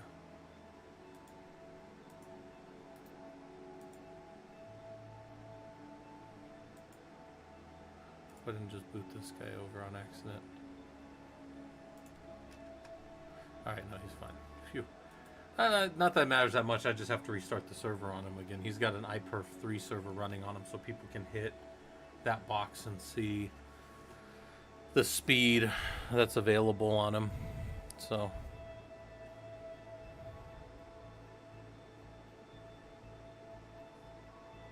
Kafka, booting up.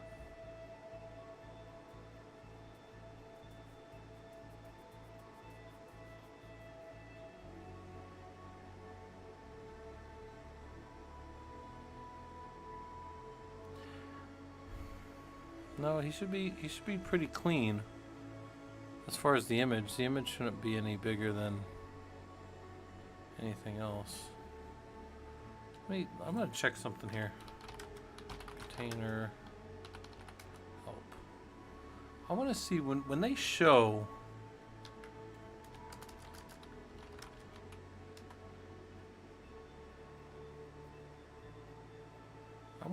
So I don't know what is the difference between mine and like the ones of these that I run professionally. It's got to be a version difference. But normally when I do a WWCTL container list at work, I see the number of nodes that are running against the container. I see like all this other information. And for some reason in this version, I just don't get any of that. So I would like if it would show me all those other things. Like if I could do a list -A, but I'm pretty sure, yeah, it doesn't have a flag for that.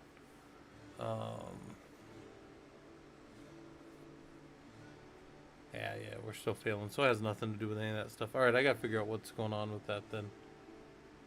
CPIO write error, no space left on device. Yeah, but that's not true though, because that system should have plenty of space on it.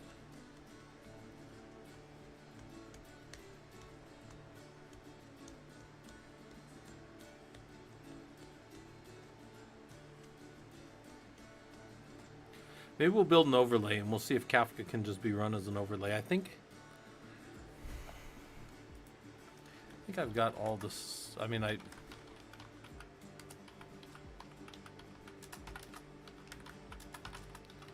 think that shouldn't be too hard.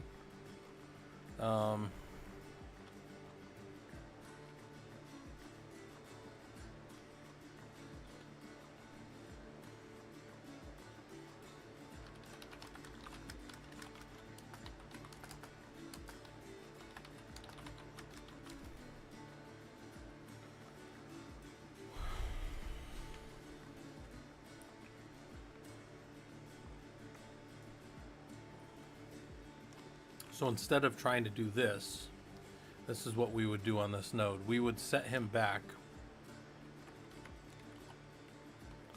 We would set him back to the other overlay, just like this.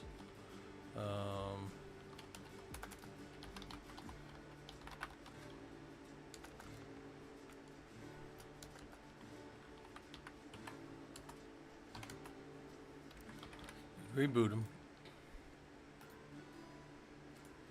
Make sure you can come up, which you should.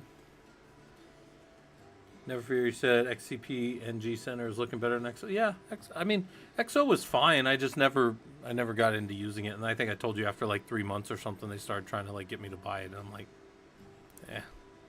So I just never, and it also takes up a server space. So back when I first started this, I had when I first started doing the Linux group a long time ago, we used to just do it on all of our own boxes at home. Or people would come over with their laptops at my house. But then I set it up where I had this one. Actually, I had an even smaller server than this to start. The college gave it to me, and that thing was not. This was my first little server that I bought. I bought it from a buddy, and he is not super. So I didn't want to run like an XO server on there that was going to take up, 1/6 of the. I could do 6 servers, and one of them's going to a maintenance or a management thing, and I just was like, I don't want to do that. So I never really bothered with that after that. By the way, I think we can turn these dungeon nodes back on now.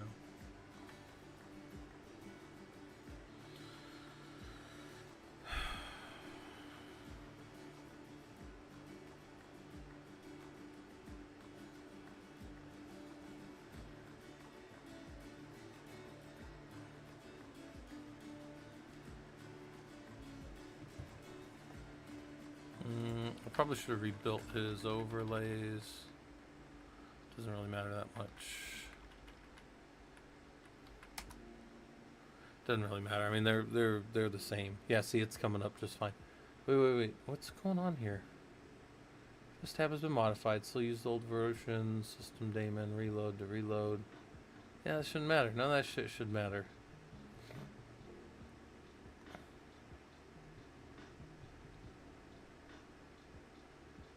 None of that crap should matter. Alright. Doesn't matter to me because it's going to boot. Boris, you're going to move from Proxmox. The only thing about XCP-NG is there's not a lot of things that are very well supported. Like, my Ansible stuff that I do is not really a well-supported module. I've even thought about just writing support for that stuff myself because I'm like the only guy that uses it anymore. I think the last update I know of anybody doing on it was me and Michael Pessa messing with it probably like a year ago, and we were down in there changing the way that one of the ways that the password was passed, and we changed it ourselves on my version, but we never pushed it back up to the repo. But anyways, my point in saying all that is like I don't think anybody's maintaining that. So yeah, I mean that's like you gotta think about that when you go and do anything. All right. So I can set. You can leave things. So I can have on my Kafka node. See how the system overlay is WW in it? I can leave that there, and I can add another one next to it. So I can have WW in it and like Kafka in it, or I could just call it Kafka. And then I can modify my system overlay to have that WW in it, but also to overlay the Kafka stuff as well. So that's probably what I'm going to do, and then it'll come up, and then we'll just have it in there. So I think that's going to be my plan on that, and that'll be, and then we'll get the Kafka part. So for now, the lab build of Kafka and Werewolf. I wonder if I can go like this and say there is more work to be done, right? Like there's a little bit more work to be done on that, but I mean it's mostly okay. But I need to update the so by the way, guys, so this is something I was telling you guys earlier is with the current Linux Systems Administration course, we're in Unit 12. We're going to do 13, 14, 15, 16. When we get to 16, end of the year, I'm going to give you guys 2 weeks to finish it. Anybody that wants to try to finish it, I suspect we're going to have like 5 or 6 people maybe finish it. And then we're going to close that off, and that's going to be all of the like nice official presentation. Like we have this little thing. I've shown you guys this. Hold on. It looks like this. Hold on. I'm going to show it to you guys one more time, just so everybody knows. It's going to look like this, right? It's going to be blue though. It won't be orange like this. And this will be that'll be the only time we give them out is when we do that first official thing. And then if there's Terraform providers for for Proxmox there's, but not for XCPNG. So that's another limitation. I can't use Terraform in my XCPNG, or I would use Terraform all over the place. Anyways, where I'm going with this is this will only be given out that one time ever. And I think there's only going to be like 5 or 6 people that finish it, right? Well, as of right now, that's what I think. After that, if anybody wants that ever again, we're going to have a course out on Leanpub. And then that Leanpub course will actually cost something, and people won't get as cool a cert. It'll be like a little cert that says, like, you did it, congrats, from the Professional Linux Users Group, but it won't be, like, it won't be that original cert. That cert's going to be like a unique one for the people that get through and do it. If you guys try to start now, you have time to do it still. You got about 6 weeks left, because again, I'm going to end it at the middle of January. Because I'm not a monster. I mean, I get that people are going to fall behind over the holidays. I'm behind all the time too. So we're gonna do that, and then you guys will have the the opportunity to do that other thing. So there's providers for XO. Oh yeah, never fear. But by the way, so if you've never seen this, Boris, if you do go the XCPNG route and you do want to use Ansible, I don't know if you guys have ever been in my. Hold on.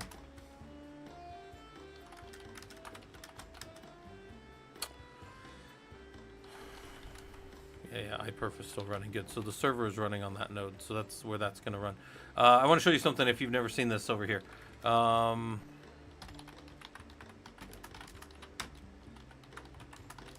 There's some of my playbooks. Like when I deploy the dungeon. So all my dungeon nodes are deployed like this.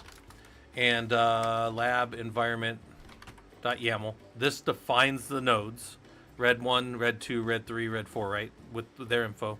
When I deploy them, it goes like this. I did it.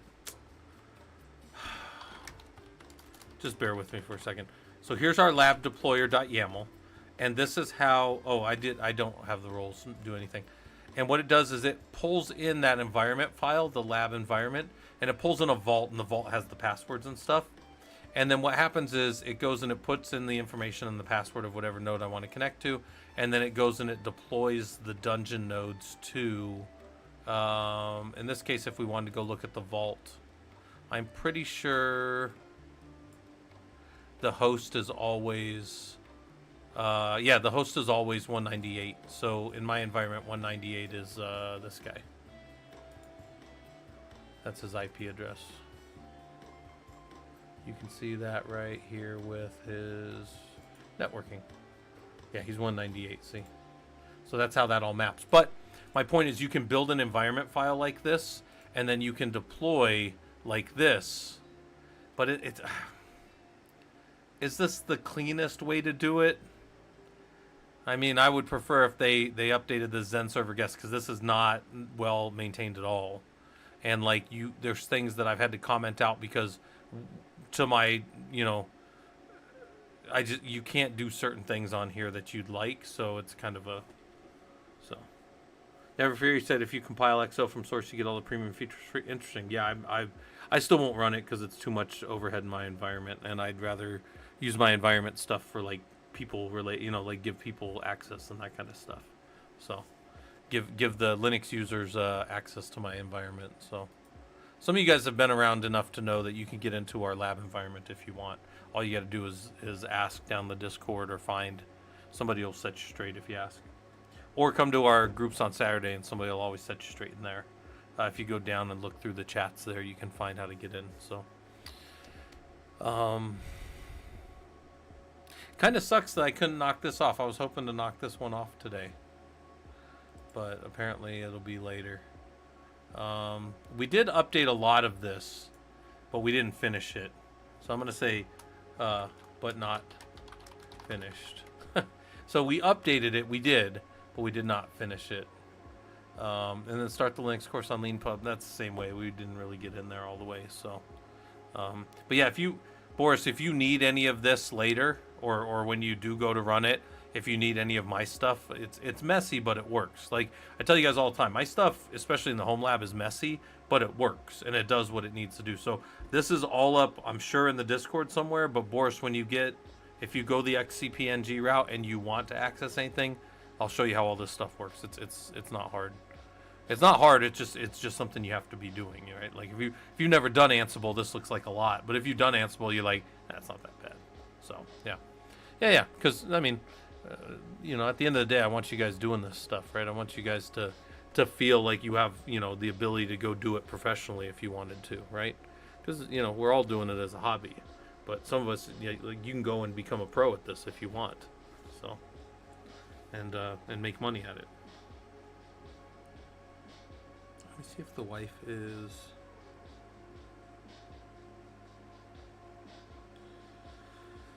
If she's coming back soon. I'm gonna text her. 1 second, guys.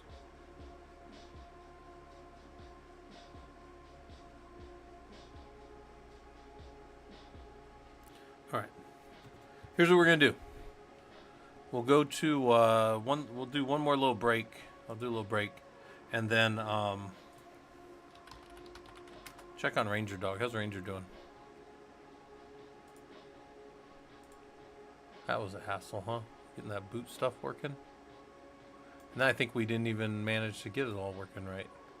Oh, guys, there's some Rack Nerd stuff. Some of you guys know how that Rack Nerd stuff goes. Let's say break and check on Ranger. Rack Nerd stuff seems okay. We were setting up Apache Kafka, so we did that. At least for that part, we did all that. We got the Linux Systems Administration course that we're working on here. That's going to be, again, that's going to be a course that people can pay for, but that'll be, you know, it'll always be free down in the Discord, guys. I've been telling you that for a long time. You will always be able to go in our Discord and get all this stuff for free. But for the people that come later and say, oh, I'd still like to get one of those certs, I'll say, well, there's a course on Leanpub. And if you do that, it'll automatically generate one for you. But it won't ever be as cool as that first one. So, all right. I'll be back. You guys can check on Ranger. Oh, yeah, I got to log in. Hold on. I forgot. This is the server's being needy right now.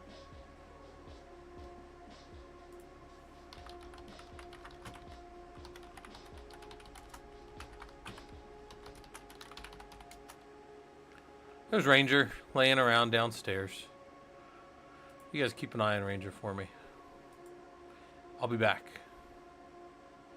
I'm gonna move that out because that one doesn't need to be rotated through. But you guys can hang out and watch Ranger.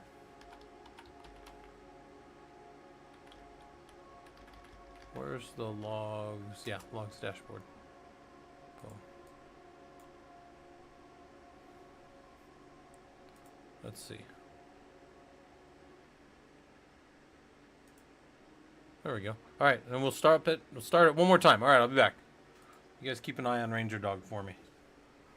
Boris, I'm pretty good, but you keep working on that stuff. That stuff's important for you guys to practice with. I'm good on processing for now.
How's Ranger doing?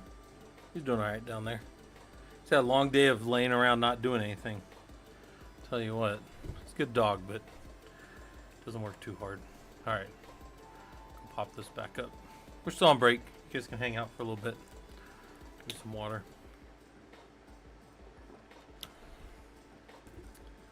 I will definitely get more stuff done tonight while I'm. But normally, if I'm not on stream with you guys, like you might go, Scott, you hang out on here a lot. Yeah, but what was I gonna do otherwise? I'd be probably like watching like something on Hulu or Netflix or Amazon or something, and I'd be working on these things anyways. So that's one of the reasons I don't mind streaming for a long time. Is like if the wife was around, I'd probably had to get off here earlier. But if the wife's not around, then I can kind of hang with you guys and just. It was, it's this or like hang out and do like Netflix and shit, which Netflix is fine, and that kind of stuff's fine. But I don't get it. I mean, I have to stop to go do like my college stuff, which I actually need to work on my college stuff here in a little bit anyways. So what we should do is I'm not gonna take another look at the Linux systems administration stuff. I'll do that in the morning. I'll get that cleaned up and sent out to you guys. But we're pretty good on those for you guys that were around. We got a good amount of stuff into like the Linux systems administration talk for tomorrow. So we've got a fair amount of things that we're gonna do. Did I call that testing? Okay. Yeah, and we're gonna talk about these different things. We're gonna break some of this down. I can get rid of this one. Don't need that slide. Delete it. We'll get the lab tests in there. Yeah, so we got a good amount of stuff coming up. Also, some of you guys asked me to make it harder, the Linux course. So because I was asked to make this even harder, the next few weeks I am going to add more to it. So there's going to be more required for weeks 12, 11, 12, 13, 14, 15, and 16. I said 12, 11 because I was counting down on my fingers, and I don't know why it made me count down. Yeah, well, Boris, that's Grafana, but yeah, you guys can. I have all the stuff for my dashboards. I have all the stuff out there for any of you guys that want any of this stuff. It's these are all super simple. I have all the documentation out there for you guys on how to build them. I have all the Kafka. I have all the Kafka. I have all the labs in Killer Coda for you guys. Show you how to do them. Sometimes we actually build them together. I've built them quite a few times over the years, but yeah, I mean, you guys have the ability to build all this stuff. I'm not doing anything here that's, I mean, this is a really old version of Grafana, so you won't really get this version ever again. But I had to do that to be able to pass through. Yeah, this is Grafana 6. They're up on like Grafana 12 right now. But I had to do this to be able to pass through the iframes because they don't let you do that anymore. So they, for security reasons, they don't allow that to work. So no, you guys have. I want you guys to take all the stuff I do, learn how to do it, and then pass it off to, other people around the world that are either your possible consultants, if you're a consultant, your consultees, or businesses, and pass it off as your own work because you know how it works, and then go and fucking get jobs and make good money and all that good stuff. Like that's the goal. That's the goal. That's always good when you guys can shift your kind of, maybe you were going to make this over your lifetime as far as that, and then now you're an engineer and you're making this. And I have quite a few people that I know that have done that. They did it for themselves. I didn't do it for them, but I was just kind of there telling them like, hey man, like look at me. If I can do this stuff, I know you guys can. There's a thing, like, if you ever seen Sisyphus pushing a rock up a hill, there's the idea that you're never useless. You can always be used as a bad example.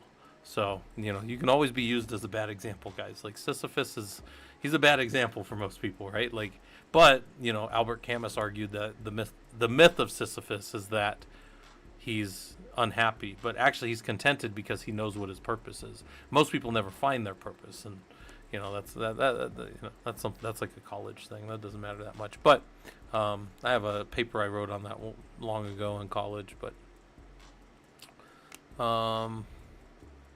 what else? We should find somebody to raid. National treasure. Let's go find somebody to raid over on the. Normally I don't raid stuff on the Twitch side if I don't have enough people, but there's enough of us here. We can go find somebody. Who are we following? Who's out there? Harold's on. Midnight's on. Rob's on. Let's go hit Rob up. We'll go raid over there. Stop the break for checking on Ranger. I appreciate you guys all coming. We'll go to our little end of stream thing here. Come around, hang out, talk shop with everybody. You guys might find, your new home for doing this stuff and finding stuff that's interesting to you, So let's go hop over there. Anybody that wants to hang out, I'll be around Discord, so feel free to message me if you guys want, or I can hop down the channel. If not, I'm just kind of hanging out and doing whatever. So I'll talk to most of you guys later. Take care.